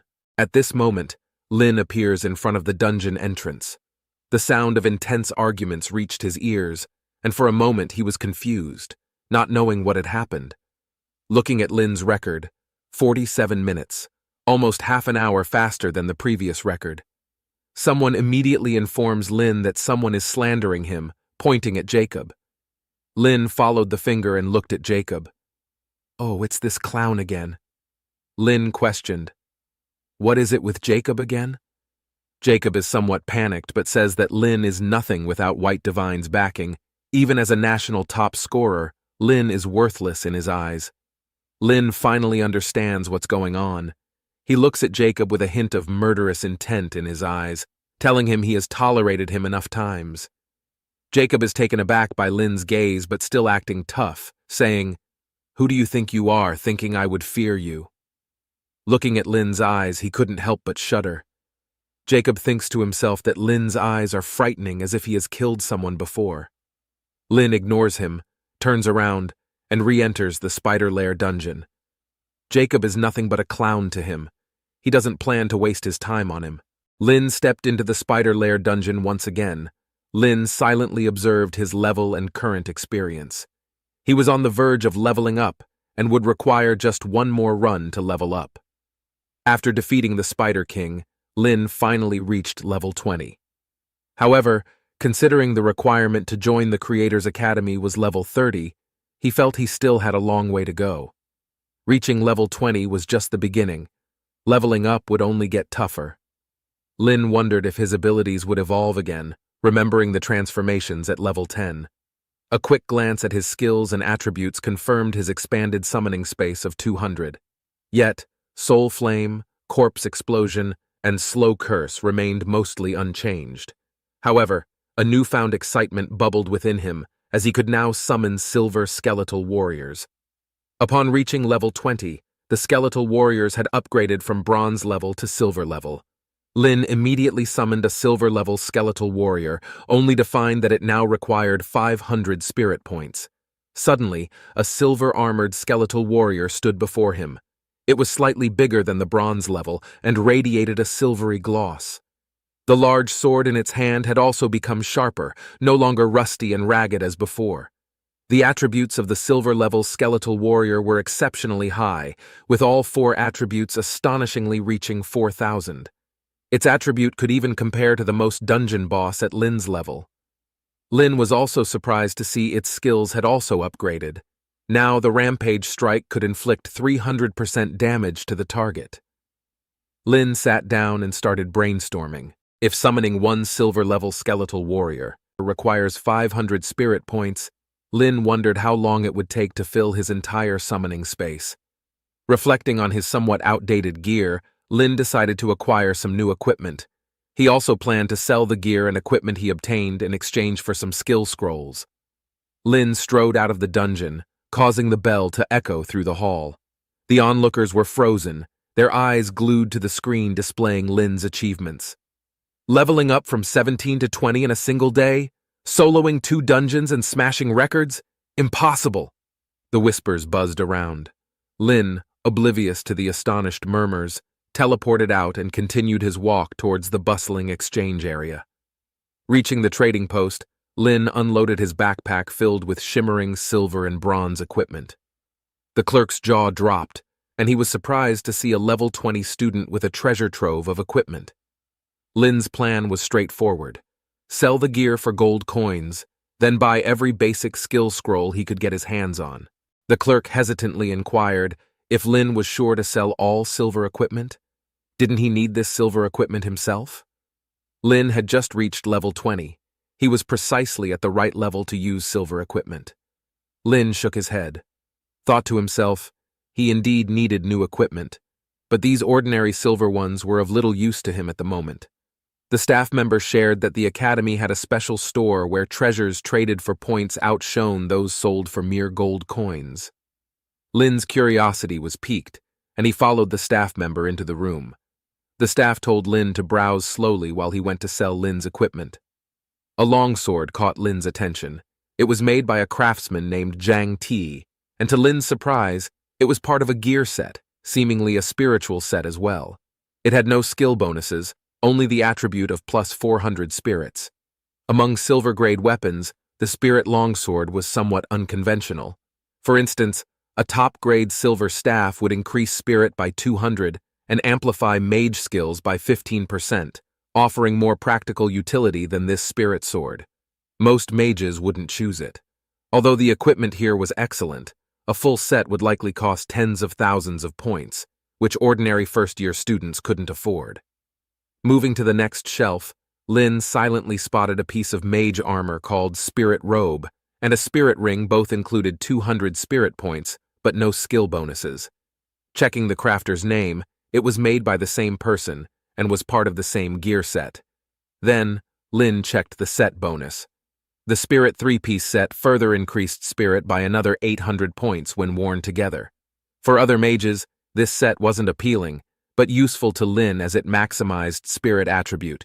Just as Lin was lost in thoughts, pondering the purchase, a sudden uproar echoed behind him. Their eyes fixed on a piece of equipment in the center. The murmurs and exclamations painted the air with a hue of curiosity and disdain. Lin strained his ears. "Can you believe it?" Someone scoffed. "A useless piece of gear with not a single attribute, and they dare to price it at 50,000 points." The surrounding crowd nodded in agreement, their faces mirrored disbelief and scorn. "And who, in their right mind, would throw away points on such a worthless thing?" Another voice chimed in, lacing the air with chuckles and whispers. Lin meandered toward the commotion, his eyes catching sight of a scythe weapon, its presence dominating the wall. Its handle was a deep, ominous black, contrasting sharply with the azure blade. With a staggering price of 50,000 points, it was a treasure seemingly out of reach for most students in the academy. He closely read the weapon's details. It was the Scythe of Thanatos, a growth-type weapon usable from level 1 and one of the necromancy set. While this weapon had no attributes, it came with 3 skills. Skill Reaper, the Scythe of Thanatos would gain experience as it absorbed souls from the abyssal creatures. The second skill, Whisperer of the Deceased, which could summon the Spirit General. The third skill, Spirit General, Army Formation, allows the spirit general to inspire and arrange the allied undead summons into battle formations. There was a fourth skill, but was currently locked. Lin's gaze was ensnared by the scythe, his heart thrumming with unspoken excitement. An uncontrollable surge of emotion and desire wells up in his heart. He cannot take his eyes off, observing every detail of this weapon intently, as if he is already holding this weapon in his hands. It seems like this is the arrangement of destiny. This scythe seemed like it was inherently tied to his profession, like it was a weapon exclusively meant for him. In the eyes of others, this attributeless weapon was trash, but perhaps in his hands, this weapon had a new meaning. He thought back to the abyssal demons he had encountered before, and if he could slay them and absorb their souls to level up the weapon. It was exactly what he wanted. The staff had just converted Lin's trove of silver equipment into a cascade of basic skill scrolls. Lin pulled out his card, informing the staff he wanted to buy the scythe on the wall. The staff blinked in disbelief, his voice laced with concern, questioning if Lin was certain about the purchase. He thought Lin had misread the price. Lin shook his head, assured him he hadn't, preparing to pay by card. After swiping, the staff realized that Lin had 130,000 points on his card, more than enough to purchase this scythe. Lin, cradling the scythe, exited the exchange under the watchful, bewildered eyes of the staff. This scythe, who knew how long it had waited in the exchange, had finally found its master. Returning to his dorm, Lin first stowed away the scythe. There was no opportunity to seek abyssal demons for now. He planned to awaken some new skills with the scrolls first. Lin silently took out a basic skill scroll, subsequently activating it. The scroll transformed into a sphere of light, enveloping Lin. Moments later, the light dispersed. The first scroll had failed as an expected outcome since it wasn't a guaranteed thing. Lin picked up another scroll, and the sphere of light illuminated once more, transforming into a streak of radiance that burrowed into his body. Acquired skill, skeleton armor. Its description was as follows. Skeletal armor summons a skeletal armor providing 100 points of vitality and defense, and simultaneously increases both the user and summoned creature's resistance to elemental attacks by 10% for a duration of 5 minutes. This skill can also be applied to others. This was a defensive skill, compensating for Lin's only weakness. Under the talent amplification, this skill could grant Lin 1,000 points of vitality and defense, and resistance to elemental attacks by 50%. Lin silently raised his palm and used the newly acquired skill, and not long after a layer of white armor composed of bones covered his body. Lin could move freely, the armor did not hinder his movements. Moreover, the armor was as light as a feather. If he didn't see it with his own eyes, he wouldn't even feel it. After a brief test, a smile appeared at the corner of Lin's lips. He was happy with the new skill. He then activated other skill scrolls again. Most of them failed. As more skills he obtained, the failure rate of the skill scrolls also increased. Soon, another sphere of light enveloped Lin just like before. Skill acquired. Summon Skeletal Mage. The skill simply read as Summon Skeletal Mage, summons a black iron-level skeletal mage. Lin immediately used the skill. A small black vortex appeared beside Lin, and subsequently, a skeletal mage walked out. The black iron-level skeletal mage was tattered all over, reminding Lin the first time he had summoned his first skeletal warrior. Lin checked the skeletal mage's attributes. The base attributes were not high, and after talent amplification, besides 300 points in spirit, other attributes were only 100, but it also had a skill, Bursting Flame. The skill inflicts fire elemental damage to the target. The damage is determined by the skeletal mage's spirit points. The black iron skeletal mage, only at level 1, didn't seem impressive, but it provided Lin's skeletal army with a means of long-range attack. As long as he could level up this skill, the skeletal mage would become increasingly powerful. Finally, Lin had used up all the basic skill scrolls. Although he only acquired 2 skills, he was quite pleased. He once again entered meditation to recover. Early next morning, Lin decided it was the moment to seek White Divine and inquire about the mission. Upon arriving at White Divine's office, White Divine inquired if there was anything Lin needed. Lin calmly replied that he had reached level 20. White Divine, who was enjoying his early morning tea, showed a slight surprise. White Divine was quite surprised to hear Lin reaching level 20 in just one day. This was even faster than White Divine back in his days. White Divine smiled, thinking to himself that these two siblings are truly something else. White Divine stayed silent for a while. Then with a smile, he said the mission was quite simple. He needed Lin to retrieve something for him. White Divine told Lin that within the dungeon hall, there was a large 40-person dungeon raid named the Tyrant Desert. Lin's task was to enter the Tyrant Desert and bring back the heart of the tyrant. The Tyrant Desert was a large-scale, level 25 dungeon, allowing up to 40 people to team up, and Lin should understand the difficulty himself. White Divine gave Lin 3 days to bring back the heart of the tyrant. If successful, White Divine promised to arrange a primary cooldown amulet for Lin. Lin nodded, saying he understood the task. Before entering the dungeon hall, he had a strong urge for the cooldown amulet, but now, he could simply spend some points in the dungeon hall to reset the cooldown time, so it seemed that there was no need for the cooldown amulet. White Divine noticed the look in Lin's eyes, and couldn't help but reveal a mysterious smile as if he saw through Lin's thoughts. White Divine patiently explained to Lin that the function of the cooldown amulet was immense, something the dungeon hall couldn't compare with. Although there were many dungeons in the dungeon hall, they weren't the best ones, and there were no top-level dungeons. Some top-level dungeons even had a cooldown time of up to a month. That's when the cooldown amulet would come in handy. Lin felt that a primary cooldown amulet probably couldn't be used in top-level dungeons, but White Divine said that all advanced cooldown amulet is upgraded from the lowest tier ones. Once Lin completes the mission, not only he will give Lin a primary cooldown amulet, but also teach him the method to upgrade the cooldown amulet.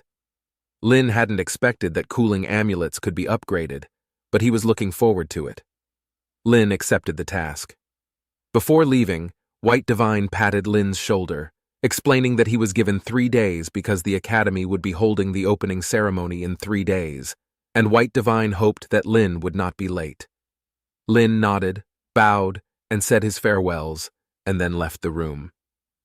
Meng Anwen came out from behind the door and looked at White Divine, noticing that he seemed very interested in this youngster. White Divine, with a smile, told Meng Anwen that he was more and more satisfied as he observed Lin. This young man was calm and composed, exactly to his liking. He then informed Meng Anwen about the task he had given to Lin. Meng Anwen thought that, given Lin's character, he would likely not spend time forming a 40-member raid party and would surely go solo.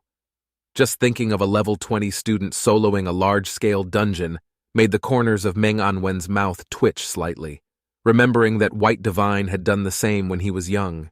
He then laughed and mentioned that White Divine, at level 30, entered the Tyrant Desert alone and rolled out from it in a very embarrassing manner.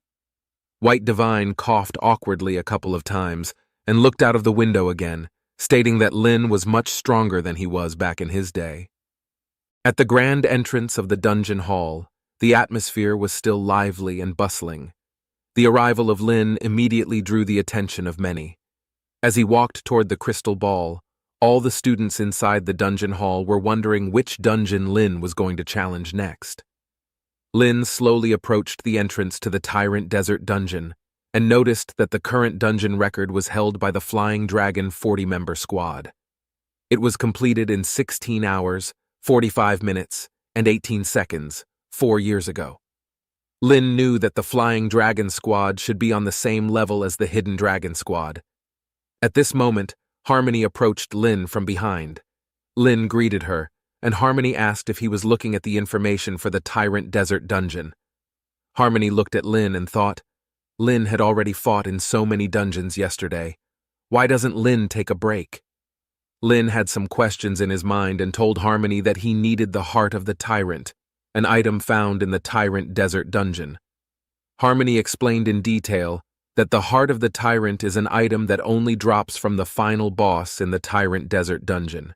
It is the primary ingredient for crafting the boss jewelry, the Tyrant Necklace. The heart of the tyrant only drops once a year, and it had already been 2 years since the last one dropped. Harmony looked at Lin again, asking if he was really going to challenge the Tyrant Desert. Lin was just at level 20, and where were his teammates? A few seconds later, she covered her mouth in surprise. Could Lin possibly be planning to tackle the large-scale dungeon solo? Harmony spoke with concern. Informing Lin that this dungeon is extremely difficult, Harmony knew Lin was strong, but she also didn't want to see him get hurt. Lin sincerely thanked Harmony. Generally, people wouldn't share so much. Lin smiled and told her not to worry. As he was about to enter, a haughty voice suddenly sounded from behind, telling them not to block the way. Lin, with quick reflexes, pulled Harmony aside. A knight in full armor with a menacing look walked over. If not for Lin's swift action, he might have bumped into Harmony. Many people followed behind him. The leading knight was very tall, and most of the people were clad in golden tier equipment. He ignored Lin and Harmony walking straight in front of the entrance, and then proudly raised his hands, loudly telling his party members and everyone present in the dungeon hall that they, the 100-Mile Squad, were going to conquer the Tyrant Desert dungeon today and were sure to set a new record. Dozens echoed loudly, and their morale was high. The knight told his team to get ready and that no mistakes were allowed. Lin watched them, thinking that he had to act quickly. Then, he walked into the dungeon entrance. Suddenly, the entire dungeon hall burst into excitement. Very few believed that Lin could solo the dungeon. Most thought it was a bit risky. The leading knight noticed Lin and looked at him disdainfully. A level 20 dares to enter the Tyrant Desert? Clearly a fool who knows nothing about large-scale dungeons. As the people in the dungeon hall focused their attention on the newbie rather than on them, there was a moment when all the members of the 100-Mile Squad felt somewhat embarrassed. Noticing the shift in morale, the knight knew he couldn't wait any longer. He shouted loudly, "Ignore that reckless newbie! Everyone prepare to enter the dungeon!" Inside the dungeon, hot winds blew, whipping up vast clouds of yellow sand. The burning sun overhead, with scorching sunlight, and the continuously rising temperature all indicated the harshness of the environment. Considering this was a large-scale dungeon, and the record stood at almost 17 hours, Lin surmised its map must be immensely large.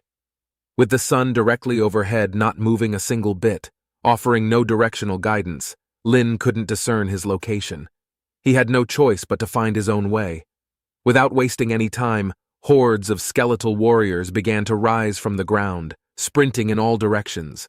A map simultaneously formed in his mind. Seizing this moment, Lin calculated that entering a large dungeon required 500 points, and a reset required 2,000 points.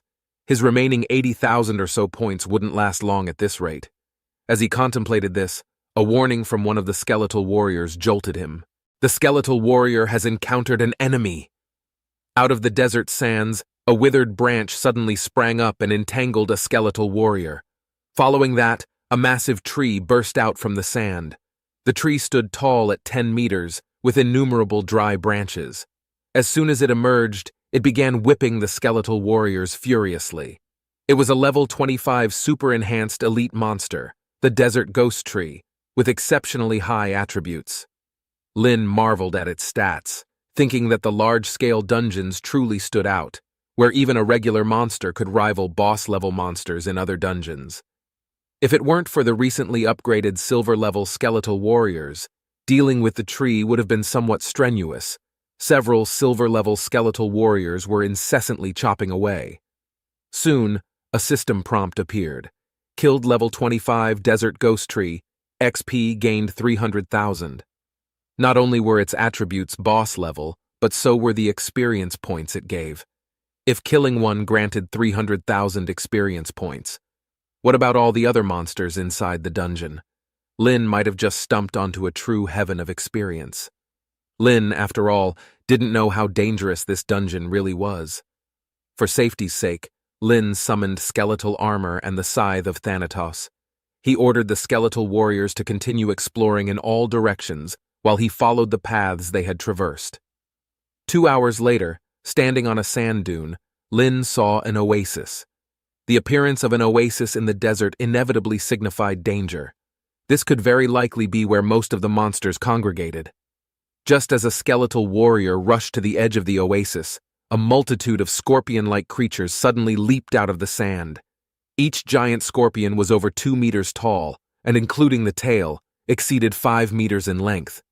Their tails bore massive venomous stingers, making them appear very ferocious and horrifying. Lin remained completely calm, standing on the dune and commanding his skeletal warriors. Employing a detection spell, he found these were level 25 giant oasis scorpions, their attributes comparable to the previous ghost tree. After several minutes of battle, the skeletal warriors finally ended the fight with a rampage strike. The system prompted, "Killed level 25 giant oasis scorpion, XP gained 300,000. More giant oasis scorpions were already approaching. From afar, Lin saw some fruits hanging on the trees. He then summoned all the skeletal warriors, having one to grab the fruits while the rest provided cover. Quickly, the skeletal warriors brought the fruit to Lin. Lin observed the fruit carefully, wondering if this very fruit was the reason why the giant scorpion had gathered here. He checked the information of the fruit. It was a desert fruit, which could rapidly restore a substantial amount of spirit points when consumed, but would become ineffective 5 minutes after being picked. Lin took a bite and found the taste quite pleasant. His spirit points had already been consumed by more than half, but after eating the desert fruit, his spirit points began to recover rapidly. Seeing the tree full of fruits, Lin had a good feeling about this. He immediately summoned skeletal mages. This oasis became an excellent location for Lin to level up his skills. Lin began to summon more skeletal mages. After his spirit points were all used up, he'd consume one desert fruit and repeat the process. Skeletal mages kept appearing and quickly disappearing. He hoped to level up his newly obtained summon skill to level 20 here, so he could summon silver-level skeletal mages. 3 hours later, Lin's summoning speed had slowed down. Only a few desert fruits were left, and he had successfully leveled up his skeletal mage summoning skill to level 20. Lin inspected the attributes of the skeletal mage, and his eyes shone with satisfaction. Standing before him was no longer the initial black iron-level skeletal mage, but a silver-level ice-element skeletal mage. The mage had spirit points as high as 8,000, but its other attributes were at 2,000. The skeletal mage was covered in ice, and cold light shimmered in its bony hands. It also had a new skill, Ice Storm. Allow the skeletal mage to create an ice storm within a certain range, inflicting ice elemental damage to all targets in range. The damage will scale with the skeletal mage's spirit points. Eating the last few desert fruits, Lin continued to summon several silver-level skeletal mages. The attributes of the summoned skeletal mages were the same, but the elements are random, and in the end, he summoned fire, wind, and thunder element skeletal mages. The fire and thunder element skeletal mages dealt single-target damage, while the ice and wind element skeletal warriors had AoE skills. Looking at the scorpions ahead that had just slaughtered all the black iron skeletal mages, it was time for the skeletal mages to take their revenge. 4 types of skeletal mages, each wielding a different elemental power, channeled the spells in their palms. Together, they launched a wave of assaults on the desert scorpions. In no time, with the combined power of the skeletal warriors and mages, the desert scorpions in the oasis were quickly annihilated, leaving only the charred remains littering the ground. Lin picked up and savored the last piece of desert fruit. In this tyrant's desert, a large-scale dungeon meant for a 40-person raid, he could effortlessly clear it alone. Now with 130 skeletal warriors and 70 skeletal mages, a grand total of 200 skeletal army is now under his command. Lin felt that he could easily bulldoze through any dungeon of his level. Nightmare difficulty? It was a walk in the park. Even Hell's difficulty posed no challenge. Lin ventured deeper into the dungeon. Taking advantage of this moment, he rapidly grinded experience points, working in tandem with his skeletal army. Using his corpse explosion skill continuously, the creatures in the dungeon were quickly wiped out. Their monster's body can be seen vanishing into the ground. But he couldn't overuse this skill. He had to conserve some spirit points for emergencies. Time flew by, and the screen incessantly displayed monster kill notifications. The entire oasis became quiet, devoid of any monsters. Lin was slightly disappointed. How wonderful would it have been if these mobs would keep respawning? However, now that his skeletal mages had advanced to the silver level, it was time to hunt down the dungeon's final boss. The longer he delayed, the lower his chances of obtaining the tyrant's heart. Suddenly, Lin felt the ground trembling beneath him. Cracks started to form, spewing out clouds of dust and debris. Sensing imminent danger, he swiftly summoned his skeletal armor and scythe of Thanatos. From within, a large horde of soldier ants were stirring, seemed to be awakened only by Lin's intrusion. Hundreds of soldier ants roused simultaneously, their bodies quivering and emitting shrill cries, charging straight for Lin's direction. With a nimble leap, Lin observed the mass of soldier ants rushing in one direction. Without hesitation, he followed behind. Soon, he stepped into a large underground cavern. As he rounded a corner, he was ambushed by a swarm of flying ants. One of the flying ants hurtled straight for him, crashing aggressively against his skeletal armor. Summoning his skeletal army in response, one of the skeletal mages conjured a tornado, sending a flying ant spiraling. The hum of wings grew louder, and suddenly another swarm of flying ants appeared. The skeletal warriors and mages reacted swiftly, immediately engaging with the flying ants. Lin took the high ground, leaving the skeletal mages to continue fighting off the flying ants while commanding the skeletal warriors to search for the queen ant. In an instant, elemental chaos ensued, with spells flying haphazardly. The cavern was filled with resounding booms, radiating with prismatic lights. As the skeletal warriors charged the soldier ants, many ants were already slain or grievously wounded. The skeletal warriors continued their relentless search for the queen ant. Before long, Lin received a notification. The skeletal warriors had located the queen's lair. Quickly arriving at the location of the ant queen, Lin saw a colossal ant appear before his eyes. This ant stood at a staggering 10 meters tall, its body bulky and seemingly cumbersome. 4 other giant ants' bodyguards stood beside it. These ants were equally massive, their limbs resembling enormous scythes, looking particularly terrifying. Through his detect skill, Lin checked the attributes of the desert ant queen and her bodyguards. This queen before him was indeed a boss-level monster. Its attributes weren't notably high. The 4 bodyguard ants, apart from their high vitality points, had quite unimpressive attributes. They possessed a carapace hardening skill, making them nothing but meat shields. The skeletal army gradually assembled, and as Lin sized up the boss in front of him, he felt somewhat bored. He had expected some challenges, but this one seemed unexpectedly weak. The ant queen's wings vibrated, releasing a piercing shriek. This was her first skill, Soundwave Attack, its dreadful resonance echoing throughout the queen's lair. A silvery light erupted from Lin's skeletal armor, warding off the attack. Both the skeletal warriors and mages were simultaneously struck. It was an indiscriminate area of effect skill with a large range. Thankfully, its power wasn't particularly high, and Lin's skeletal armor successfully defended against it. At Lin's command, the skeletal warriors lunged forward, and the mages at the back immediately unleashed their spells. Obeying Lin's orders, they targeted a single bodyguard ant, then pinned it down, allowing the skeletal warriors to close in. Even though the bodyguard activated its carapace hardening, it couldn't withstand the onslaught of hundreds of skeletons. Soon, Lin saw a system notification. Level 27 bodyguard Ant of the Ant Queen was defeated. Experience gained 390,000. Witnessing her bodyguard's death, the Ant Queen unleashed another wing attack, and suddenly, she flapped her wings again. Her massive wings whipped up a furious gust. The gust, akin to a raging storm, surged forth. A multitude of skeletal warriors were sent flying, with the nearest 2 skeletal warriors getting obliterated instantly. Unexpectedly, the Ant Queen's body began to shrink, curling into a defensive posture. This was the Ant Queen's third skill, Curl Up. Simultaneously, a translucent membrane enveloped her body. The membrane boasted incredible defensive capabilities, so much so that the skeletal warrior's great words couldn't pierce through. Lin recognized this as some sort of limitless defense skill.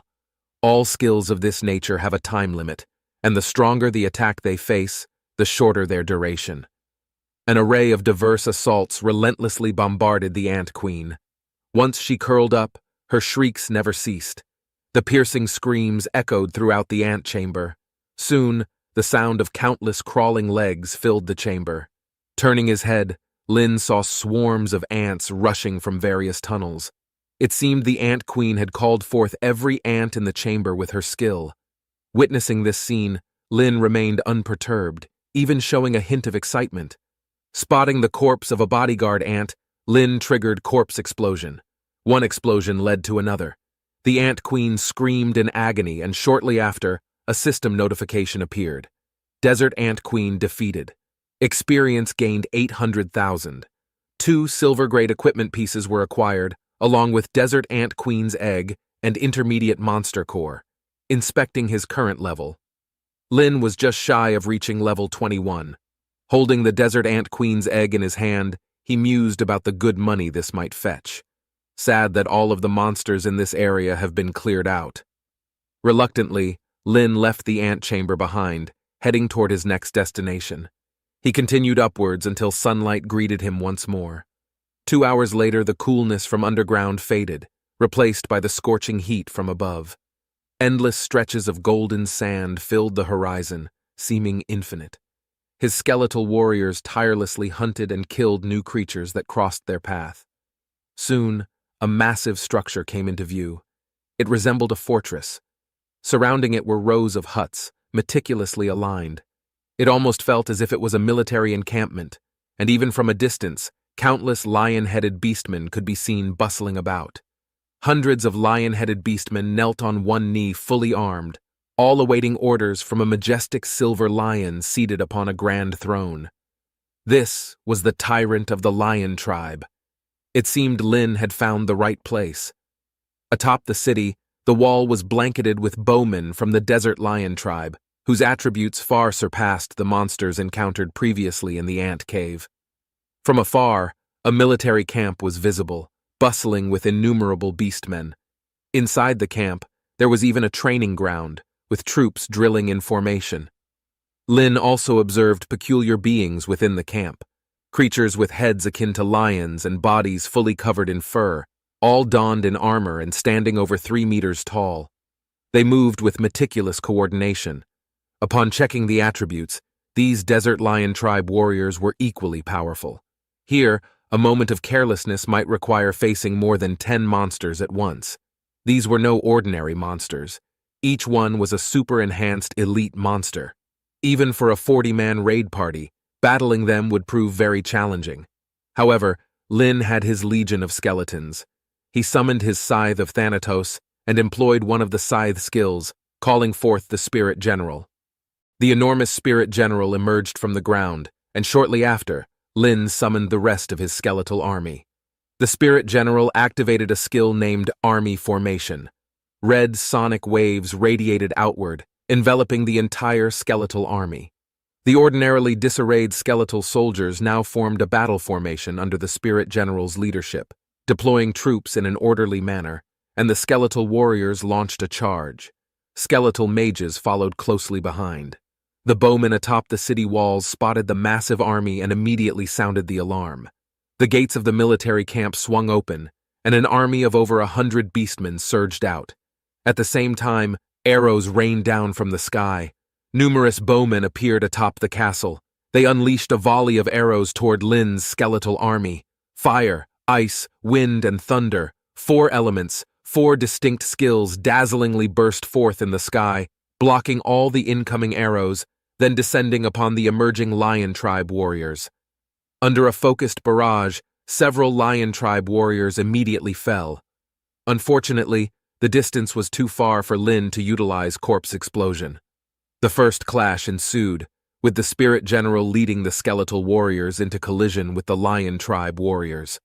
Lin commanded the skeletal mages to focus their attack on the city gates, but despite their efforts, the gates remained unbreached, while arrow showers from the lion tribe bowmen atop the walls continued to rain down. Had this been a 40-man raid where ordinary professionals were around, casualties would have been significant by now. Only the skeletal warriors, with their incredibly high health points, were able to withstand wave after wave of arrow showers while assaulting the city gates. Gradually, Lin sensed that something was amiss. Where had it gone wrong? Lin pondered carefully and finally understood. This place was a large-scale dungeon, likely requiring teamwork or a specific mechanic to open the gates and encounter the final boss. The castle gate was incredibly sturdy, but Lin did not believe it was impenetrable. Screw the mechanic when you can simply out-DPS it. Lin ordered the skeletal warriors to pile the corpses of the Lion Tribe warriors in front of the gate. Hundreds of Lion Tribe warriors were stacked before the entrance fate. Then Lin silently raised his palm. Boom! With an explosion, the gate shattered vehemently. The skeletal warriors stormed atop the castle walls, slaughtering the Lion Tribe bowmen. When Lin set foot inside the castle, the Lion Tribe warriors and bowmen had all been meticulously eradicated. Along the main road of the castle, the skeletal warriors rapidly advanced. In the heart of the castle, a colossal Lion Tribe beastman sat on a throne. A crown adorned his head, and a formidable aura emanated from him. He sat there, akin to an invincible emperor. Even when faced with the dense swarm of skeletal warriors, he remained utterly unfazed. Lin cast a detection spell, and immediately, an immense pressure cascaded toward him. This one was far stronger than anything Lin had encountered before. 13,000 points of strength, 8,000 points of agility, 12,000 points of vitality, and 3 unique skills. Lin knew this isn't going to be easy. Indeed, completely different from any boss I've encountered before, Lin murmured. This was the first time Lin had encountered a boss of this caliber. Though he had anticipated it, witnessing its attributes still unavoidably surprised him. Killing it would truly be no easy task, but kill it he must, and the sooner, the better. My apologies, I'm in a hurry, Lin said. The skeletal warriors had already reached the tyrant, who finally reacted. It abruptly stood, fiercely stomping down with a large foot. With a tremendous boom, the ground cracked, and several nearby skeletons were blasted away. A strength attribute of 13,000 was not to be taken lightly, as 2 skeletal warriors were killed in an instant. The tyrant stood at least 30 meters tall. The skeletal warriors at its feet were mere black dots, inconspicuous and seemingly irrelevant. More skeletal warriors charged forward, leaping high and landing on the tyrant. One hand clung to the fur on the tyrant's body while their blades madly slashed away. As the tyrant prepared to unleash another skill, the skeletal mages constantly cast theirs, hurling a kaleidoscope of abilities onto the boss. Abilities landed furiously onto the tyrant.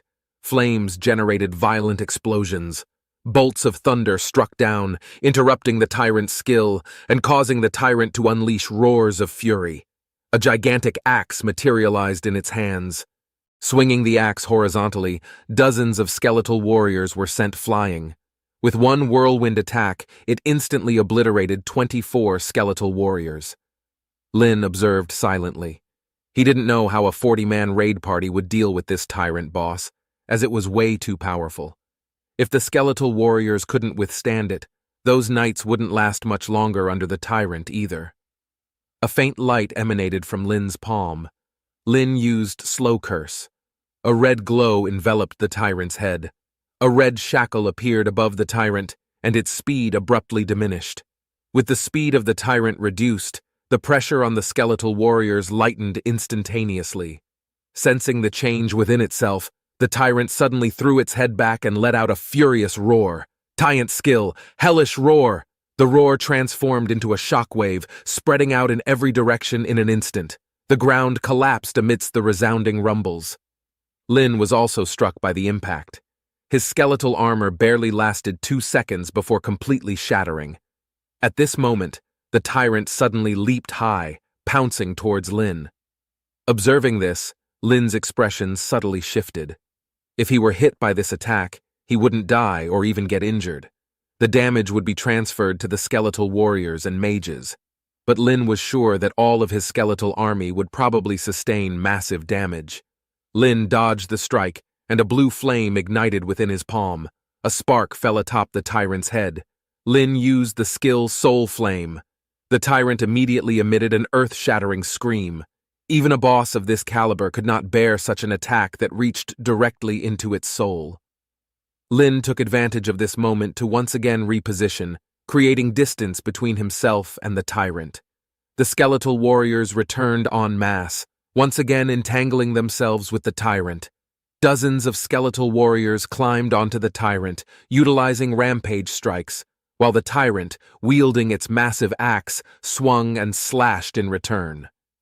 Due to the effects of the slowing curse, the tyrant's speed was more than halved, significantly reducing its threat to the skeletal warriors. Nevertheless, it managed to annihilate several skeletal warriors. One after another, the skeletal mage's skills fell upon the tyrant like a cannonade. Lin also incessantly used Soul Flame to interrupt the boss's skills. While thinking if his skeletal mages hadn't been upgraded to the silver grade, Lin likely would not have been able to defeat the tyrant, regardless of how the other party might have fought. Lin's strategy was simply to overpower the tyrant. Without doing the mechanics, his skeletal army suppressed the enemy with sheer force. The skeletal warriors ceaselessly hacked away, and the skeletal mages relentlessly cast their skills. Wherever the blade fell, the tyrant's blood sprayed and flesh blurred.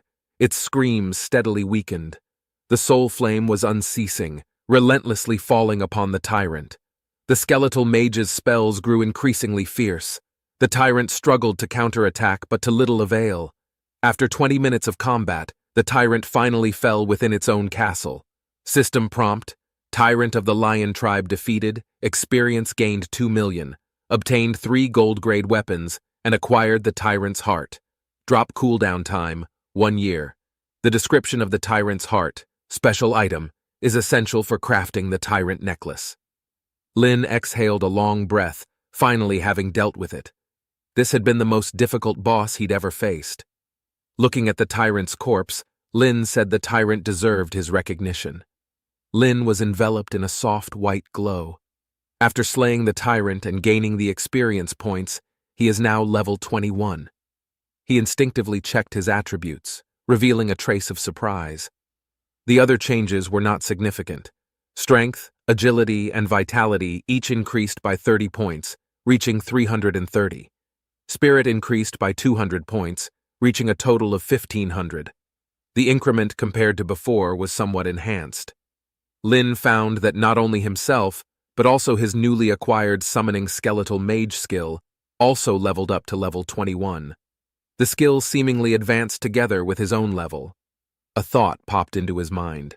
Could it be that after fully mastering a skill, it would automatically level up matching his own level? This revelation shocked him. If this was the case, Lin needed to max out several skills as soon as possible, for the higher his level, the more difficult to level up these skills. It seemed like he needed to visit the Tyrant Desert again, leveraging the desert fruits to hone the rest of his skills. As Lin was engrossed in his thoughts, a commotion erupted from the direction of the dungeon hall. The bells rang, one chime followed by another. 6 consecutive chimes rang out. 3 chimes represented a new record in a regular dungeon, and 6 signaled a new record in a large-scale dungeon.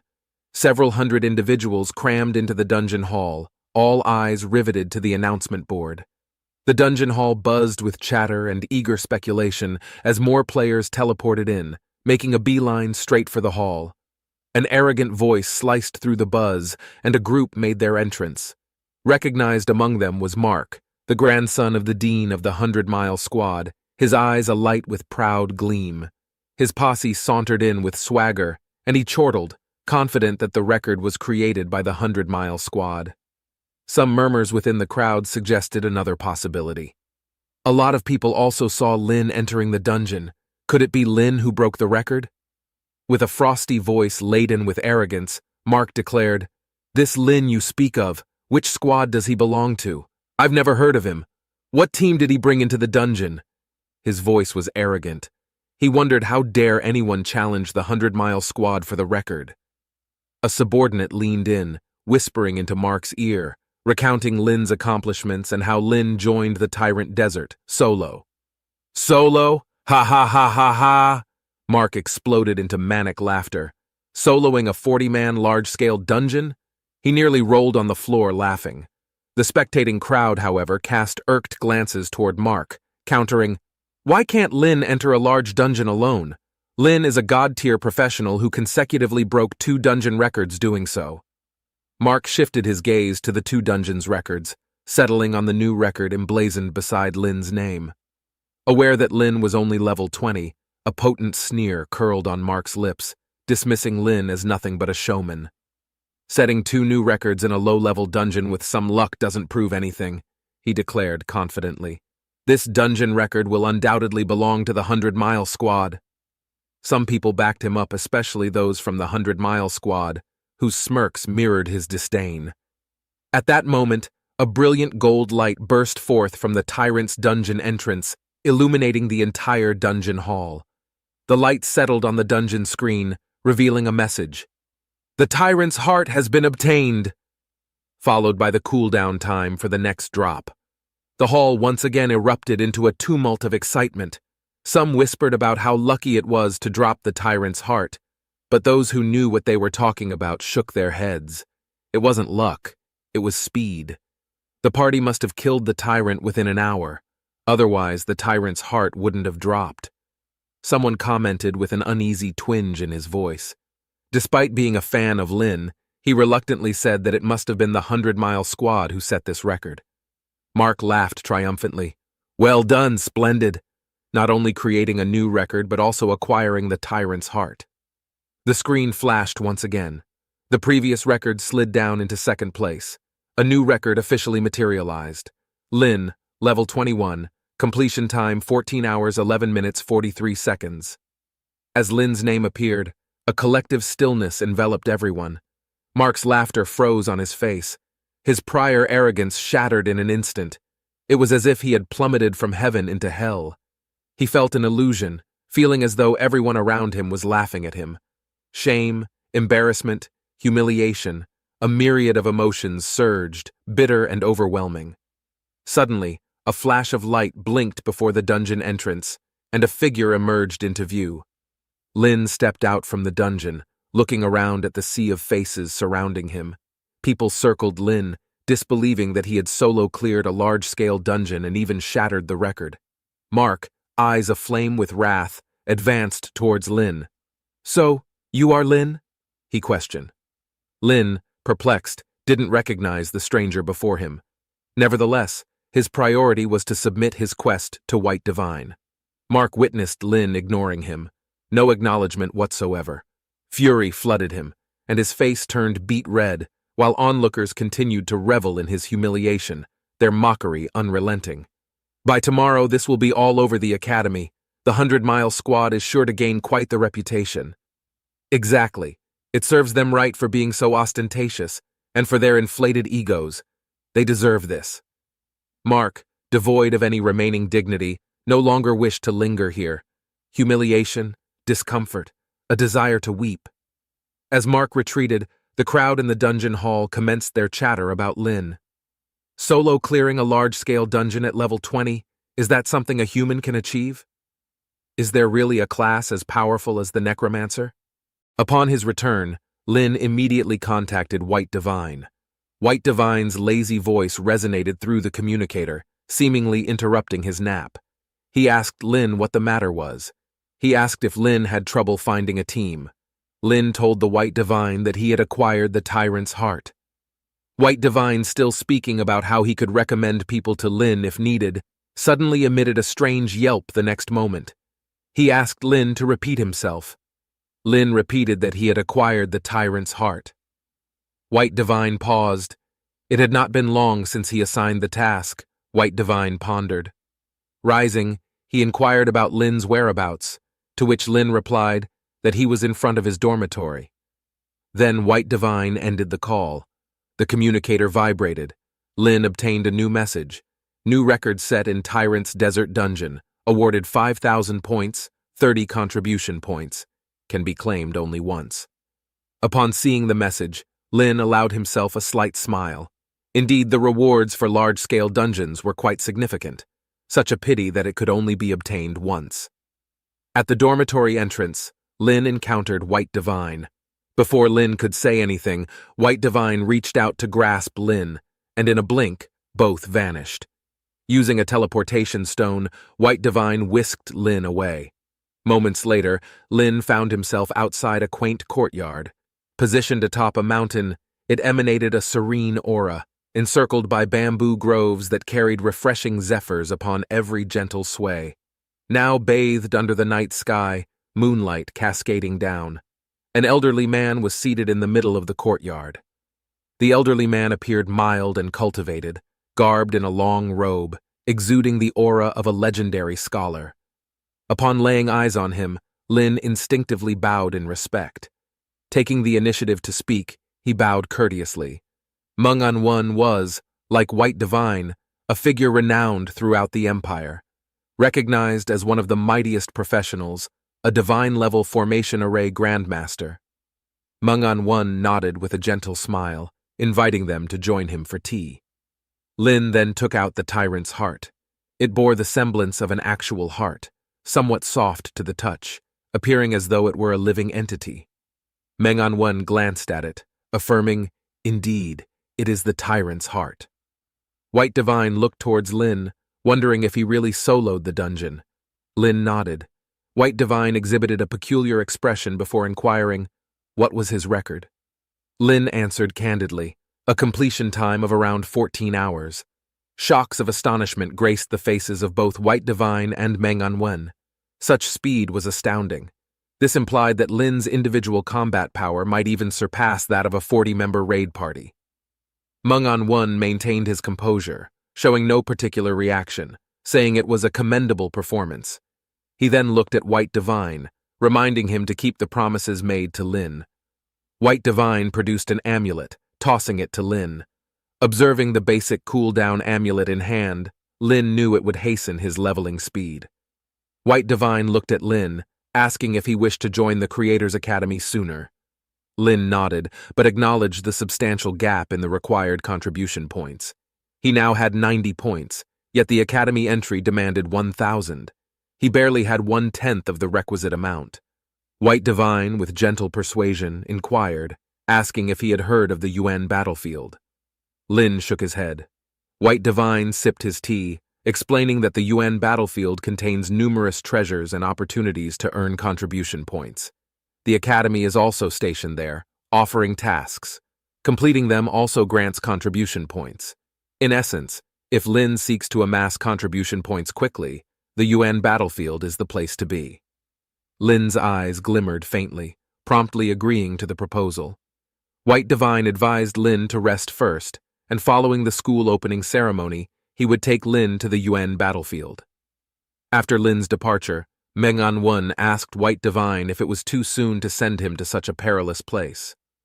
White Divine responded that since Lin could solo large-scale dungeons, and at level 20 was on par with many of those who had undergone their second professional transfer, the earlier, the better.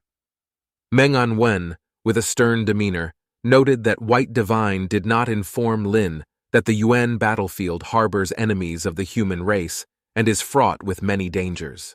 Upon returning to the dormitory, Lin engaged in battles within the dungeon for over a dozen hours, enduring the scorching sun in the vast desert. Both his body and spirit points were utterly exhausted. He didn't even want to meditate and simply wanted to rest for the night. He had exchanged the basic cooldown amulet from White Divine using the Tyrant's Heart. He also learned about the existence of the UN battlefield and understood how to earn contribution points. Lin had figured out what he needed to do next. In the blink of an eye, Lin fell asleep, breathing steadily. Meanwhile, the dungeon hall was still bustling with activity. People were coming and going in large numbers. Accompanied by flashes of light, one after another, players appeared in the dungeon hall. A total of 40 people emerged from the dungeon, appearing in the hall. "I'm back, baby!" With an excited shout, the lead knight's face was flushed with the thrill of excitement and pride. And he wasn't the only one. Everyone on the team shared the same exhilarated expression. The bystanders watched as the 40-man 100-mile squad emerged. The leading knight, seemingly oblivious to the conversations of the passers-by, was brimming with pride all on his own. His gaze swept over the crowd as he proudly announced that they had reduced the clear time of the Tyrant Desert Dungeon to 15 hours and 58 minutes, setting a new record. His companions joined in the cheering. The onlookers simply watched and laughed faintly. "Those idiots! They thought they broke the record," someone said. Suddenly, someone from the 100-mile squad pointed at the screen and said, "Captain, something seems off." The leading knight turned his head to look at the screen. The first thing he saw was the message that the tyrant's heart had been dropped. However, they had not obtained the tyrant's heart. Just as the question arose in his mind, he saw the rankings. Their team was indeed listed, but not in the first place. They were second. The person ranked first was a level 21 player named Lin. The knight captain shuddered. He thought of the person who had entered the dungeon just before them. A chill ran up his spine straight to his brain. A single person, level 21, 14 hours. "This can't be possible!" The leading knight let out a bizarre scream. He found it hard to believe. Their squad had made thorough preparations, the best profession combinations, the finest equipment, and the best shot caller. They had endured countless hardships to slay the boss, squeezing their clear time under 16 hours. Though they hadn't obtained the tyrant's heart, they had after all broken the previous record. This was already a remarkable achievement. Yet all their efforts were suppressed by a single person. The leading knight was in a state of frenzy, unable to accept this reality. The people in the dungeon hall watched them with taunting smiles. Everyone from the 100-mile squad felt a burning shame on their faces. It was truly embarrassing. Some had already lowered their heads in humiliation. The leading knight took a deep breath, calmed himself down, and took one last unwilling look at the screen before leading his squad out of the hall. After sleeping until he naturally woke up, Lin felt great. Once he got out of bed, his spirit points have fully recovered. After eating, Lin activated his teleportation stone and arrived at the dungeon hall. Although White Divine had said that desert fruits were a matter of luck and couldn't be sought after intentionally, Lin still wanted to try his luck. If he could find a desert fruit, he was confident that he could quickly level up the slow curse and skeletal armor skills to their maximum levels. "Are you Lin?" A voice interrupted Lin's thoughts. Lin looked up to see a man staring at him. He didn't recognize the man. The stranger then said, "Senior Mark wants to see you. Come with me." His tone carried an inexplicable arrogance. Lin glanced at him, thinking that this guy seemed a bit off in the head. He walked past him and walked towards the tyrant dungeon. The man's eyes widened as he watched Lin completely ignore him. The man repeated himself again, saying, "Senior Mark wants to see Lin." Lin simply glanced at the man. If someone wanted to see him, he should come himself. The man shouted angrily, questioning if Lin knew who Mark was. Lin paid him no mind and proceeded to the Tyrant Desert dungeon entrance, only to find that there were still 9 days left on the cooldown. Resetting the dungeon cooldown and entering would cost 2,500 points. Others noticed Lin's attempt to enter the dungeon and expressed their surprise. There was a buzz of discussion about whether Lin was going to enter the Tyrant Desert again. Many were curious and speculative. Harmony was also among the crowd. Many knew that Harmony was one of the few who could talk to Lin. Some people who had unfinished quests wanted Harmony to ask Lin if he could carry them through the dungeon, promising to pay him with points. Seeing Harmony in a difficult position, those people asserted that they wanted nothing. No equipment, not even materials. All drops would be Lin's only. They just wanted to clear the dungeon. Back at the 100-mile squad, the man conveyed Lin's words to Mark. Mark sat in the academy, frowning. "This guy has quite the attitude," he commented coldly, seemingly concluding that Lin had grown arrogant after soloing the Tyrant Desert dungeon once. He dismissed it as a low-level dungeon, stating that Lin didn't understand the changes that occurred in professions after the second profession transfer. A profession that was strong before the second profession transfer could become extremely weak afterward. He believed inviting Lin to meet him was offering him a chance. If Lin was going to be like this, it seemed he needed to be taught a lesson. Mark's arrogance was well known throughout the academy. The embarrassment the 100-mile squad suffered the previous day had already spread throughout the entire academy by morning, leaving Mark embarrassed to show himself. He harbored significant resentment towards Lin, wishing to regain his reputation. The best way to do that would be to have Lin join under his command. But Lin declined. Inside the academy, he couldn't really make a move on Lin. Even if his grandfather was the dean of the 100-mile squad, it wouldn't save him. But if they were outside in the wilderness, hey, that would be a different story altogether. Inside the dungeon hall, Harmony, accompanied by a group of people, approached Lin. Harmony briefly explained the wishes of these people, and the crowd nodded, pleading with Lin to carry them through the Tyrant Desert dungeon to complete their quest. Lin was somewhat surprised and asked what was the quest they were referring to. Harmony explained that it was a dungeon quest issued by the Academy, and if they didn't complete it, they wouldn't be able to join the independent squads. Therefore, they were willing to give up any rewards just to have Lin take them through the dungeon. Lin nodded, mentioning that he was a new student and wasn't familiar with these matters. It was then that everyone realized Lin was actually a new student. The crowd began to express their willingness to pay 1,000 points each. Lin thought it over. After buying the weapon, he didn't have much left, and entering the dungeon himself would cost 2,500 points. If each person paid 1,000 points, he could earn 39,000 in each run. Lin smiled and agreed to carry them, stating the price would be as they suggested, 1,000 points each. However, he had one condition. Upon seeing Lin agreed to carry them, everyone showed a smile, saying that they would listen to whatever Lin said. Lin stated that if they encountered a desert fruit, they were not to compete with him for it. Hearing this, everyone thought of the rare and elusive desert fruit. They didn't really think they would encounter it, so they all nodded in agreement. There were far more than 39 people who wanted Lin to take them through the dungeon, causing a crowd and loud shouting about being chosen. The dungeon hall became noisy until Harmony called for everyone to calm down and form a line. She shouted, "If they disturb and annoy Lin, he might not take any of you with him."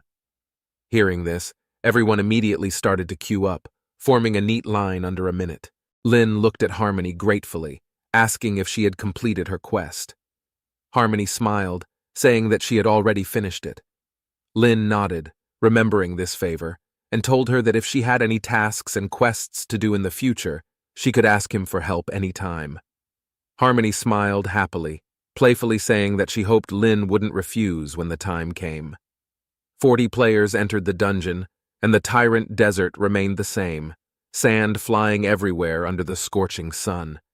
Lin asked everyone to follow him. With a chilling wind, his skeleton army rose from the ground. Although some of the skeletons hadn't fully replenished since the previous losses, it was still substantial. Lin issued a command to search for the desert oasis. Seeing nearly 200 summoned creatures, the group was momentarily stunned, having never witnessed such a large number of summoned creatures before. They soon encountered the first wave of monsters, level 25 desert ghost trees, which were almost instantly killed as they came across them. The skeletal warriors spared no effort in using their skills, and the skeleton mages launched rapid ranged attacks. The monsters were swiftly dealt with, and in just over an hour, they spotted the oasis. Seeing that killing a monster only granted 7,500 experience points, Lin sighed, realizing that leading a group through the dungeon indeed resulted in fewer experience points. However, he took comfort in the significant amount of points he earned, planning to slowly grind by himself later on. The skeletal warriors collectively charged toward the oasis. As expected, they were met by a large group of giant desert scorpions. However, the skeletal warriors didn't engage them in combat. Instead, they kited the giant desert scorpions along the water channels of the oasis, running forward. The skeletal warriors controlled their speed to roughly match that of the desert scorpions. The mob chasing them grew larger and larger as more desert scorpions joined the pursuit. The onlookers realized that Lin was kiting the monsters, leading hundreds of them toward the skeletal mages. Just as everyone thought the skeletal mages would use an AoE skill to kill the monsters, they saw a skeletal warrior kill the first desert scorpion. Lin then raised his hand and with a loud boom, an explosion resonated. Sand flew everywhere once again. Lin had used the skill corpse explosion. Continuously casting the corpse explosion skill, Lin did not stop even when the desert scorpions were all eliminated. The people watched their experience points increase rapidly, feeling a mix of envy and fear towards Lin's powerful ability. Lin asked them to wait at the current location while he headed towards the ant cave and finished the monsters by himself. The group, left behind, stared at Lin's retreating figure. The group realized that they had progressed this far in just 3 hours. They found it hard to believe their efficiency, and it would probably be unbelievable if they hadn't witnessed it with their own eyes. 20 minutes later, the group sat under the shade of palm trees, enjoying the cool area. One person suggested to a few friends that they should try pulling a monster themselves. Seeing how easily Lin dealt with them, they assumed the creatures here couldn't be that challenging. A few of them nodded in agreement, curious to try it out for themselves. After all, their levels were even higher than Lin's. Surely they could handle one monster. However, 2 minutes later, one of the guys accidentally pulled 2 desert scorpions at once. The tank raised his shield, preparing to take the aggro, and ordered the healer to start healing. But the group started to panic, realizing the monsters might be more than they could handle. The others watched as 2 giant desert scorpions charged towards them. Instead of watching the group and laughing at them, all of them quickly grabbed their weapons, ready to join the fight. The tanks positioned themselves at the front, adopting defensive stances. One of the scorpions rammed into a tank, nearly depleting his health bar in a single hit, leaving the group in disbelief at the strength of its attack. The healers frantically cast healing spells to keep everyone alive. Mages and melee DPS started their assault, but their combined efforts seemed to barely scratch the scorpion, making it seem like they were just tickling the beast. After a few minutes of relentless attacking, the health bar of the scorpion had hardly decreased. The DPS at the front line were running low on health, so another group took over the front lines. After an intense battle, they finally managed to take down one of the desert scorpions. Panting and exhausted, they could hardly believe how difficult the monsters in this area were. They realized just how strong Lin truly was. Watching the system prompts, Lin shook his head with a smile. These people really couldn't stay put. Seeing that some of them had actually taken a seat, a tank yelled out, reminding them that there was still another scorpion to deal with. They then remembered that there were 2 scorpions, but by now their health and mana bars were nearly depleted, and they were extremely tired. They regretted not listening to Lin and staying put. Just as the remaining desert scorpion broke through the tanks and charged towards the backline, skeletal warriors suddenly flew down from the sky. The skeletal warriors used a rampage strike, instantly killing the desert scorpion.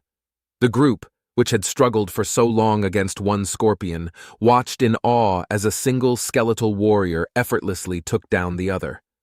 Fortunately, Lin had left a skeletal warrior to protect the team. Another 20 minutes had passed, and some members of the group were wondering why Lin hadn't killed any monsters yet. Another person speculated that he must be pulling mobs just like before. Soon after, the group saw a flood of system notifications.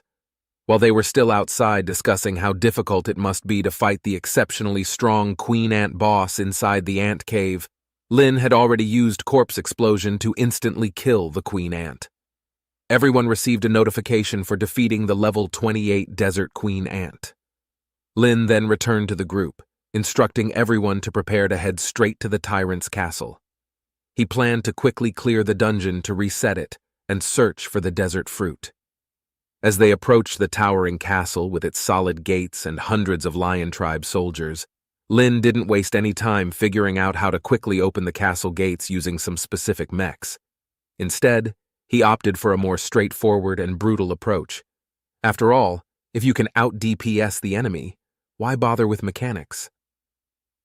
Watching Lin pile up the bodies of hundreds of Lion Tribe warriors at the castle gate and then use corpse explosion, the group realized for the first time that such a tactic was even possible. They progressed through the dungeon until they reached the throne of the desert tyrant. A single roar from the tyrant made everyone tremble. They were ready to retreat even further, but the tyrant looked down at Lin, his eyes filled with mockery and disdain. Lin simply smiled and said, We meet again, but I'm in a hurry this time." With a wave of his hand, an army of skeletons charged at the tyrant. Lin gave the command to eliminate the tyrant while casting a slow curse on the tyrant. He continuously used Soul Flame to interrupt the tyrant's skills, making the powerful boss seem like a mere toy in front of Lin. One of the team members even considered joining the fight, but his friend mockingly said, "Go ahead, just don't wet your pants." While they were joking, a system notification appeared. Level 31 Tyrant defeated. The group watched as they cleared the dungeon.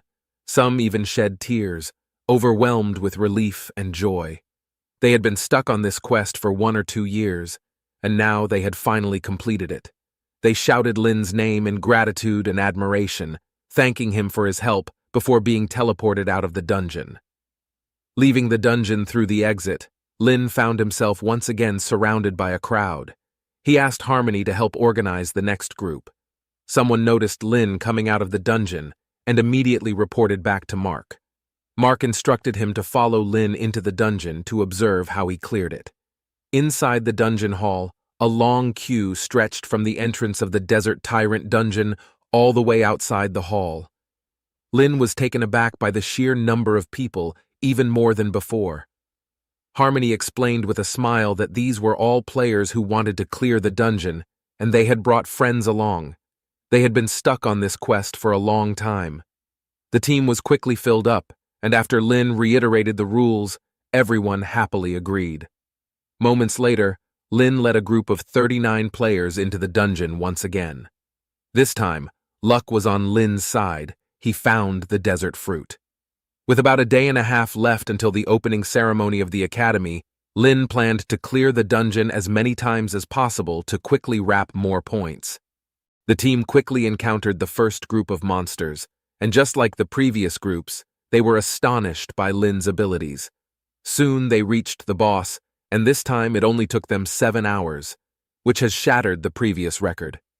Everyone happily teleported out of the dungeon, except for one person who thought to himself that this was terrifying and that he needed to report back to Mark as soon as possible. Back at 100 Mile Squad, Mark received the report. "So, he's using area of effect skills that take advantage of corpses," he mused, "and he has an exceptionally strong skeleton army. That means if we restrict his summoning spells and make sure there are no corpses around, Lin would be easy to deal with." Mark smirked, thinking every class has its weaknesses, and Lin's weakness is right here. Mark analyzed Lin's skill set with a vengeful look in his eyes. Lin had not only humiliated him, but had also tarnished the reputation of the 100 Mile Squad. Without Lin, the new record should have belonged to the 100 Mile Squad, and they might have even obtained the Tyrant Heart. After pondering for a moment, Mark said to his subordinate, telling him to bring Jacob from the Hidden Dragon Squad to him. Tell Jacob that there's something he wants to discuss. In his heart, Mark was determined to make Lin pay. Not long after, Jacob arrived to meet with Mark.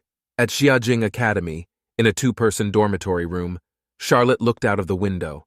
Unlike Lin, she couldn't afford the luxury of a single room and chose a 2-person room instead. As an elemental mage, she needed a quiet environment for meditation. A 4-person dormitory would be too noisy, but a single room was too expensive. She weighed her options and chose the 2-person room. Her father had repeatedly reminded her to be frugal with her points and to use gold coins wherever possible, making her realize how hard it was to earn points. Charlotte envied Lin for having over 30,000 points right after completing the exam. She wondered how many points Lin would have after being titled the national top scholar would receive, but it certainly wouldn't be a small amount. She had heard from Principal Liu that Lin had already arrived at Xiajing Academy a few days ago.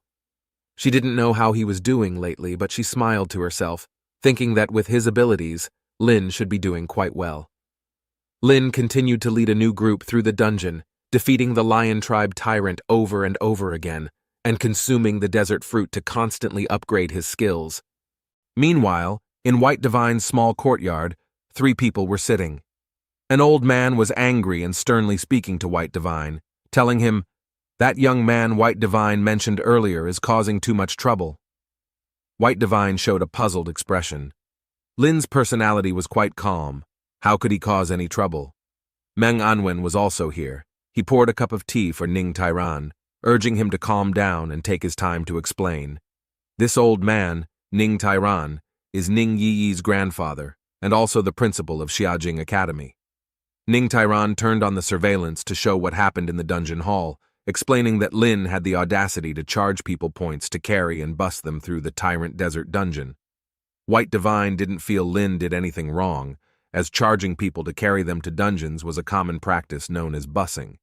However, Ning Tairan, discontented, looked at White Divine and said, "But Lin took 39 people in a single run all by himself, and most of the people he carried had been stuck on this task for years." White Divine burst into laughter upon hearing this. He didn't care about the rest of Ning Tairan's words. The fact that Lin took 39 people with him was just too interesting. He even slapped his thigh, lamenting that he didn't think of doing this back in his day. But then he realized that he probably couldn't have cleared it alone either. Smiling, he asked Ning Tairan, "How much did Lin charge? He better not have gone easy on them." Ning Tairan, eyes wide open in anger, slammed his hand on the stone table, almost shattering White Divine's table. He angrily looked at White Divine, questioning if he really did not understand the purpose of the Academy setting up these tasks. These tasks given by the Academy, especially for the large-scale dungeons, are meant to select outstanding talents. Those who are stuck on these dungeon tasks usually have some flaws. White Divine, sipping his tea, spoke indifferently. He was well aware of this. What Lin did was align with the rules of the Academy, since there are no rules prohibiting people from getting carried. He looked at Ning Tairan and asked, "Which rule did Lin violate?" White Divine put down his teacup and spoke earnestly, expressing his long-standing dissatisfaction with these tasks. He recalled the promising youngsters over the years who, due to their introverted personalities or lack of social skills, couldn't find a party and got stuck, wasting months or even years of their time on these tasks. Not just White Divine, but most of the officials of the academies were aware of this issue. White Divine believed that Lin had done a great deed and that it was time to change the outdated systems of the academy. Meng Anwen also took a sip of tea and agreed with White Divine, thinking that the academy's system was too old-fashioned. A system from hundreds of years ago needed some reforms. Ning Tairan was so angry that he was practically steaming. He suddenly stood up. White Divine, however, continued to laugh and reminded me that Ning Tairan shouldn't act so firmly at his age. He looked at Ning Tairan with a seemingly casual yet somewhat threatening demeanor. He calmly stated, "If Ning Tairan dares to lay a finger on Lin, he will personally tear down the dungeon hall." Upon hearing this, the corners of Ning Tairan's mouth twitched. He knew that White Divine was someone who would indeed carry out his threats. With that, Ning Tairan left in a huff. Meng Anwen chuckled and commented, "Old Ning's temper really is something that can't be changed." White Divine, unfazed, smiled as he watched Ning Tairan's retreating figure. "That's the old Ning we known for years, after all. As for old Ning, there's only one person in the whole world who can handle him." Meng Anwen smiled and knew exactly who White Divine was referring to. Meanwhile, in the Tyrant Desert, Lin almost lost count, but Lin entered the Tyrant Desert once again, arriving at the familiar desert oasis. He was quite lucky, as he encountered desert fruits a few times. Using these fruits, he managed to upgrade his skeletal armor to level 21. Now, the skeletal armor could provide Lin with 2,100 points in both vitality and defense. With the amplification of his talents, it could actually provide Lin with 21,000 stats. This was even more powerful than a mage's shield or a knight's limitless defense, not to mention that it could also be applied to other party members as well. Perhaps now, even standing in front of the tyrant and taking a hit, he might not get injured. With the skeletal armor maxed out, Lin then turned his attention to practicing the slow curse. As the skill level increased, the red glow became stronger and its coverage area wider. At level 21, the slow curse's maximum range had expanded to 105 meters, and its slowing effect had increased from 50% to 105%. Once cast, it could virtually turn most enemies into slow-motion figures. Lin tried using it on a desert scorpion, and the fast-charging creature seemed to move in slow motion. Satisfied, Lin noted that now only Corpse Explosion remained at a low level of 3. This skill was tricky to level up because it required corpses, and once used, there wouldn't be any corpses left nearby, making it difficult to practice further. Lin swiftly carried the last group through the dungeon and then left the dungeon hall. There was still 1 hour left until the opening ceremony. Many students had already arrived. Charlotte and May left their dormitory together. Charlotte hadn't expected that when she chose a 2-person room, her roommate would turn out to be May, whom she had taken the entrance exam with. After spending a night together, their relationship quickly deepened. Charlotte, with a smile, declared that she would treat May to meals from now on. May didn't talk much, but she was still far more social than Lin. At least Charlotte could have a normal conversation with her, and their temperaments matched well. Standing not far from the two, they noticed Feng. He was clad in a long robe, a sword slung across his back, looking gallant as usual. Feng's demeanor was captivating, easily drawing the attention of the surrounding female students. Soon enough, Feng also noticed Charlotte and May and walked over to greet them. Charlotte responded with a smile, commenting on Feng's popularity. Feng could only show a helpless expression. He found this situation quite troublesome himself. Seeing Feng's reaction, May changed the subject, asking if they had seen Lin. Charlotte shook her head, but was confident that Lin would surely attend. Feng nodded in agreement. Lin walked slowly towards the academy square. After the last run of the Tyrant Desert Dungeon, he had leveled up to 22. As he expected, the previous skill he had honed also automatically leveled along with his level. Lin understood the characteristics of his profession.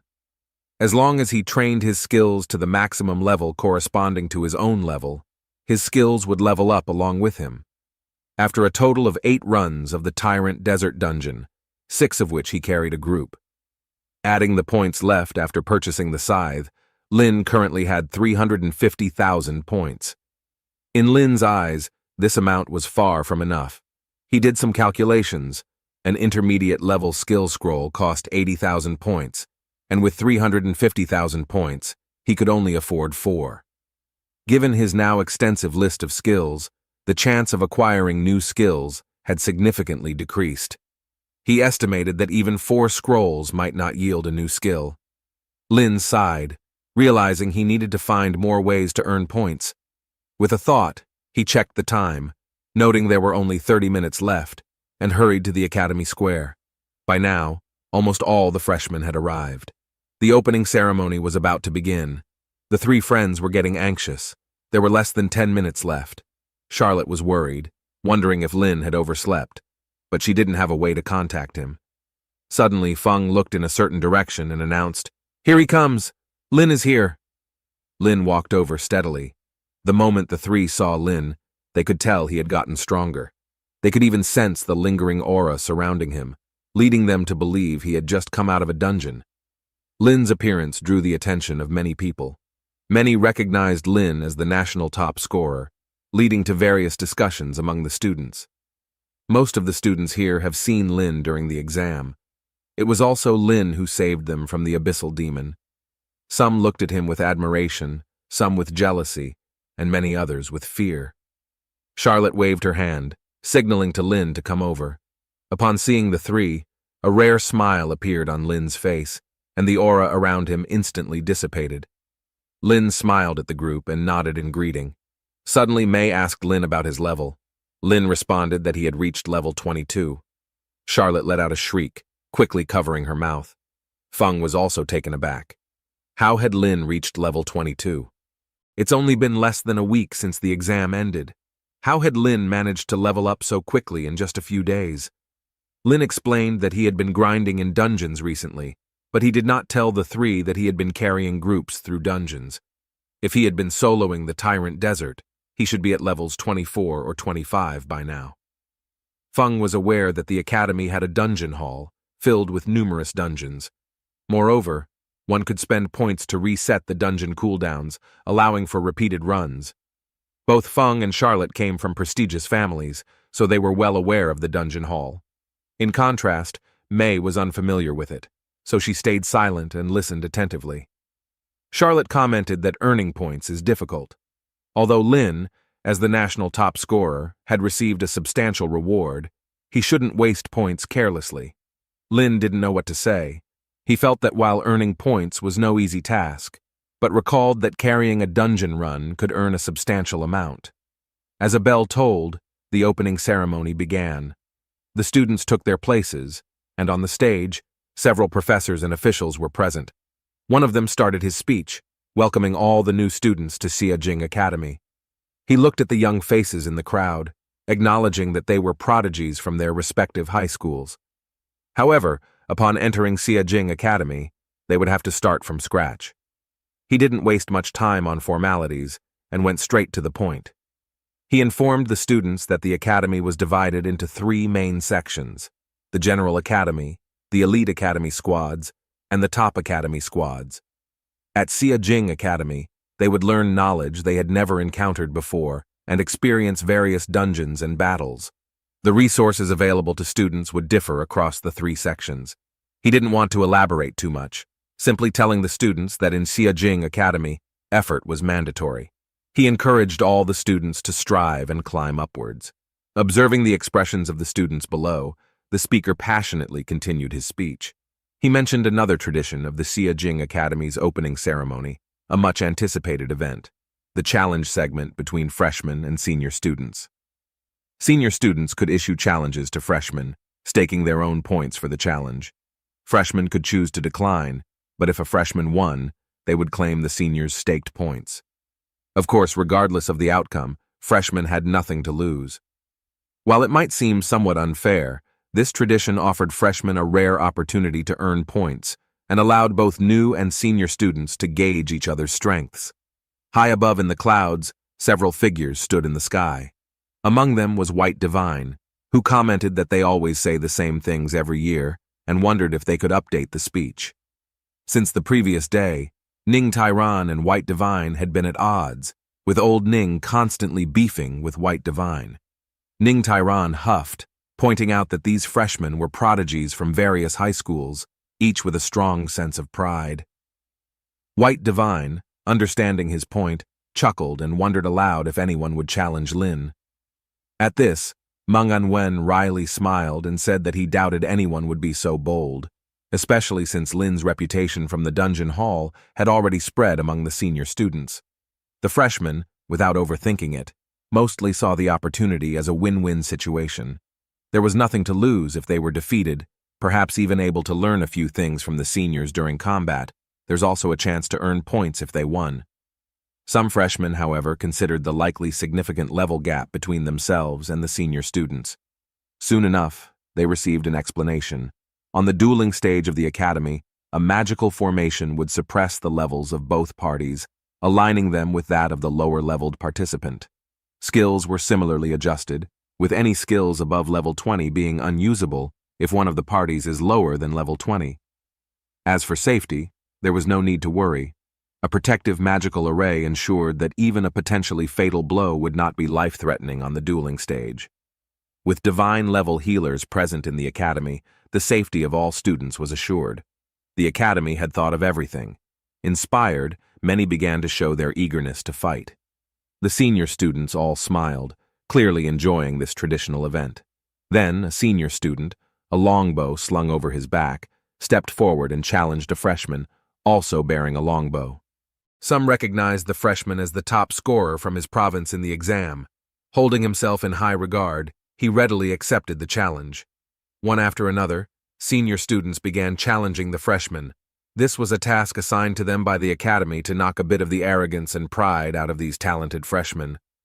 Some accepted the challenges, while others refused. Of course, as one might expect, Jacob, the infamous clown, couldn't be absent from such an event. "Lin, I challenge you," he suddenly declared. Lin looked up to see Jacob issuing the challenge.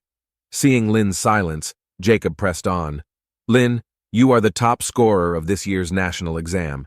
Do you dare to accept the challenge, or are you scared?" He relentlessly pursued an answer, his taunting tone evident. "Ah, it's him again," Lin thought to himself. After several more taunts from Jacob, a flash of murderous intent appeared and then disappeared in Lin's eyes. Unfortunately, Killing was not an option within the academy. Calmly, Lin asked how many points Jacob was willing to stake. Without hesitation, Jacob declared that he would stake 5,000 points. Lin shook his head, saying that's barely anything. Jacob frowned, taken aback that Lin would find his 5,000 points offer insufficient. After a thought, Jacob then demanded, how many points did it take Lin to accept the challenge?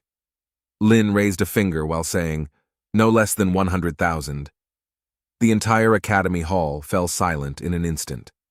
Even the most senior students here only have a few thousand points on them. It's rare to see anyone with over 10,000. Hearing Lin directly wager 100,000, Jacob's face was filled with disdain. What a joke. Do you even understand the magnitude of 100,000 points? Questioning if Lin even had 100,000 points. Lin didn't reply. Lin wanted to make it more interesting. Lin planned to make the stake points to whatever he had on him, stating that if Jacob won, Lin would give all his points to Jacob. Conversely, if Jacob lost, Jacob would have to compensate with an equivalent amount of points. Lin questioned if Senior Jacob is up for the challenge. Lin emphasized the word senior heavily, which greatly surprised Charlotte. It was rare for Lin to speak so much. It seemed that Lin had an ulterior motive. Charlotte was too familiar with Lin. The only time Lin would ever speak this much is when he had a special reason behind it. It seemed there was some beef between this guy named Jacob and Lin. Jacob began to hesitate. Everyone was watching him, waiting for his answer. He was the one who had initiated the challenge, and now he seemed afraid to accept it himself. Jacob felt provoked, knowing that declining would lead to complete embarrassment. Gritting his teeth, he thought to himself that a freshman couldn't possibly have many points. Recalling his own trump cards, Jacob decided to accept the challenge. Hidden in the air, the three chuckled to themselves. Shaking their heads at Jacob, they wondered how someone could be so foolish. Jacob must have heard about Lin busing students through the large-scale dungeons. Accepting a challenge without knowing the depth of your opponent, he's beyond help, Ning Tairan commented. After a few battles between the freshmen and the seniors, without a doubt, all of the seniors won. The crowd cleared the arena for Lin and Jacob. At this moment, the viewing stands of the duel arena were filled with many senior students. The moment the two entered the arena, their info was revealed. Jacob, 100-mile squad, level 21, Warlock. Seems like Jacob has left the Hidden Dragon squad and joined the 100-mile squad. Lin, National Top Scholar, level 22, Necromancer. Everyone present turned their eyes towards Lin, National Top Scholar, freshman, level 22. What surprised them was not the National Top Scholar title. They had seen plenty of provincial and national top scholars in the past, but a freshman who was level 22 was something they had never seen before. Many senior students had either seen or heard about Lin in the dungeon halls, and quite a few had just been carried by Lin through the Tyrant Desert dungeon earlier. Some of them knew Lin was solo carrying large-scale dungeons lately, earning nearly 40,000 points in a single run. Who knows how many points Lin has now? Jacob was in deep trouble. The crowd in the stands buzzed with discussion. Everyone waited eagerly as if watching a good show. In the arena, surrounded by a magical array, the two of them couldn't hear the outside conversation. Jacob wore a cold smirk, mockingly saying, "What's so great about a national top scholar? In front of me, such a title is worthless." Lin calmly responded, pointing out that Jacob's level was lower than his. Jacob's face darkened. What Lin said was true. Although he had entered the academy earlier than Lin, his level was indeed lower. Persisting, he boasted, "I have had excellent talent ever since I was young. I entered the academy to cultivate my talents. Later joining the top academy squads, a genius like me is not something you can compare with." Lin, expressionless, repeated that Jacob's level was lower than his, making Jacob's expression even more sour. Enraged, Jacob shouted, "So what if your profession is strong? You just got lucky. On the real battlefield, combat awareness is much more important." Lin calmly pointed out once again that Jacob's level was lower. Jacob was furious to the point of cursing Lin's family. Lin's expression changed, and a murderous intent flashed in his eyes. His family is everything to him. No one was allowed to insult them. Jacob was startled by Lin's gaze. The very look in his eyes, he had seen it twice before, once during the Mermaid Dungeon Academy mission, and the second time in the dungeon hall. Did Lin wanted to kill him? Shaking his head, he dismissed the thought. They are in the academy, watched by everyone, and besides, Lin relied on his summoning skill and corpse explosion skills. Smirking, he informed Lin that he couldn't summon his creatures, and there was no corpse for him to utilize here. Lin said coldly in a deep voice, "If we weren't in the academy, you would already be dead," after which a skeletal warrior appeared by his side. The skeleton, wielding a great sword, charged at Jacob. In response, Jacob took out a purple crystal and crushed it. Transforming into a breeze, the skeletal warrior suddenly disappeared. Lin then realized that his summoning skills seemed to be sealed. Jacob burst into laughter, telling Lin that he was now rendered helpless due to the summon-sealing crystal, specifically designed to counter summoner-type professions. With his staff raised, flames surged, and he unleashed his most powerful skill. Jacob was expecting to see panic on Lin's face. However, Lin remained utterly calm. From the sky, even Ning Tairan, who had some complaints about Lin, commented on Jacob's unscrupulous tactics and criticized Jacob for using this item against Lin. Meng Anwen squinted his eyes, noting that the summon-sealing crystal should not be something Jacob could obtain on his own. All two of them suspected that someone was plotting against Lin behind the scenes. White Divine, on the other hand, was not worried at all. He knew that if anyone only considered Lin's summoning skills, they were gravely mistaken. They would pay a heavy price for underestimating Lin. In the dueling arena, Lin shook his head as he pressed his palm down, manifesting a layer of skeletal armor around himself.